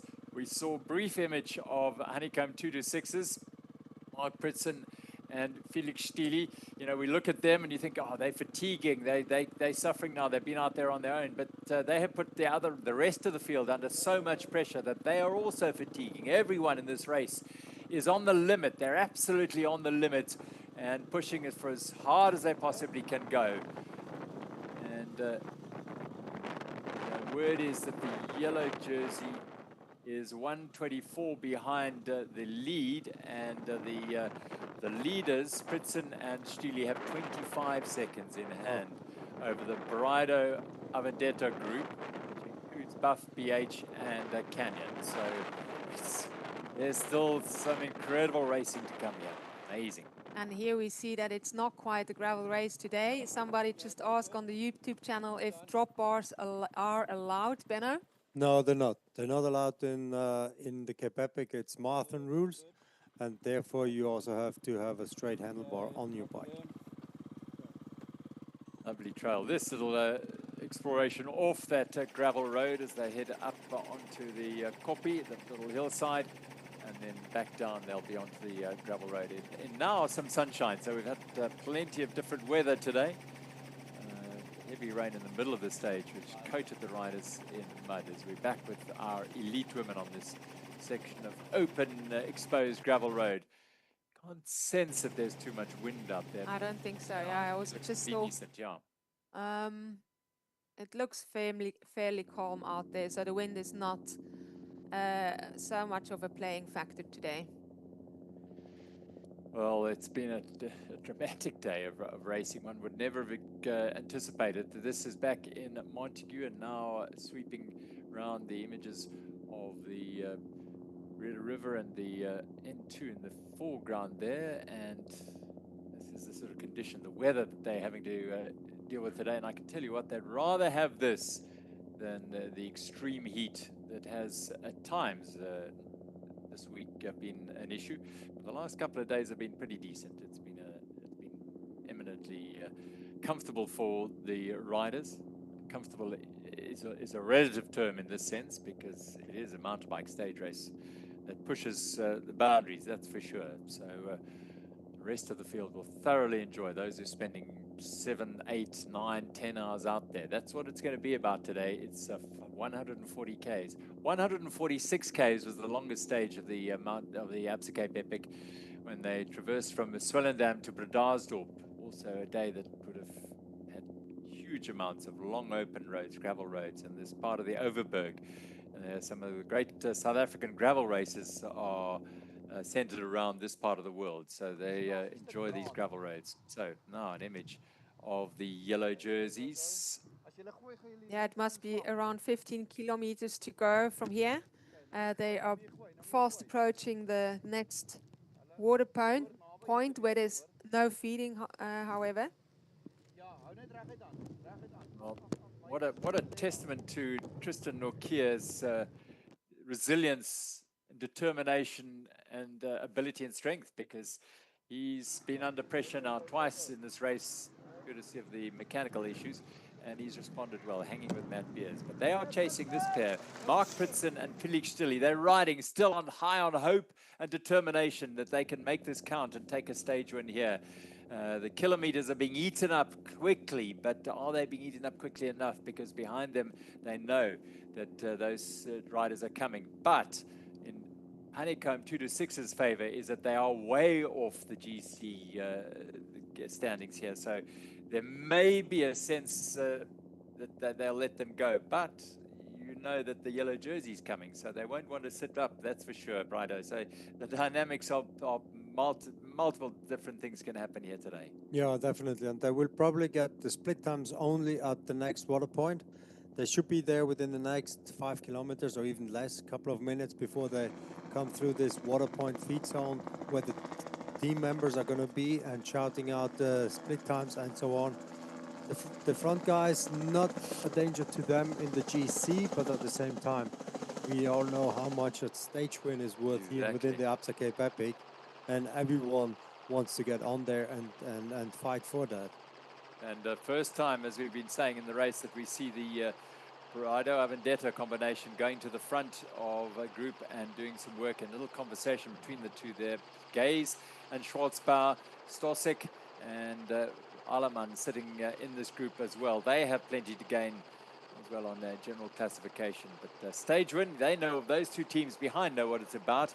And Brido and Avendetto have yet to win a stage at this year's race. They've won 3. They won the prologue and 2 others last year. And this is what is motivating that group up front, because Brido and Avendetto know if these two catch them, just look at the face of Matt Beers there, fatigue. And we saw Lucas Baum there without his teammate Georg Ecker. I've seen many people asking, where is Georg Ecker? He doesn't seem to have the legs to really follow his teammate. He seems to have still a little bit of struggles mentally. It's not going all too well in his private life. Therefore, he's not quite up for the challenge this year. So, yeah, I think we're seeing teams being split all over the place here in this brutal day. In terms of the distance, the conditions, here's Pritson and Stili back on the gravel roads. Another climb up on the outskirts of Greyton. They look over their shoulders. Does that motivate them? 1 minute. There we go. 128 Ks. 1 minute. So the gap has gone out since we last checked. Bigger again, yeah. 20 seconds more, basically. This is a phenomenal ride. That's interesting. Unbelievable. Wow.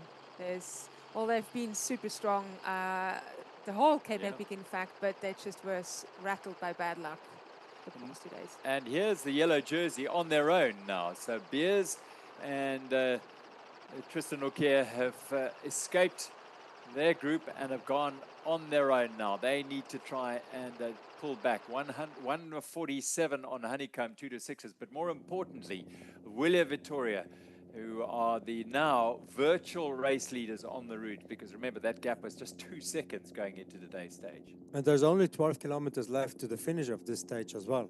So now, of course, again, damage control, try to make up time without putting Tristan under too much pressure. He needs to be able to hang on to it, but they dropped pretty much everyone else that they had with earlier on. Mark Pritson and Felix Stilly here are so motivated. They are going so deep. The opportunity to win a stage at the Absa Cape Epic for this pair is never better here. They have a golden chance to write their names into that record book as stage winners at the Absa Cape Epic. And you see when Pritzen's holding those bars, rather Beers style in a way, just hammering it away. Absolutely brilliant. What a machine, really. Mark Pritzen really hammering it here in the front. Yeah, he's shown such great form all the way already. And now there's a stage win on the line, and that certainly gives them wings. Yeah, they know every time, every pedal stroke, every little hill they ride takes them closer to middle class. Greyton awaits, and then beyond Greyton, the race village is around 8 or 9 kilometers beyond Greyton. So they've got, in fact, Greyton in the distance there. You can see they are hammering it away here to try and close off this this stage. Steely, part of this Honeycomb 226's team. And of course they have Hayley Preen riding in the Honeycomb 226's team women's race. Somebody asked if there's any points on the line similar to the Tour de France, and maybe even bonus seconds. That is not the case in the Absa Cape Epic. Yep. But of course, lots of glory and a bit of prize money. Yep, yeah, nice prize money come the end of the stage for these riders. It's a UCI race that these riders certainly do target, Benno. Yeah, that's also why the top 10 are so important. Prize money gets paid down all the way to top 10. Especially in the women's category, it makes a big difference because not everyone is part of a big team. Some of those teams farther back, they financed everything themselves. They have small sponsors to make up for it. But if you can grab some of the prize money, and the prize money, again, is the same for men and women. It's in Rand, 350,000 for the win per team, and still 15,000 Rand for a top 10. So that makes up a little bit for the expenses that you had coming here, putting in the training and everything. So that's also why it's not just the glory and the fame, it's also a little bit of a financial support that you get when you get into the top 10. And UCI marathon series, marathon points as well. Definitely, that as well. So, drama here, and they are chasing all the yellow jerseys, Beers and Nokia. Well, when he signed up, when he agreed to ride with the three-time champion Tristan Nokia, he knew he was signing up for a week of, well, he knows how to suffer, he knows what pain's about, but when you go with a man of Beers' pedigree, you are signing up for extra time and extra time of pain, less time on the bike perhaps, but he's digging so deep here, just hanging onto that wheel, and they are trying to claw back a minute to the front of the race now. Heaven knows, they've done it before this week, these two. They clawed back 4 minutes. That puncture happened a lot earlier on stage one. They took a wheel from their teammates and then rode their way through the field to get back to the lead group. Can they do it again? And that's the thing now, like it's not the same situation as in stage one anymore. It's not that easy to get that time back to the front. For the reason that we have a team up front with here Mark Pritzen and Felix Staley, who are gunning for the stage win. They are out of the GC due to all the mechanicals that they had, but they're going for the stage win, and that means the whole peloton is pulled by these guys, and that's why they are driving all a very high pace, and that's why it's not as easy as in stage one to claim back that time and recovering from the incidents that they had. Yeah, because Brido and Avendetto are saying, we've got the yellow jersey here. We know they did it on stage one, but this is a different dynamic. Let's stay away. Let's try and get that yellow jersey secured on our shoulders today. They might not get the stage win today, but they could walk away with that yellow jersey and the overall lead going into stage 4. There's a loop around the trails of Greyton before the looming stage 5, the Queen stage. Pritzen all in here, and he's done most of the work on the front of this breakaway as Mark Pritzen. And like Beers, he's done most of the work here, but you can't do it alone. You need your partner with you all the time, and digging deep and hanging in is just as good as doing the work on the front there. Look at Tristan Nokia out of the saddle, just doing everything he can to hold with beers. Well, if the Absa Cape Epic gives the Tour de France of mountain biking, we also know now who's the Pogacar within the field. Yes. This guy here is just putting the hammer down every time he can. And without the mechanical issues that I had over the last couple of days, who knows where those two be. Yeah, I mean, everyone looked at this stage from the start of the day. It had Matt Beers written all over it. It is type of riding. Not that the others don't have it, but he is such a powerhouse in this type of stage that you felt, well, at some stage he's going to do that Pogacar and attack with 30, 40 k's to go and disappear up the road. Well, not to be today, because the vagaries and the pitfalls of riding the Absa Cape Epic, it is written into legend that you cannot get through this event without a mechanical or one or two or three, and it happens time and time again to the very best and to everyone else down the field. You have to deal with it, and it's how you deal and how you respond to it that is the difference between success and failure, or happiness and sadness. Yeah. Also, back in the day when he was riding with Chris Evans, after the first stage, they were 8 minutes down. Yeah, they were.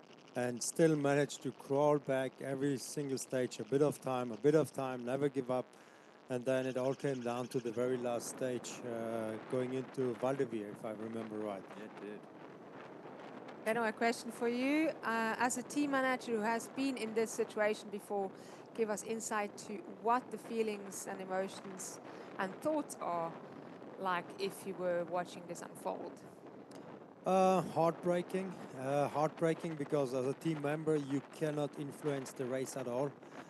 You always want the very best for your own riders the most, and having all the effort, all the preparation coming down to a small little mistake, having a flat tire can happen to anyone, as we saw. And it's not that they're riding risky equipment either. You really prepare the bikes the best way possible to the knowledge you have and also the equipment available you have. And then seeing them having a mechanical out there and being in that situation where they have to work so hard just to kind of like get back to it, it's heartbreaking to say the least. But then at the same time, positivity gets you along. It doesn't help anyone to focus on the negative within this. There's always a positive to see. Yes, I mean, they maybe lost the yellow jersey, but they still have the red jersey, right? Yeah. So they're still in the African jersey as it is. Like being able to have two jerseys on the one team is already a privilege as it is.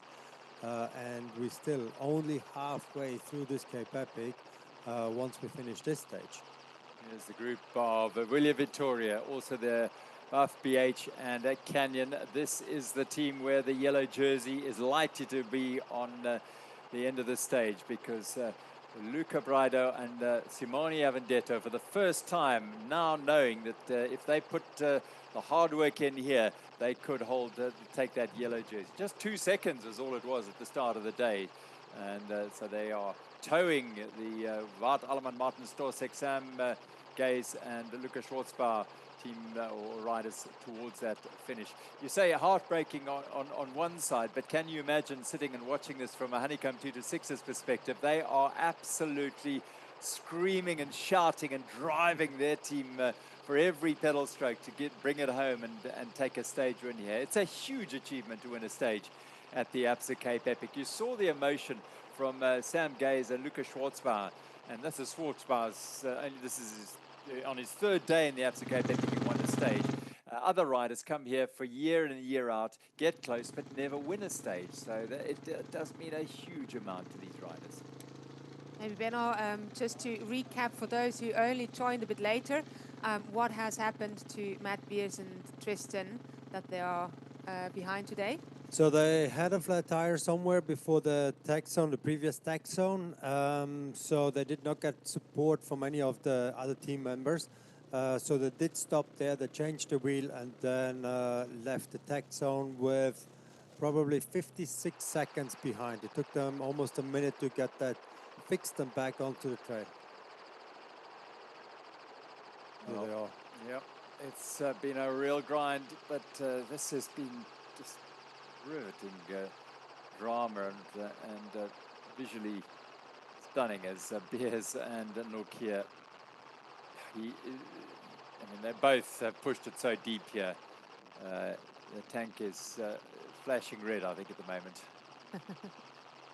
Yeah, at this stage, but again, you see the effort they put in. They dropped everyone else. Yeah. They don't seem to close the gap to my peers, so still going a very high pace, but so do the front guys. They are currently fighting for the podium here because one of those teams at the front is going to miss out on the podium today. So I'm actually surprised that they do not work more together to try and close that gap down. Do you, just looking at this pair, is there a stage, at some stage they say, okay guys, we've got 4 days still to go, we've got the Queen stage to come, we've got some big riding here, shut it down a fraction, let's just get ourselves here, get to the finish. We are going to lose the yellow jerseys, let's manage our effort to the finish. No, I'm pretty sure they have a good eye on their power meters right now, trying to kind of like stay within the orange zone, definitely not the green zone at this stage, but stay away from the red zone, because if you dig too deep, again, like your whole recovery for the next day is going to go out the window. Once you're in this deep, overpowered kind of stage, it's hard to get out, and they have to do the damage control and stay within the orange the most. Yeah, the most important is just to stay calm and collected and not do anything stupid, and something stupid would be just to completely break themselves today just to close this gap. You just need to manage your effort at all times and really don't lose focus over the bigger picture of this race. Yeah, that's the thing, and that's what makes it so challenging. It's such a huge achievement, is that you have to view it from both microscopic detail and the global big picture, and just assess it all and assess your efforts, bearing in all those in mind. Pritzen out of the saddle, looks over his shoulder. Felix Stili, 5th at the World Gravel Championships last year. This man has got pedigree. He knows what he's about here, but this is the deep end of a big, long stage, the 4th of this race, and he is emptying his tank to make sure that this pair can take a stage win here at the Absa Cape Epic and reward their efforts, the bold effort of attacking when the yellow jerseys were under pressure, and they decided, you know what, everyone else is worried about the general classification, let's go and hunt ourselves a stage win here. And so far they're looking good for that, but it's a way to go still. Middle class is the finish of the race. Huge big race village. First time it's been used as the race headquarters here in Greyton, where various different farms have been used over the many years. This was also a stop on the point-to-point races back in the 2007, 8, 9 years. So, but that was in the race village, was in the village of Greyton. There was a question where the Torbara Kenda FSA team of Fabian Rabensteiner and Casey South is. Last we saw them on a crossing a timing lap was at 128 kilometers, and they crossed that in 8th place. So they would be behind the leader's jersey of Toyota Specialized in Bucos, Matt Beers and Tristan Nokia. How big that gap is to the back, that we can't currently say, unfortunately. Bart Alleman, look at the effort from the Belgian champion there, digging deep. He's trying to now put in a bit of an effort to put some distance. He's looking over his shoulder. What effect has that little drive had from the Belgian champion and the Czech champion Martin Stosek, stage winners 2 days ago? Disaster struck them yesterday. They've had a roller coaster, and they also had a puncture today. But they've come back very well. An absolute roller coaster.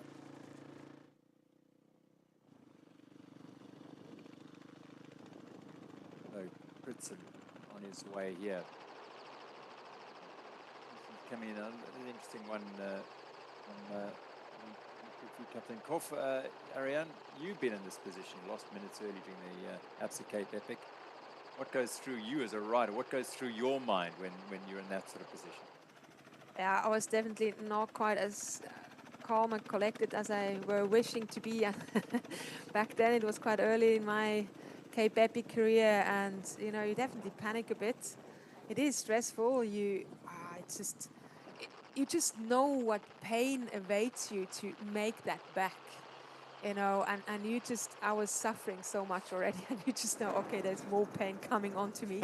So I was just struggling a little bit, just dealing with that fate a bit, but that was also my mental state wasn't the very best at the time. My hurt box was already a bit filled. But yeah, later in my career, I learned to be patient. I learned to just accept whatever you were dealt with. And that's basically, you know, these professionals, they luckily have got experience.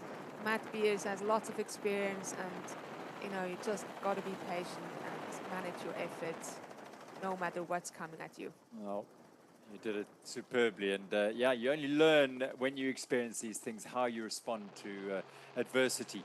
And Beers and partner Nokia doing so very well indeed. This pair had adversity yesterday. Their response today is say, well, that was yesterday. Let's now put our names up in lights today. Mark Pritson and Felix Stili, South African and the Swiss rider, are now seemingly putting the finishing touches to a stage win. We say that advisedly because this is the Absa Cape Epic, and if we've learned nothing from this year, if we've learned anything from this year's event, is that every little rock and stick and stone in this road could result in a stage-ending problem. So they all know that as well. But they won't be thinking that. All they're thinking now is, let's get to that finish. Let's bring it home safe. Bring it home. They're digging deep. It looks like they managed to keep the gap of a minute to the second group.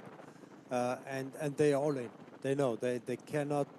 They don't think about recovery tomorrow. For them, right now, it's for the stage win, trying to stay ahead of everyone else. And then recovery, they will think about maybe later this afternoon, but not right now. Now it's pedal to the metal, all in. Yeah, lovely dual tracks. Rocky it is here. Keep it safe, keep it steady. Those big 32-inch wheels have done the job today. What a moment for a bold move to bring that size wheel to a race of this torturous nature and really hectic event. And well, they've proven today on this predominantly gravel style race stage that these they do work, and they do the job here through some forest and bush. And I can tell you what, they are close, because that helicopter is overhead here at the middle pass. So Mark Pritson and Felix Stili are closing in on the finish here. They won't know how far back the chasers are, but what they do know is that the finish is just up the trail here from these two riders. Stili just following the lines. There's a little bridge across the river in the sand. You'll see the tape, which will tell you that the finish is around the corner.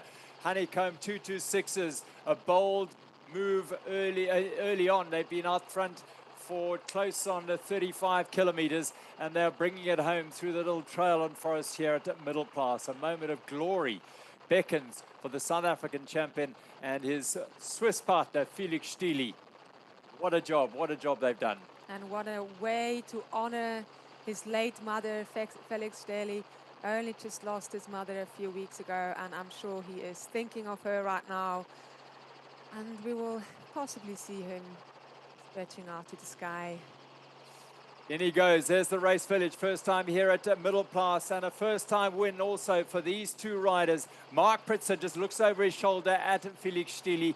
Emotion will be flooding over them now. They know they've got this in their bag. It has been an immense effort from both Mark Pritson, the South African marathon champion, and Felix Stili, fifth at the marathon at the Gravel World Championships last year. Just a last look over his shoulder just to make sure they're not chasing and they're not closing in on them. They go behind the race village here. It's heavy going, you sense here on that sand, but they know that pedal stroke will take them, every pedal stroke takes them closer to victory. They round the last corner. It is Honeycomb 226ers, Mark Pritson and Felix Stili, covered in mud, caked in mud, but absolutely delighted. They are stage winners at the Absa Cape Epic. It is Honeycomb 226ers who wins stage number 3 here in Greyton, a monster stage of 140 kilometers, and a bold move has paid off for Pritson and Stili. And you see the emotions just flooding over them. What a day for these two riders. What an effort they've put in. Amazing. This is incredible. Look at them. And again, without trying, you wouldn't know. That was a very bold move. And look how close it actually got to. The next team's coming in. Yeah. It's Wout Alleman, the Alleman, Belgian yeah. champion, up front. But His key here teammates. is Brido and Luca Brido and Simone Avendetto. Classy riding from them. They've done this before, the two cross-country races. Alleman's gone out early, hoping that Stossek can outsprint these two and take second place. The yellow jerseys there for Brido and Avendetto. Will they just settle on that? Let's see as they go towards the finish line. Alleman is leading out. Stossek's going around the outside. It's going to be the second rider across the line who takes it here. It's going to be Avendetto and Brido, who look like they will get home here. They will get second. Third. Yeah, third place on the outside. Stossek Where's Canyon? and Avendetto have done the job, and Canyon have been distanced a bit. Here they come. Luca Schwarzbauer and Sam Gaze. I think Schwarzbauer has emptied his tank today. Will they all have? What a race. What a day out on the trails. 4 hours and 20 odd minutes of racing from Montagu to Greyton. What a day. And it just shows this is not road racing.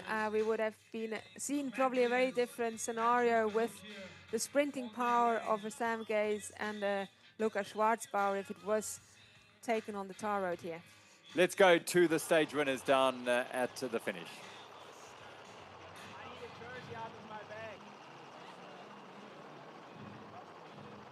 What a day here, the big day, the one that we looked for, and certainly a day suited to the 32-inch wheels.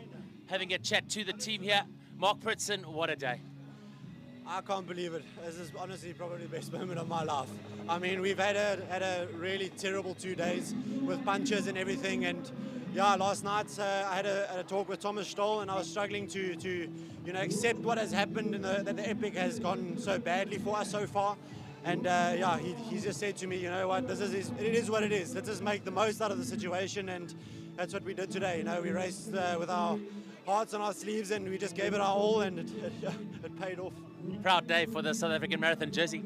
Absolutely, and I mean, to do it in the marathon jersey, that's a cherry on top. Felix, it's been a proper ride. It's been a roller coaster, in fact. Just getting congratulations here from Martin Stossek, but what a day, man, what a day. I can't believe it. As Mark mentioned, we had a very bad start. Yeah, very bad luck. And yeah, I don't have words. Mark just mentioned in the last 12, 13 Ks for who we ride for, and I'm proud that I have my mom with me. And yeah, I just rode for her, and Mark was just an animal today. Mark, let's talk that through quickly, those 32-inch wheels behind you, but certainly a day for the big wheels, no doubt. Absolutely, and I mean, Felix gives me all the credit, but he did his fair share of the work as well. And I mean, yeah, it's a team sport, and yeah, I mean, like I said, it's been a tough day for us, and the fact that we managed to somehow get a stage win, I mean, it was brute force. It was just literally putting down the watts as long and as hard as we can, and yeah, and I mean, something had to go eventually, and luckily it did. And yeah, we're here, won the stage, can't believe it. Felix, you'll go down in history as Honeycomb 226 is the first team ever to win a stage at the Absa Cape Epic on 32-inch wheels for one of the riders. Yeah, it's unbelievable, and I just want to thank Honeycomb and 226ers for the support which we're getting from them, and that they gave me the chance to ride with Mark. It's just unbelievable the support they give us, and now we could pay it back. Well done, guys. Congrats. Hugely emotional for Mark Pritson and Felix Stili. Yeah, you can imagine. Absolutely massive achievement by the pair of Honeycomb 226s. And confirmation of their stage win, 4 hours 19:52, minute and 9 seconds ahead of Willie Vittoria and Buff BH.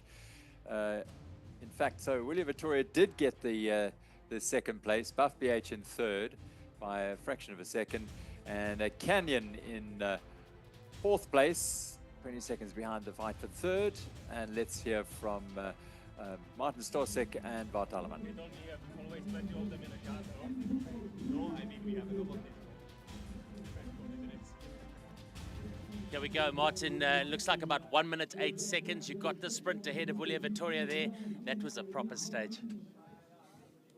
We did it hard for ourselves again with one puncture, and then we had to again stop and change the wheel.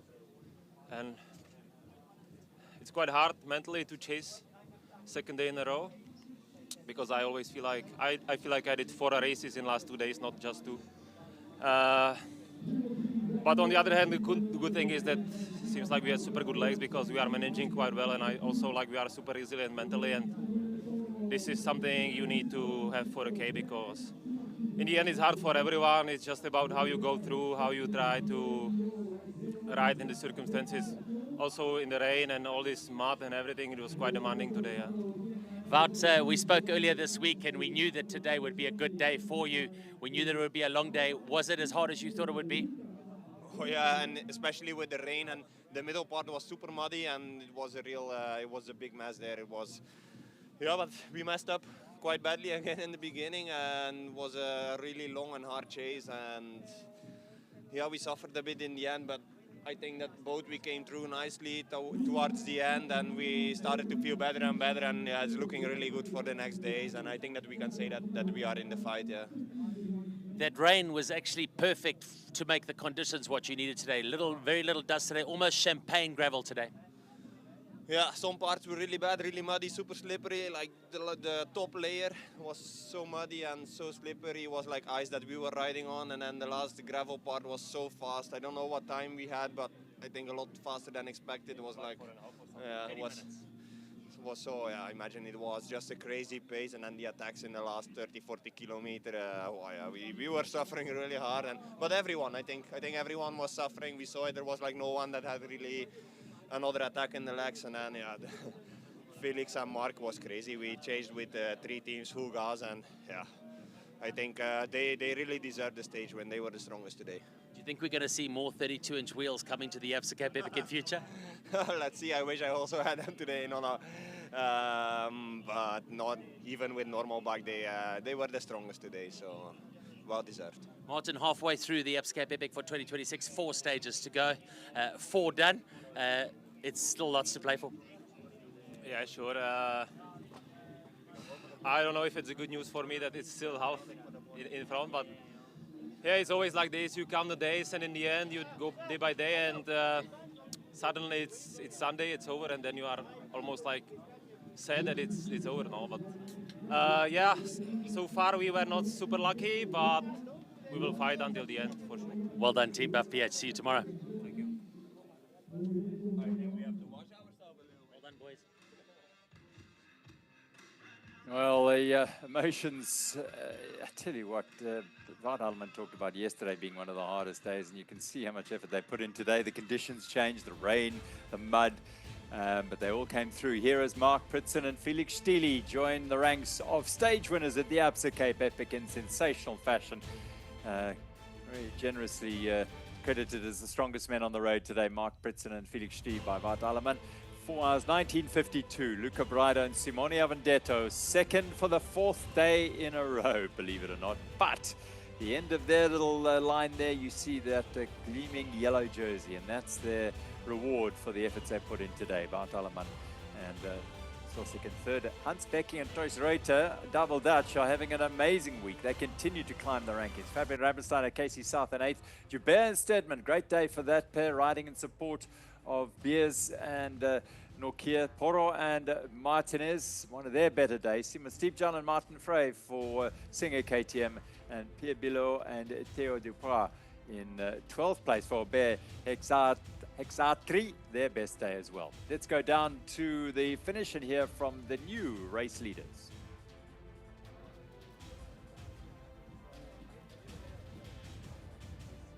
Luca and Simone, a big day out there today. We knew it was going to be tough, but a great day of racing. We had a bit of rain in the middle and then very fast towards the end. You're up on the general classification in the leader's jersey by about 1 minute and 14 seconds. Yeah, I'm happy about our stage. It was really a carnage because the mud, the sand, there were everything this stage. I did a lot of effort, to be honest, and I don't know how much effort are gone. The two guys in front is just crazy, but happy about the yellow jersey, about our race. Simone, let's have a chat with you. You're in the yellow jersey. You've worked so hard. The last 3 days have been brutal. Today, you put together a masterclass and you've done enough to be leading the Absa Cape Epic after the third stage. Yeah, today was really brutal, especially the second part was really fast, and we also had quite a lot of rain. It was a bit difficult to see, so, but yeah, we are happy that we could gain some time. Luca, we are 4 stages in, which means that's 4 stages to go. You're halfway at this year's race. Is that quite a thought to just take in at the moment? I don't want to think about data. It looks so long. I think about tomorrow and now rest. Congratulations, well done on your cheerleader yellow leaders jersey. Well done, Jeb.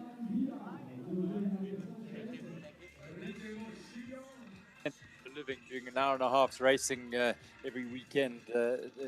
Thought of doing 8 days, and they're only halfway through it. Yes, quite daunting, but you know they are well up for it, and they now are new leaders by 1 minute and 14 seconds, and we have 15 seconds, and we have a new dynamic unfolding here at the Absa Cape Epic on a day that started in Cogmanskloof, there just outside Montagu, in really good conditions. Little did they know that later on the rain would come and spatter them with mud, but just add to what has been a truly amazing day here. Still going, of course, because we have the women making their way towards Greyton, and of course thousands of amateurs doing just that as well. So they will be in for an extremely long day. This is how they finished. This is Mark Pritson and Felix Stili putting the finishing touches to the day, and you saw Stili looking over his shoulder a little bit earlier in the live coverage, and with good reason, because the chasing group, well, the gap was at one stage around 30 seconds. It went out to a minute, but that can shut down very, very quickly. They looked around, now they knew they champions, so wipe their jerseys clean. Well, never mind that. Raise your arms and celebrate. True champions, a moment of great significance for both these young men in their mountain bike and cycling careers. A maiden stage win at the Absa Cape Epic. Mark Pritson, a champion of South Africa on the road, on the mountain bike as well, and now a champion on the Absa Cape Epic stage. What an achievement by this young man, and one of the nicest young men doing the rounds. And then the sprint for the second place. Well, it was fascinating here because Braido and Avendetto with Stosek just what a day. Well, it looked so close. It looked from our angle as though maybe Stosek and Alleman got it, but it went the other way. And then Beers and Nokia, well, they fought valiantly for the hold on that yellow jersey, but only 2 seconds was the gap at the start of the day. So it was, I think, fairly apparent from about 15-20 k's out that wasn't going to happen, as Valero and Stutzman came into the finish. Another solid day from Clementizia Orbea today, as they continue to ride a very impressive rider. In between all of that, the Canyon team had come in, Sam Gaze and his partner Luca Schwarzbauer were in home and host. And then the Swiss champion Casey South and Fabian Rabensteiner for Toparo FSA Kenda, they're in as well inside the top 10 today. So huge gaps appearing. In terms of the overall here, it has turned this race around a bit. Travis Stedman and Marco Hubert doing a great job supporting the team of Matt Beers and Tristan Nokia. Yeah, it's been that sort of day today for these riders. The second of the Tupara Kenda teams rolls in as well, Giulio Di Cosmo and Jacob Torrigoni, who've been great support for their leading riders, Valero and Stutzman. Yeah, today is an achievement, 140 kilometers.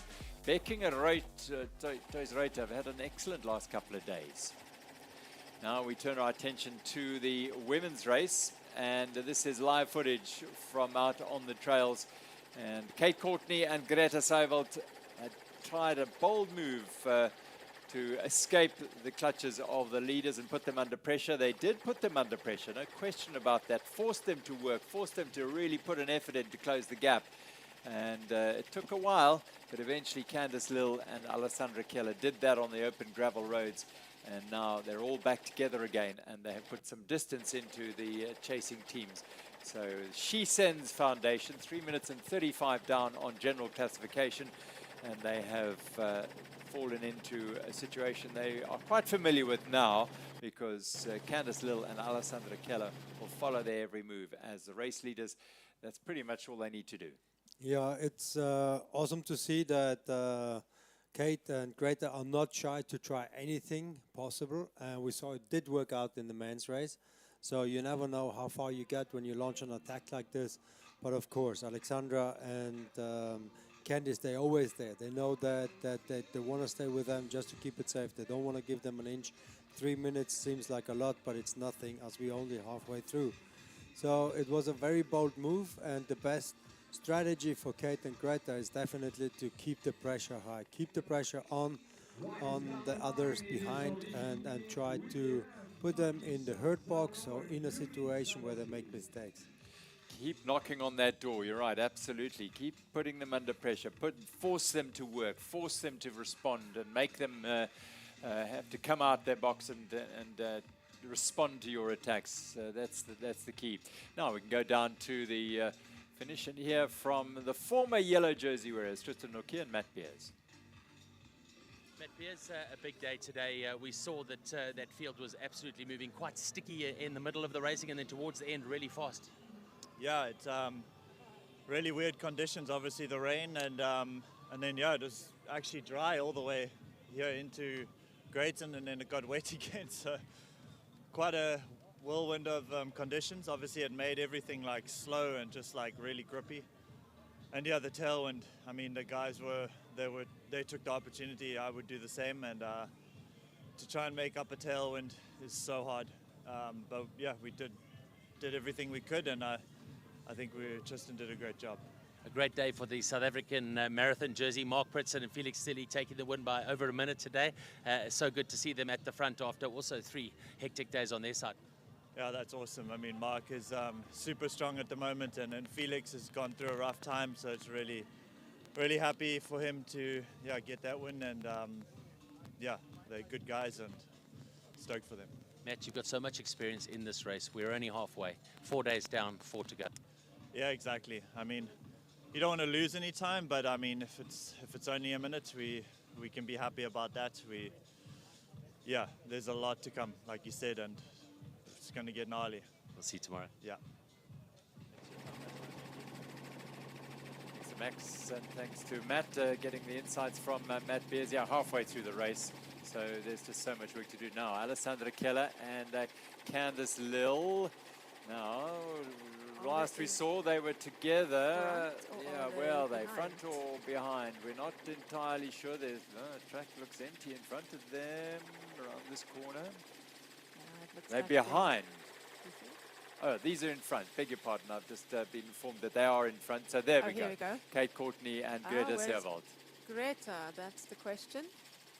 Seems to be behind. Yeah, Greta not quite on the wheel of Kate. Which is unusual in the trail like this, because for the week she's been the one plummeting down and along these trails first. Yeah, maybe she just slipped a little bit around a corner. Can always happen to the best of us. Unfortunately, our images are inconsistent from out on the trail. As you saw, the overhead conditions, the cloud, the rain. We try in the mountains, we try and bring you consistent images all the time, but it just, I'm afraid, goes with the territory of being in this part of the world and riding around. Is that Christoph Sauser and Craig Uriah? No, that's Yvonne Zagasti and Mendoza. There we go. Yeah, the Aubert Fox team.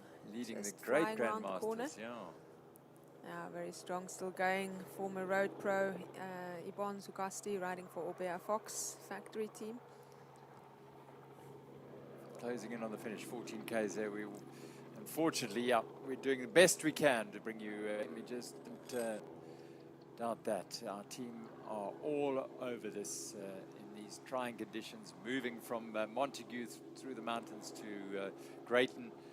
And yeah, consistency is what we all desire. Sometimes it eludes us.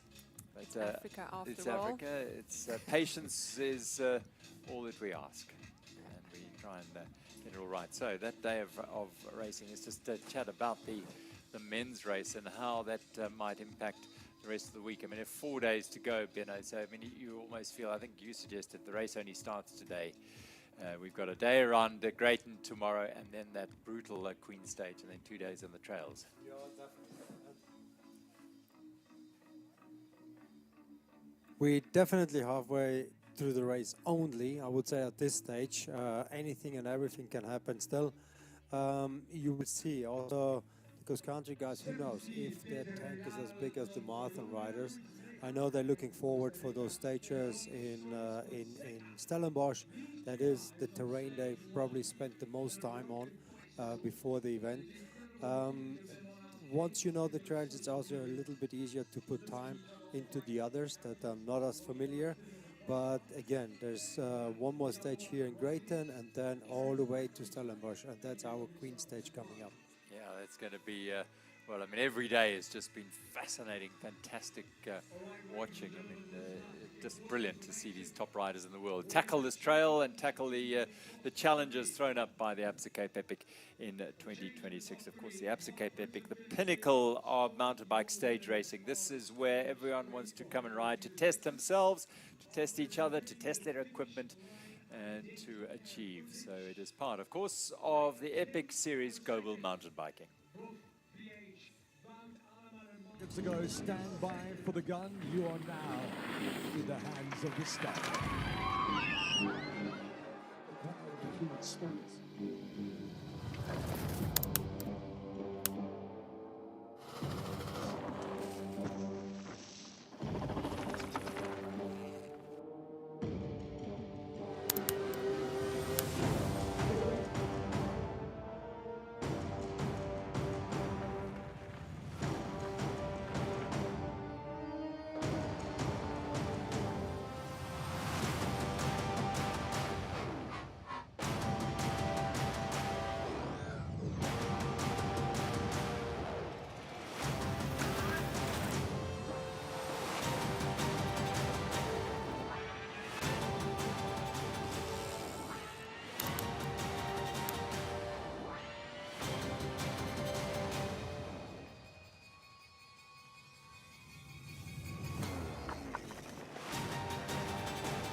Back with our live action after a look at the Epic series that is so popular with all these riders. Epic legends are riding through those, and Alessandra Keller and Candice Lill on the front, it seems, and making every pedal stroke count. As look at Alessandra Keller, that you're never in any doubt as to how much effort she's putting in. Yeah, Benno, you just saw they came through.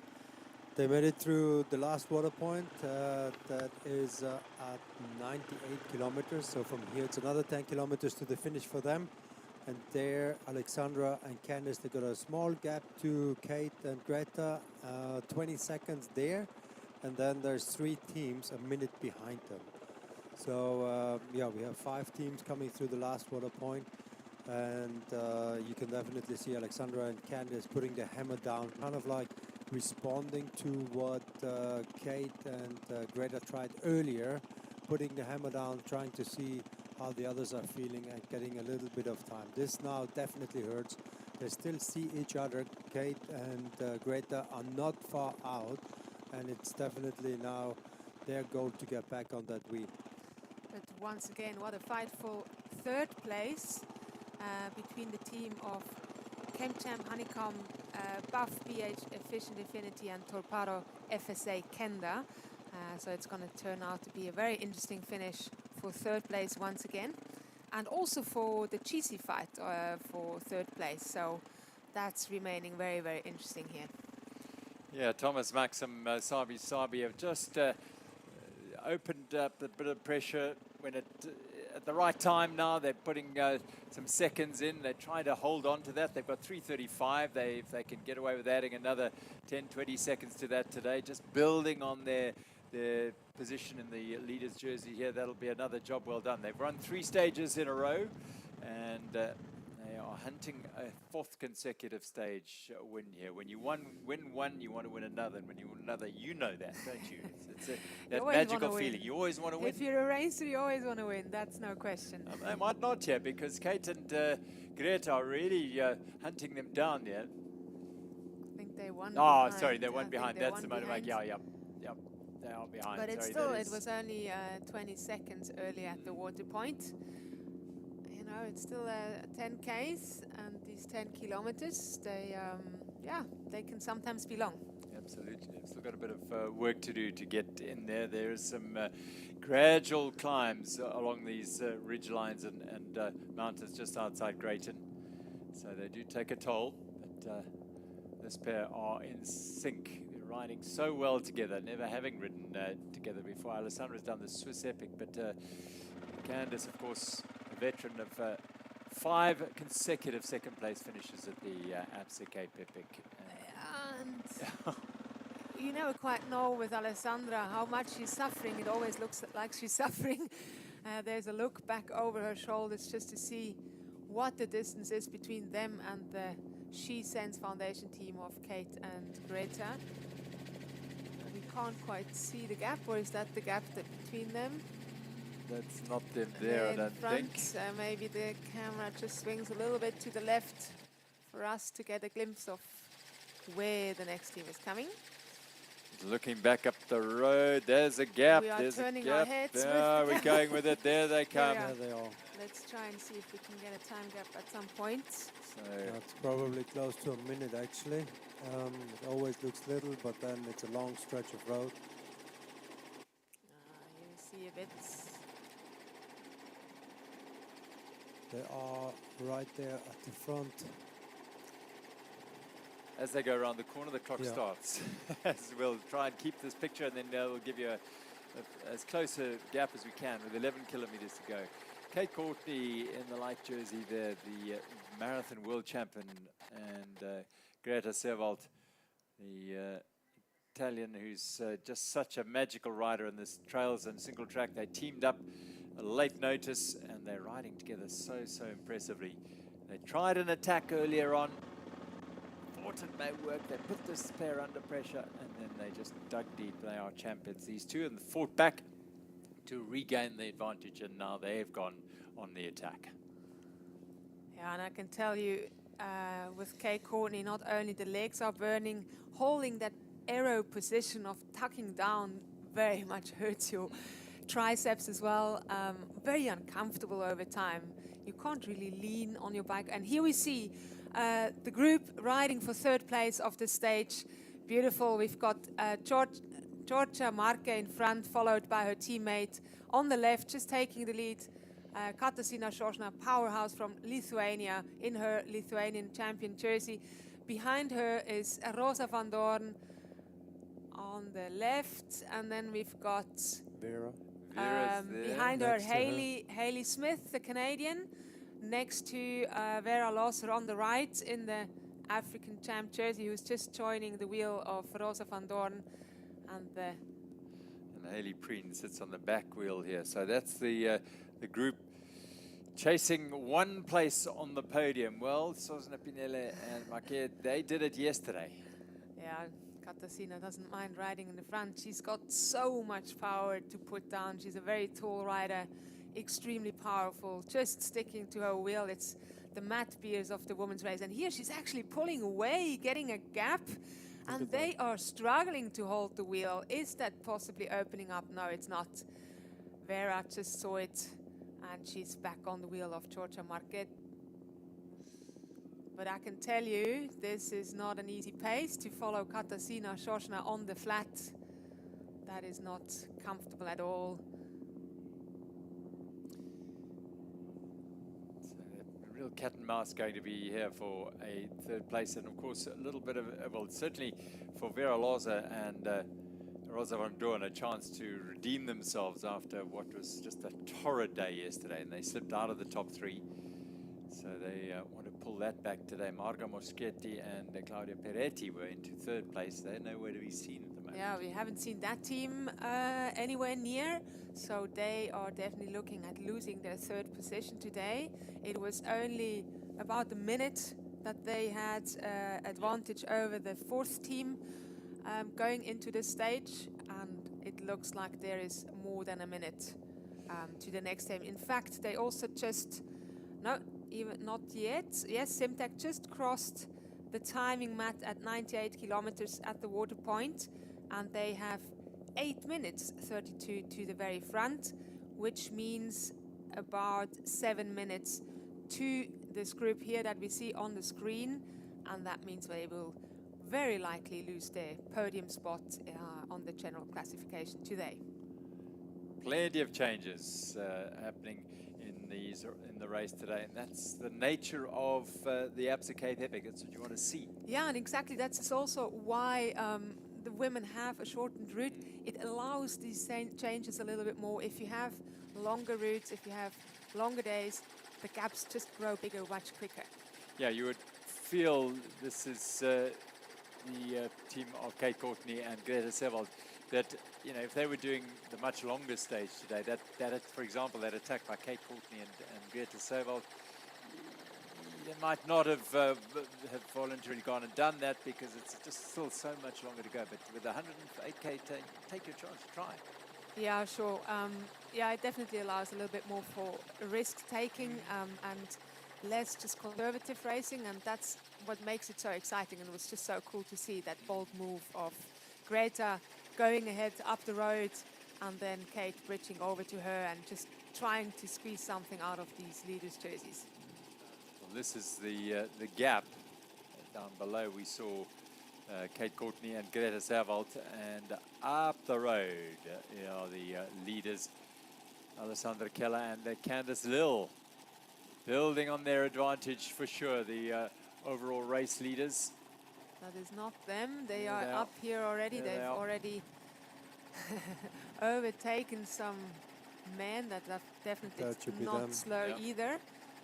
And those amateur men must have just thought, wow, we just wish to have the power of these women in our legs. Absolutely, they are quite supreme, these two, Alessandra Keller and Candice Lill. Unfortunately, our picture breaking up in these really trying conditions for communications, and bringing you those images from outside Greyton. Back we are on our motorbike. Really, really cool images close to the action as Keller is on the front, driving the pace with Candice Lill rock solid and steady on her wheel. We also just had the 9th team crossing that timing mat at 98 kilometers, the Massey ASB Sport team of Monica Calderon and Tessa Cortecas, with 9 minutes 38 behind the leading team. And just about we will have the 10th team crossing, and I very much hope that would be the Amabubesi team with Faranak Partozar and Leila Niemcevic. We'll see you soon. Can you give us an update on how Faranak and Leila are going, particularly Faranak in her first effort here? Yeah, I was actually, when she came with the idea to race the Cape Epic, I was like, okay, wow, I didn't expect that. She's very much a cross-country racer and never quite put her hand up when I was trying to get her into a marathon race.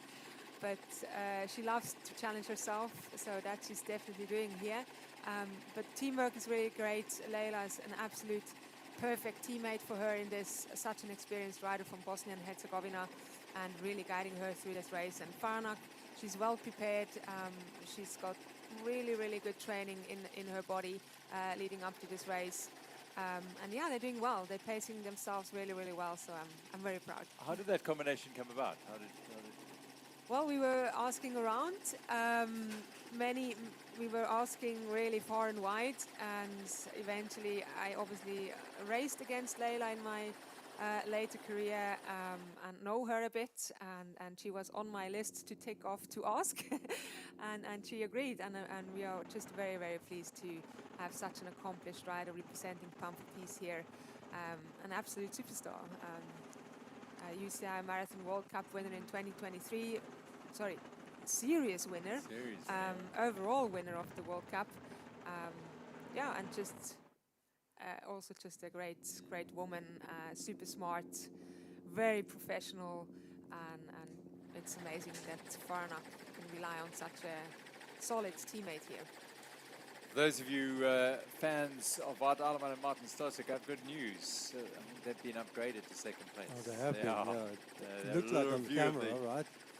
The results comes from our official timekeepers, and they are now second place on the stage. And, well, the worst result of the week for Luca Braido and Simone Avendetto. They're in third place by a fraction of a second. But, yeah, that's as we were looking at it, and had a look at the cameras again on the finish line, and we confirmed that. I don't think they will be too sad about that, putting on their leader's jersey today. And we just saw the 10th team, it's Amabubesi, crossing the timing mat at 98 kilometers. Faranak and Leila are safely over that line. I'm very happy.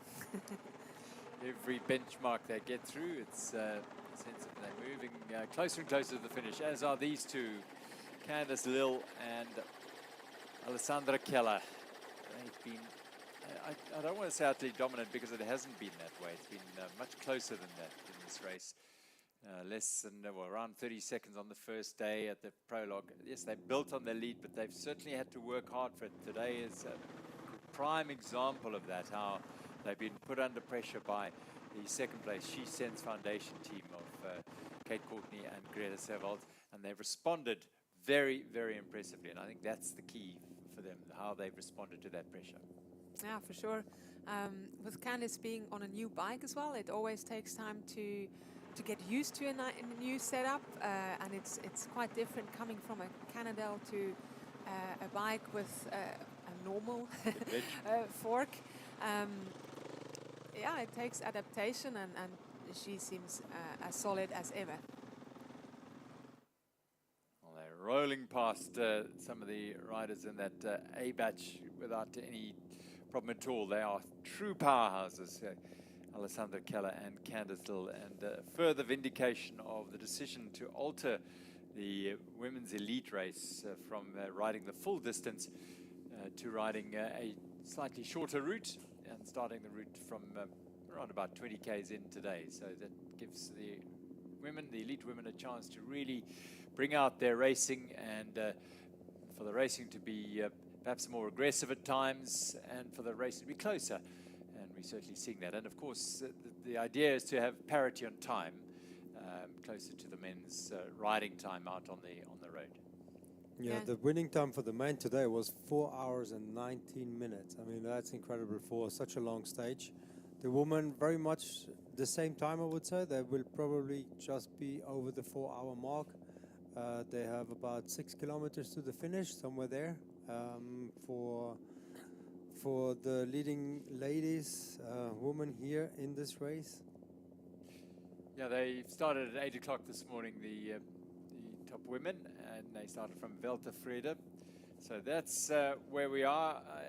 Yeah, we do everything we possibly can to try and bring you pictures, and when we can't, we'll try and bring you this, which is a tracking to show you where they are as they close in on the Finnish middle class. So it's just a little bit beyond Greyton, past Genadendal, the historic Moravian village of Genadendal, and in towards the finish here at a beautiful big middle class.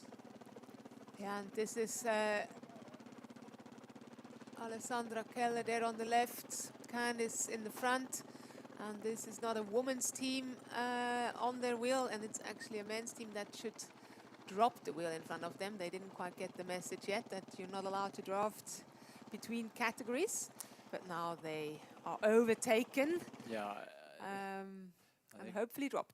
Yeah, I mean, I think that's the thing. I think that they might try.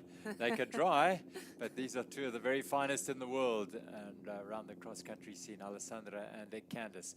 I think we're all South Africans, all willing and wishing Candice to get that one big breakthrough result on the XCO scene, on the cross-country Olympic scene. Yeah, there's not many that tried so many times and came that close to winning the Absa Cape Epic in the women's field, finishing 5 times in second position. I mean, that the desire to get that yellow or orange jersey by the end of the week must be the motivation to put that much effort in it.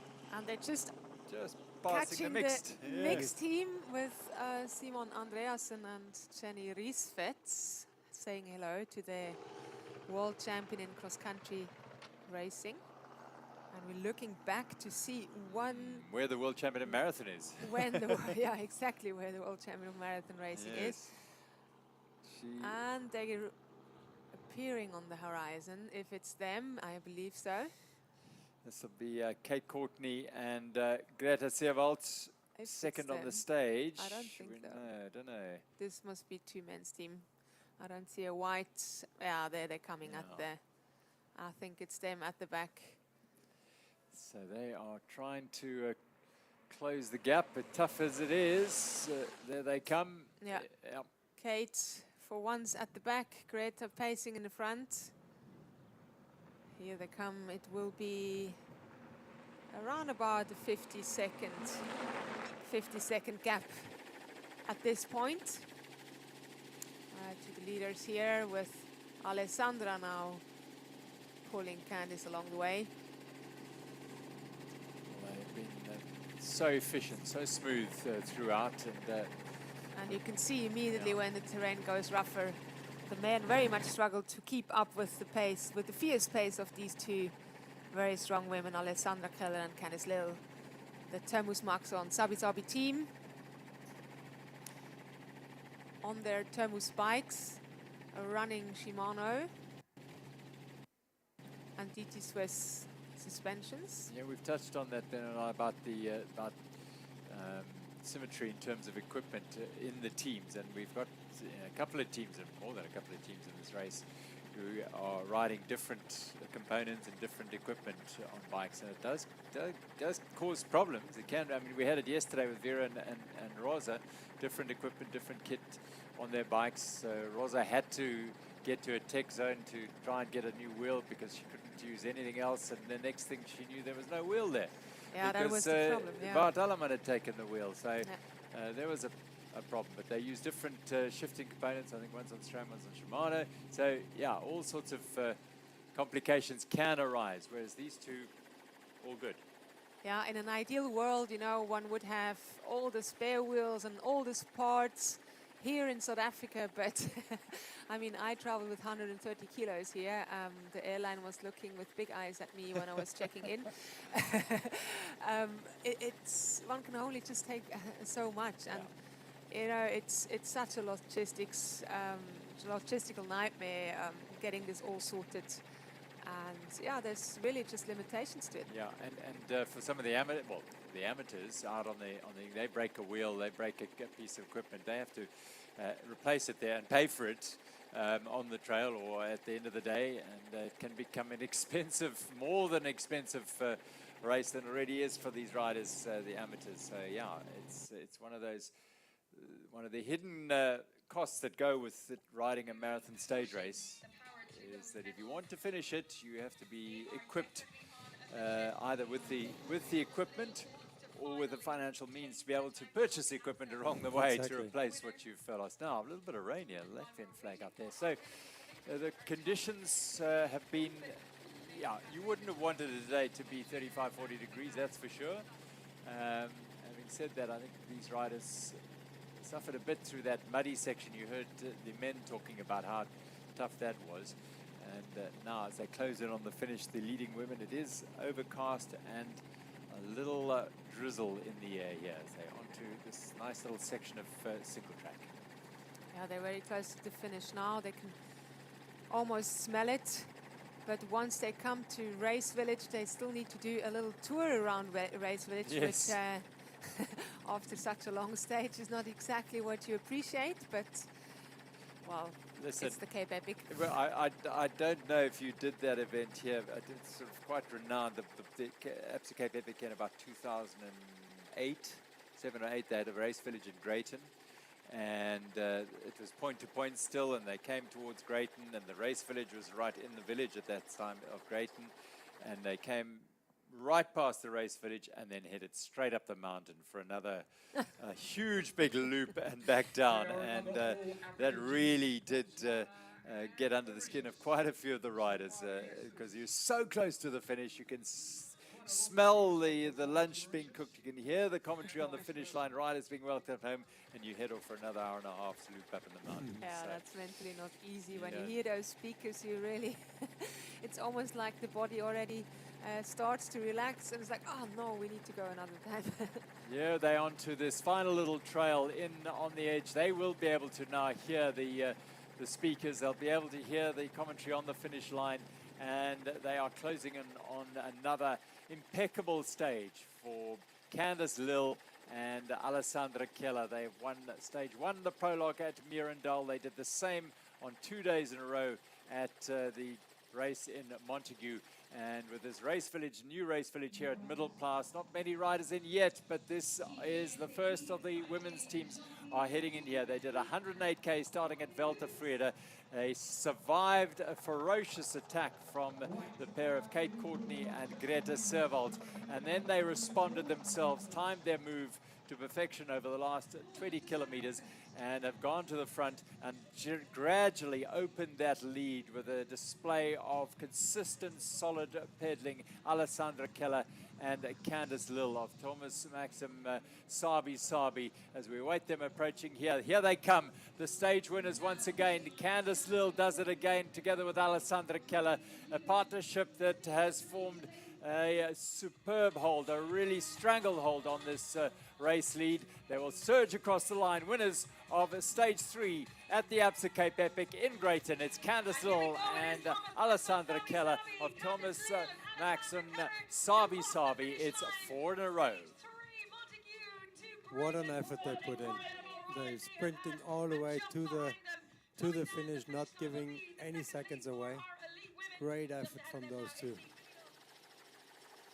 And not far behind them are the She Sends Foundation combination of Kate Courtney, the world champion, and behind her the Italian and her partner Greta Servald. They have tried everything they can, and all credit to them for throwing down the gauntlet at the race leaders and trying to put them under pressure, which they did.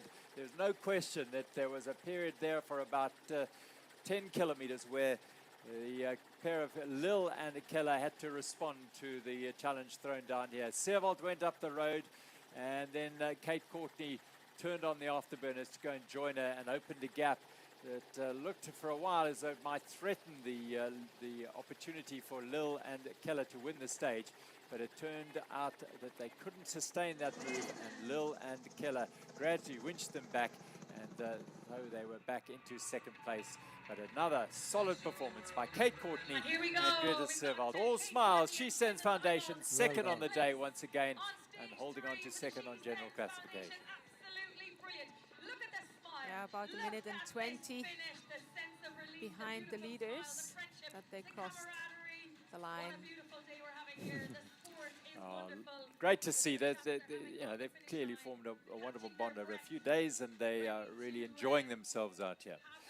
Kate spoke about coming to race the Absa Cape Epic as well, the men's teams roll across the line, and do justice and honor to the world champion stripes. Once she won the world championships in Switzerland last year, you don't get that many opportunities as a cross-country rider to display the marathon stripes. So really huge credit to her to say, well, you know what, this is the one place these world champion stripes belong, and that is at the premier mountain bike marathon stage race in the world. And here she's brought them, and she's doing them justice here. And look at this. Great. Wonderful to see.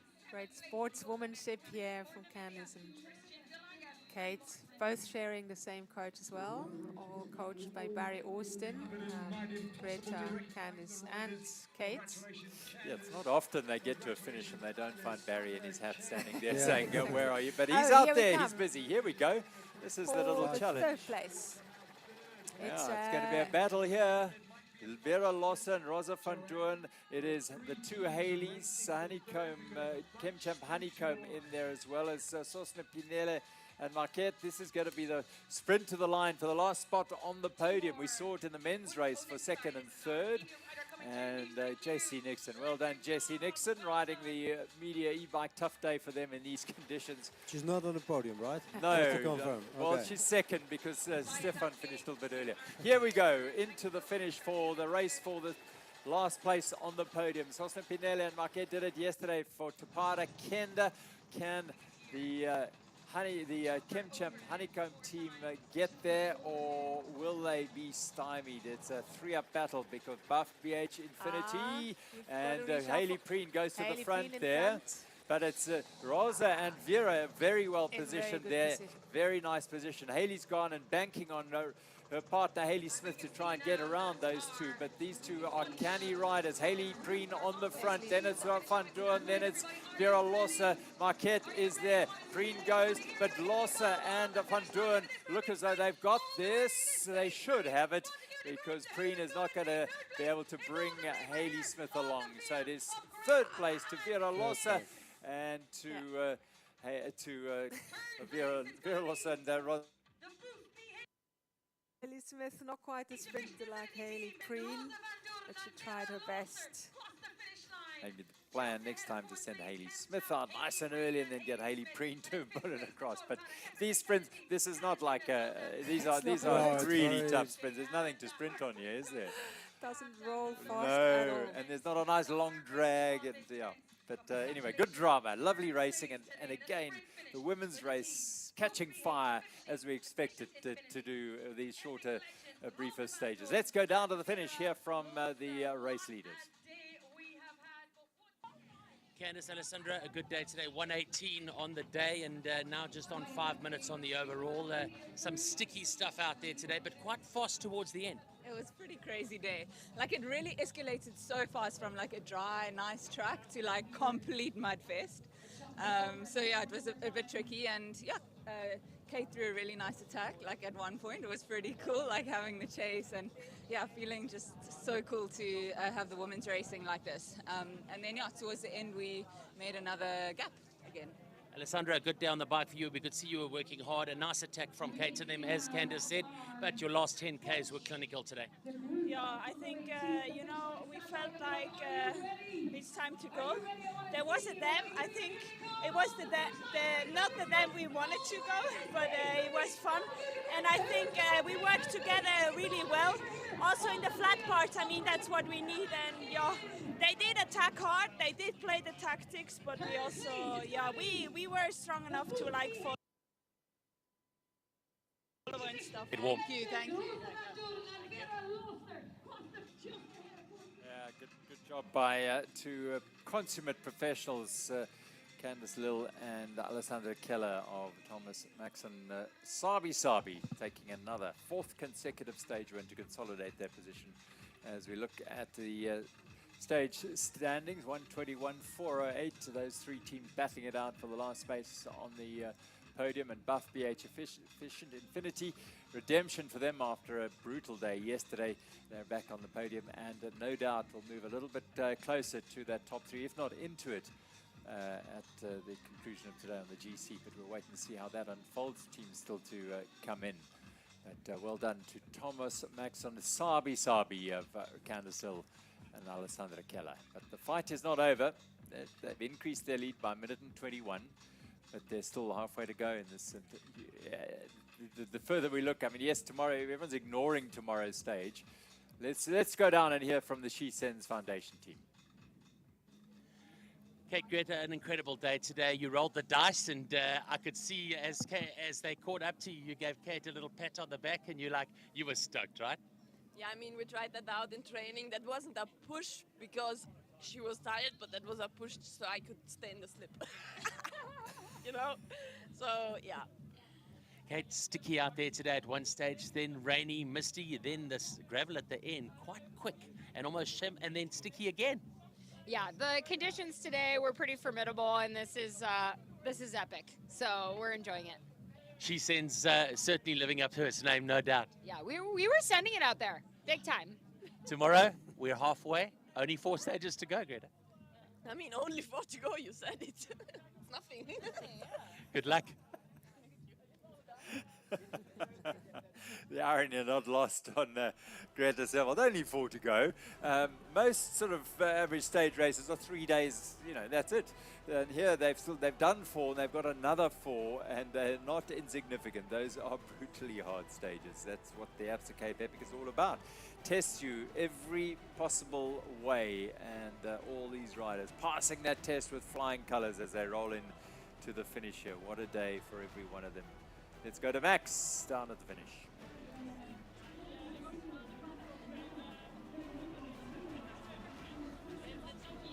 Yeah, that's tequila. Verelosa, a big day today. I mean, that was proper, right?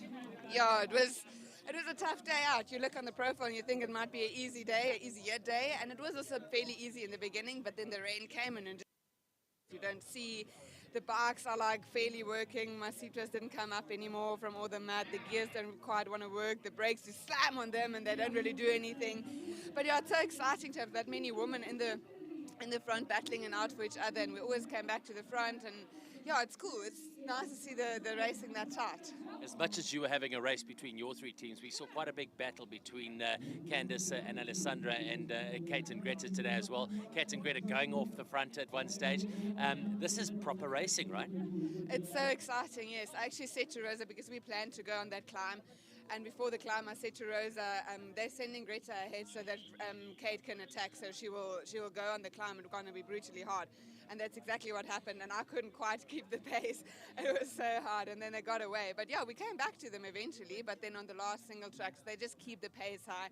And if you're at the back of the group, you have that yo-yo effect, and it just like sucks your energy out of you, and I think that costs a little bit too much for me today.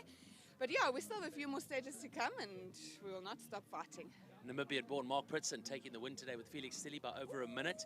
They let the big wheels do the talking. How cool is that for Namibia? Yeah, that's super, super cool for Mark winning. And also Felix, he was my little neighbor in Switzerland, so I was really stoked for him. And him racing on a 32-inch, it's crazy. Well done, Stolbachs, for pulling that together. Rosa, a good day today. We know that you were up against it, and at the Absa Cape Epic, everything gets thrown at you, but the 3 teams really racing all the way to the line and taking the finish, taking the sprint. Well done. Yeah, thank you so much. It was a really hard race. You always expected it's not so hard if it is flat, but the women make it a hard race. And yeah, I really enjoyed it. It was a technical race, and I really loved that to do. Greta and Kate had a super nice tactical attack. I tried to keep up, but in the end we came back, and it was really cool. And we talked to the other teams, and we're only halfway there. We've still got 4 stages to go. We know this, right? Yes, but we're excited for it. Well done today. Amazing. Thank you. Wonderful energy and animation from Verelosa. And her partner Rosa van Doorn, as we can look at the results of stage 3. Candice Lill and Alessandra Keller. 3 hours 58. Yep, exactly what the women's race is designed to do. Parity in time. And that's exactly what's happened here for Candice and Alessandra and all of these women. Kate Courtney and Greta Servat van Doorn lost at 3rd place. Then Preen and Smith, they're having a solid week. The South African and the Canadian for Kemchamp Honeycomb. And then it's Topara, FSA, Kenda, and Sam Sanders and Bianca Hoare home, 9 minutes down. So they secure in that Absa African jersey.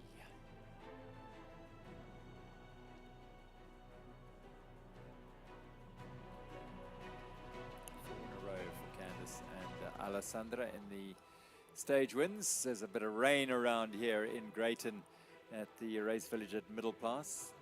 Not heavy rain by any stretch of the imagination, but just a light drizzle that's coming down here. True to form, the Absa Cape Epic, the riders with every type of weather imaginable and challenging teams, the equipment, the riders to produce their best in a variety of extreme conditions. This isn't yet extreme, but it just changes all the while. Stage 3 from Montagu to Greyton, 140 kilometers, started 15 minutes ahead of the regular 7 o'clock start this morning due to the extreme nature of the distance today. It's one of the longest stages in recent memory of the Absa Cape Epic, a throwback to the early years of the event, which was a point-to-point challenge from Neisner to Stellenbosch, and this just a nod to that because it is a brutally long stage. Not technically too challenging, but certainly providing a challenge in terms of its distance as they surge through the Cogmanskloof Arch, a famous landmark that is the gateway to the Klein Karoo and Montagu if you are approaching from the Cape Town side, which is around 180 kilometers away on the coastline. A little bit of a log jam as they hit the first trail, the single track trail along the railway line, stretching all the way in front, a long line of riders. They'd eventually coalesce again as they headed towards Bonnievale, which is a little village that welcomed the riders with such energy and enthusiasm today. But for the time being, it was on the front, and on the front, distinctive in his very clean and white gear was the South African champion Mark Pritson riding for Honeycomb with 226s and his partner Felix Stili. Clearly from this stage of the race already, inside the first 15 kilometers, they were determined to put their mark on this stage. Behind them, the yellow jerseys were going along, Matt Piers and his partner Tristan Nokia. And then all the other contenders were still in tow. Most notable amongst them were the Willia Vittoria pair there of Luca Braido and Simone Avendetto. It started the day just 2 minutes and 2 seconds behind Beers and Nokia on general classification. A long line of the very best mountain bikers in the world streaming towards the Breerivier River, which they crossed on a low-level bridge, still all together this race at this stage. But then the first issue and mechanical issue, and it happened unfortunately for a second day in a row to the Buff PH team of Bart Alleman and Martin Stosek, the Czech champion, trying to help with repairing the puncture. They did so for the Belgian champion, and they were soon back and riding, but they had to work hard to earn their way back into this group, which was all together through this dual track. Beautiful images as they cut across the Overberg. And then the rain started to descend, and mud was to become a factor later in the stage. The pace was quite high, driven on the front here by the Cape Vulture Nature Reserve rider Herman Fourie. There's Beers and Nokia still intact, and the South African champion Mark Pritson never far away from the front of this group here, always ever present, making sure that they wouldn't miss a move. Orbea Speed Company, Lucas Baum and Agao Gega, the overall leader, winners 3 years ago, they were in there as well. But stop there for Team Canyon. Yesterday's stage winners Lucas Schwartzbauer and Sam Gaze had a puncture, but efficiently fixed, and they didn't lose too much time, and they were soon back up and riding. Every one of these riders, when they have a mechanical, all calm and composure, and they have the equipment close at hand to repair the damage. But this was another issue for the pair of Lachlan Morton and Andrew L'Esperance. The EF Education pair had to stop for repairs. In the interim, the yellow jersey struck problems and had to stop at the tech zone to replace a tyre, which put this pair of Mark Pritson and Felix Stili in with a chance as they all and the other teams looked behind them and realized that the yellow jersey was no longer in this group. And an opportunity, particularly for the Brido Avendetto team, to try and wrest hold of that yellow jersey away from the South African pair of Nokia. And it was Jaden Turlo and Luke and Loert Goosen here, the support team for Beers and Nokia, to chase back because they had again had to try and help Beers and Nokia, who are now digging deep into their vast reserves of strength, energy and power and mental fortitude to drag themselves back towards the front of the race. They ticked off groups, but not with the efficiency that they were able to do it on day one. The tailwind was mitigating against that as these two capitalized on that opportunity with the wind at their backs. Felix Stili on those 32-inch wheels drove a ferocious pace together with Mark Pritson. Beers and his posse of riders in his wake did all they could to catch bunch after bunch, but it was a forlorn task, as close as it was at one stage, 30 seconds from the chase group to Stili and Pritson, but eventually the elastic would stretch out again, and Pritson and Stili were able to ride deeper into the race. Bart Alleman, Martin Stosek, as well as Brido and Avendetto and the Canyon team were the team looking to benefit from this and find themselves in position to make things hard for the yellow jerseys behind them. But the pace was relentless, the roads were relentless, the mud, the terrain, and eventually it was Beers and Nokia who were able to escape the attentions and that group and go on their own. A bold move to try and do that. These two had done it and done it extremely well. Pritson, the South African marathon champion, a road race champion of South Africa as well, and a man in rich vein of form.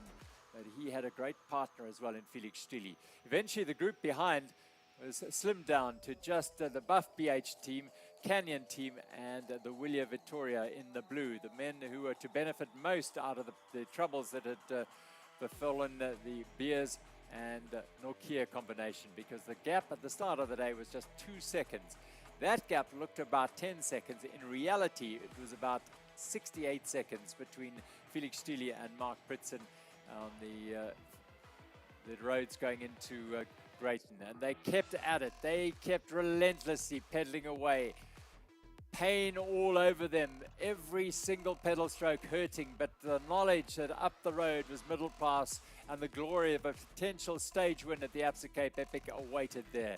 Luca Schwarzbauer, Sam Gaze, Bart Alleman, Martin Stosek, Luca Brido and Simone Avendetto in that group were fighting for second place. And then there was the group of Matt Beers and Tristan Nokia. They were about a further 50 seconds behind them, trying everything in their power to close down the second group, because that is where their closest rivals were. Lucas Baum was in this group here, but not Georg Egger, who was suffering again today after big efforts early on in the race as they made their way towards middle class and the race finish. A look over their shoulders. It was that sort of day, a torrid throwback day, a brutally hard day on the roads of the Overberg.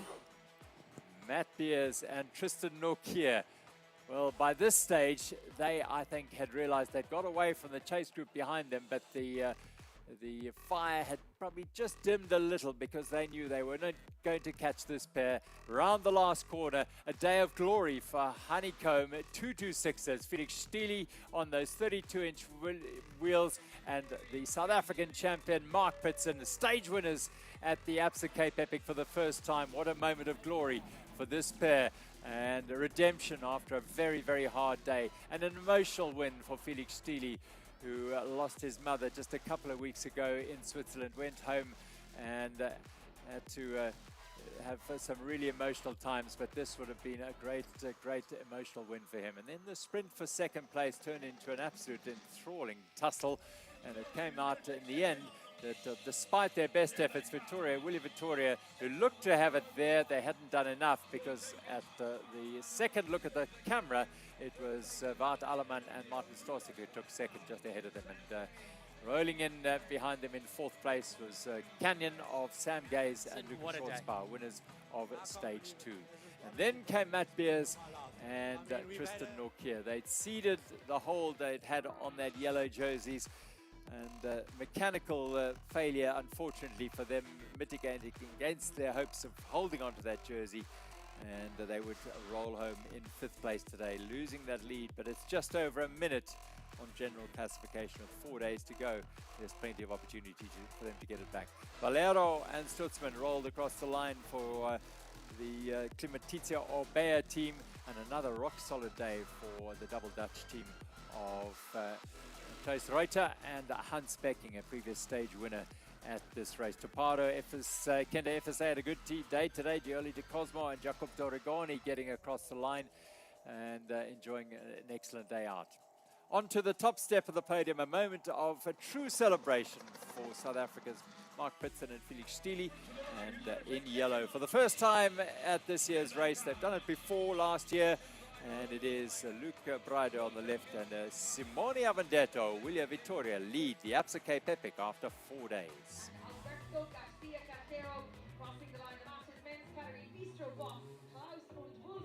Well, what a day of racing. We were expecting, well, I suppose different today because of the nature of the course today, but my word, didn't they deliver. Weltevrede was where we saw the women start their 108-kilometer race. 100 hectares of vineyard here. The Jonker family welcoming the Absa Cape Epic to their land so hospitably. Wonderful to see. And the women set off here with the overall leaders in the orange jerseys.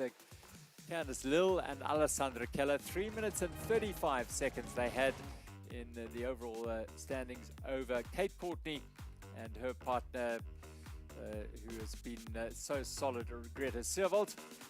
And that 3 minutes and 35 has been built over 3 stage wins. Bianca Hall and Samantha Sanders. Good day for them today in the Absa African Jersey leaders, the Sani to see Efficient Infinity Insure team. Hayley Preen and Hayley Smith, the Canadian-South African combination, looked to make things hard today for the Chemchap Honeycomb team today, and they were in the mix as well as the team of Rosa van Doorn and Vera Lossa, who had such a torrid day yesterday. But Candice Lill, absolutely rock solid, knew exactly what to do today, just mark the moves. And up the road went Greta Sierwold at one stage. No one responded. She went up the road, and then it was a chance for her partner to bridge across to her. But still plenty of opportunity for these riders to build a stage winning opportunity here, but they didn't count on the strength of the She Sends Foundation. Hayley Smith and Hayley Preen, the combination racing this event for the first time. Preen has been on the podium before. She rode with Bianca Hoare last year. Rosa van Doorn and Vera Lossa perhaps hatching a plan here for the Buff BH Efficient Infinity team, and Rosa van Doorn, the overall World Cup marathon champion from last year. Vera Lossa likewise. She is the current African champion in those distinctive stripes, and Bianca Hoare holding the wheel of Vera Lossa at the back of that group there. But inside this group, rock solid and keeping a steady tempo were the race leaders of Candice Lill and Alessandra Keller. The world champion stripes, Kate Courtney had Greta Sierwold on her shoulder, and a little bit frustrated was Hayley Smith that there was no help up the front, which resulted in 3 more teams joining this big group of riders just over halfway through the race, including that the pair of Tapada FSA, as well as the Wolf Tooth Components pair of Jenna Reinhardt and Leah van der Linden. They were all in this group. A big group of women racing up front. And not often that we saw the overall race leaders at the sharp end of the race, but every now and again they would put their noses in the wind to just exert their authority. Through the mud and rain as they closed in on Greyton, and the conditions found that the riders had to soak up and were covered and caked in the mud, but that didn't bother them at all, because what is the task today was to try and win the stage. Yep, no problem at all. Candice Lill enjoying the day out, and that's what the Absa Cape Epic does. Again, Duran and Lossa in conversation. What was the tactic? Further back, conversations between riders to decide how they were going to approach this race and how they were going to try and prize a stage win away from Thomas Max and Sabi. Hayley Preen tried all she could. Hayley Smith on her wheel. Georgia Marquette. And slowly some gaps started to appear. And then this is the pivotal moment in the race, because up the road went Greta Servold, and Kate Courtney bridged across to her, and they put this pair under some pressure. But they showed composure and calmness, did Candice Lill and Alessandra Keller, and they hunted them down, and that move was over, which meant that Kate Courtney and her partner Greta Servold would have to try again on another day, because they knew that the strong team in this quartet up front were the pair of Alessandra Keller and Candice Lill. Plenty of good vibes in the group here, which is great to see. Rosa van Duren drilling it on the front here, and the group was all back together again. But as the stage wound on, the opportunities were there for Keller and Lill to attack, and they took that opportunity through the single track and started to build a lead over Kate Courtney, and it was apparent then that Greta Servold perhaps wasn't quite on the form that we've seen her this week, and it was in the end Kate, at least Candice Lill, and Greta Alessandra Keller getting to the finish and taking the win, their fourth in a row. A wonderful job for Thomas Max and Sabi. And all smiles for Kate Courtney, the world champion, and Greta Servold. Not too worried about that. They tried all they could. They put in their best efforts today to put the orange jerseys under pressure. And they did that, but in the end had to settle for second place. Rosa van Duren and Vera Lossa taking third place on the stage today to enhance their efforts of getting onto the podium. Stage 3's results, Luca Braido and Simone Avendetto after stage 3 are now in the overall lead by a minute and 13 seconds over Matt Beers and Tristan Nokier, with Valero and Stutzman up to third place, Stosek and Alleman in fourth place. And then it's Schwarzbauer and Gaze in fifth, with Ravenstein and Casey South having had an excellent day. The Swiss champion Casey South and Fabian Ravenstein. Becking and Toysreuter seventh, Borter and Van Sale the second of the South African teams, who are now be back in their trade team jerseys, because the Absa African jerseys will be on the shoulders of Beers and Nokia tomorrow, because they won't have that overall leaders jersey. Top 10 closed out by Origine Willia. Tough day for them. They've dropped some positions because Yuri Zanotti and Matisse Zorro now 15 minutes down. Marco Huber and Travis Stedman 16.08. No sign yet of the stage winners today. The Honeycomb 2-6's team, they lost so much time yesterday that they would be doing well to finish inside the top 15, but they won't worry about that. Today it was all about them winning the stage today, and they did so in fantastic fashion. Mark Fritzen and Felix Steele. What a day we've had in the women's race as well. 108 kilometers, delivering great racing, dynamic racing, and another stage win for Candice Lill and Alessandra Keller, as they now increase their lead to just under 5 minutes. 4:52 to Kate Courtney and Greta Servold. Then Preen and Smith now onto the podium in third place. But look how close it is between third, fourth, and fifth. Topada FSA Kenda 31-32 and Chemchamp Honeycomb 30-11. So nothing. It's all going to be on there. A race for the third spot on the podium and put some pressure on each other. Margot Moschetti and Claudia Peretti, they were third at the start of the day, are now down in sixth place. A tough day for the French woman and her Italian partner.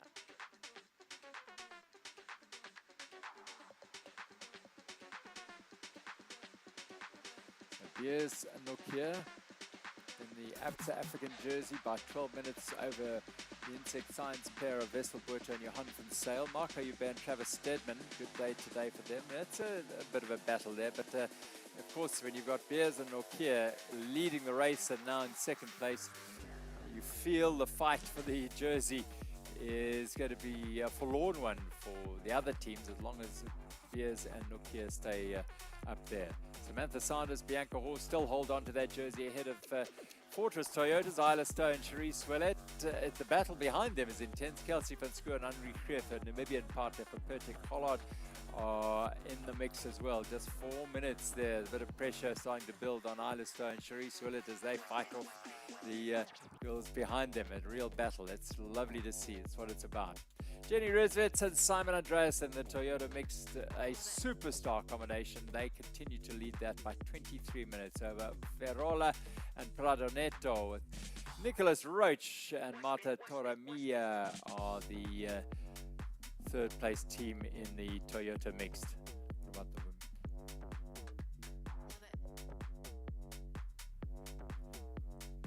Tristan De Lange and Martin Fryer in the Open men find themselves 16 minutes behind the overall leaders, Colibri Cycling from Lithuania. Mark van Sale and William Piat are doing very well. That's Botswana and Mark van Sale, Safari Essence, a big group here they are involved with in Botswana, and William Piat from the island of Mauritius has done some racing in South Africa with various different teams, including the Honeycomb team, but nice to see them. Look how close it is, 16:51 and 17:16 between those two teams.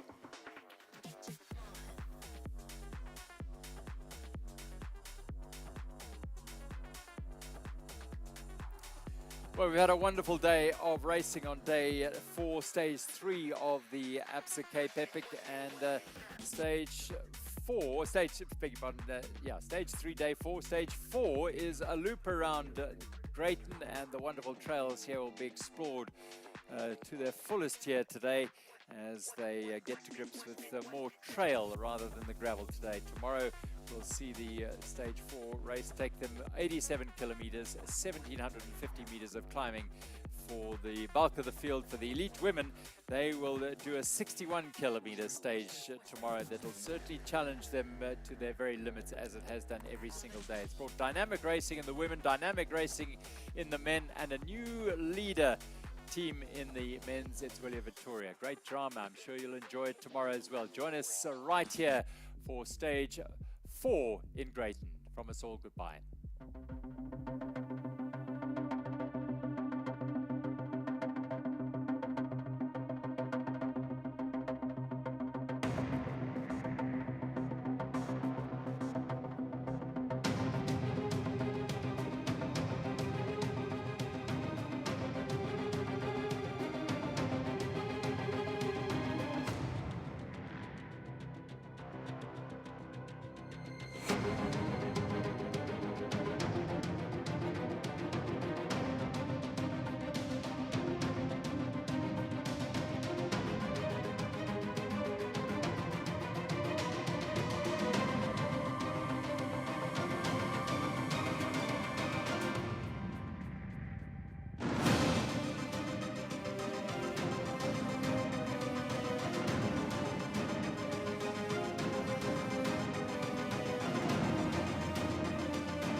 The Epic Series is a global portfolio of the world's most exhilarating mountain bike stage races.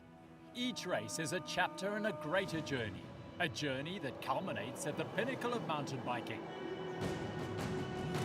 The Absa Cape Epic. These 8 days you will find yourself. The race is going to try break you.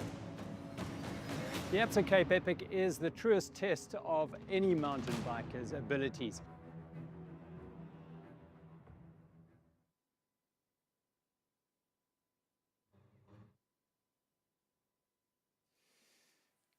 So riders rolling into the finish here. For those of you still with us, we're about to have the podium presentation for the women's elite race as the teams cross the line. Another day ticked off for all of these riders. Meanwhile, what a gallery of stars we've got on this podium after another excellent day of racing in the women's race. And in third place, BH Infinity, Efficient Infinity, and Rosa van Doorn and Vera Lossa back on the podium after their travails yesterday. They'll be delighted that they restored themselves to the podium on the stage.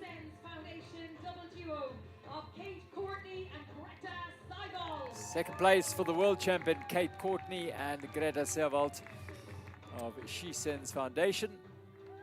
They tried everything they could to take the fight, and they did take the fight to the overall leaders.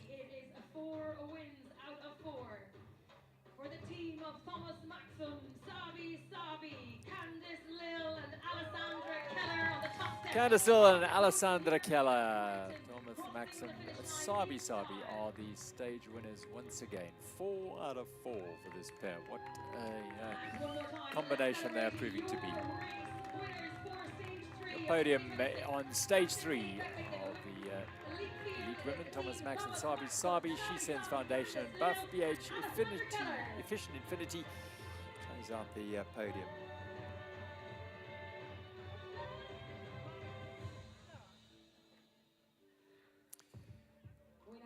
And winning their 4th stage, consolidating their position and their hold on the jersey. Again, not by enormous amount, but just enough eking out that lead. And that sort of insurance is critical in a race of this nature. So far, they will be touching wood because all their supporters will be as well, because they've not had any mechanical issues at all. They will know only too well. The likes like Vera Lossa and Rosa van Doorn found out yesterday you can lose 20 minutes or half an hour, and that's what happened to them. But so far, so good. All smooth sailing for Thomas Maxon, Sabi, Alessandra Keller, and Candice Lill. Another day in orange for them tomorrow around the trails of Greyton. If you joined us very early this morning, or whatever time it is, wherever you are in the world, I hope you've enjoyed our coverage of another wonderful day of the Absa Cape Epic. We look forward to stage number 4. Benno Willett, thanks for joining us here. Looking forward to an excellent day tomorrow. Thank you very much for everyone. That was a very, very exciting day. Long stages, lots of drama still within such a easy technical stage that we saw today. So wonderful racing. We definitely see that the shorter stages for the women are paying off. Exciting racing within the women elite bunch, and again, looking forward to what stage number 4 has to offer for us. We'll be in Greyton again for tomorrow. This is the race home for the next couple of evenings, and we hope this is your home as well. Come and join us again tomorrow, and we'll talk you through another wonderful day of the 2026 Absa Cape Epic as it moves on its wonderful journey. From us all, until tomorrow, goodbye.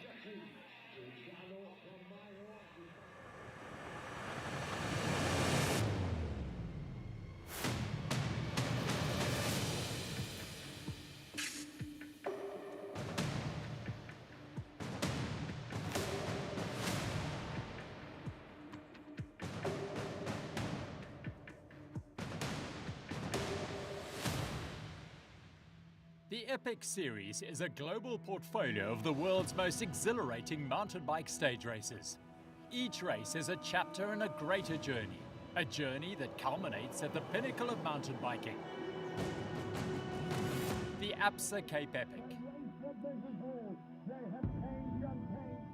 These 8 days you will find yourself. The race is going to try break you. The Absa Cape Epic is the truest test of any mountain biker's abilities.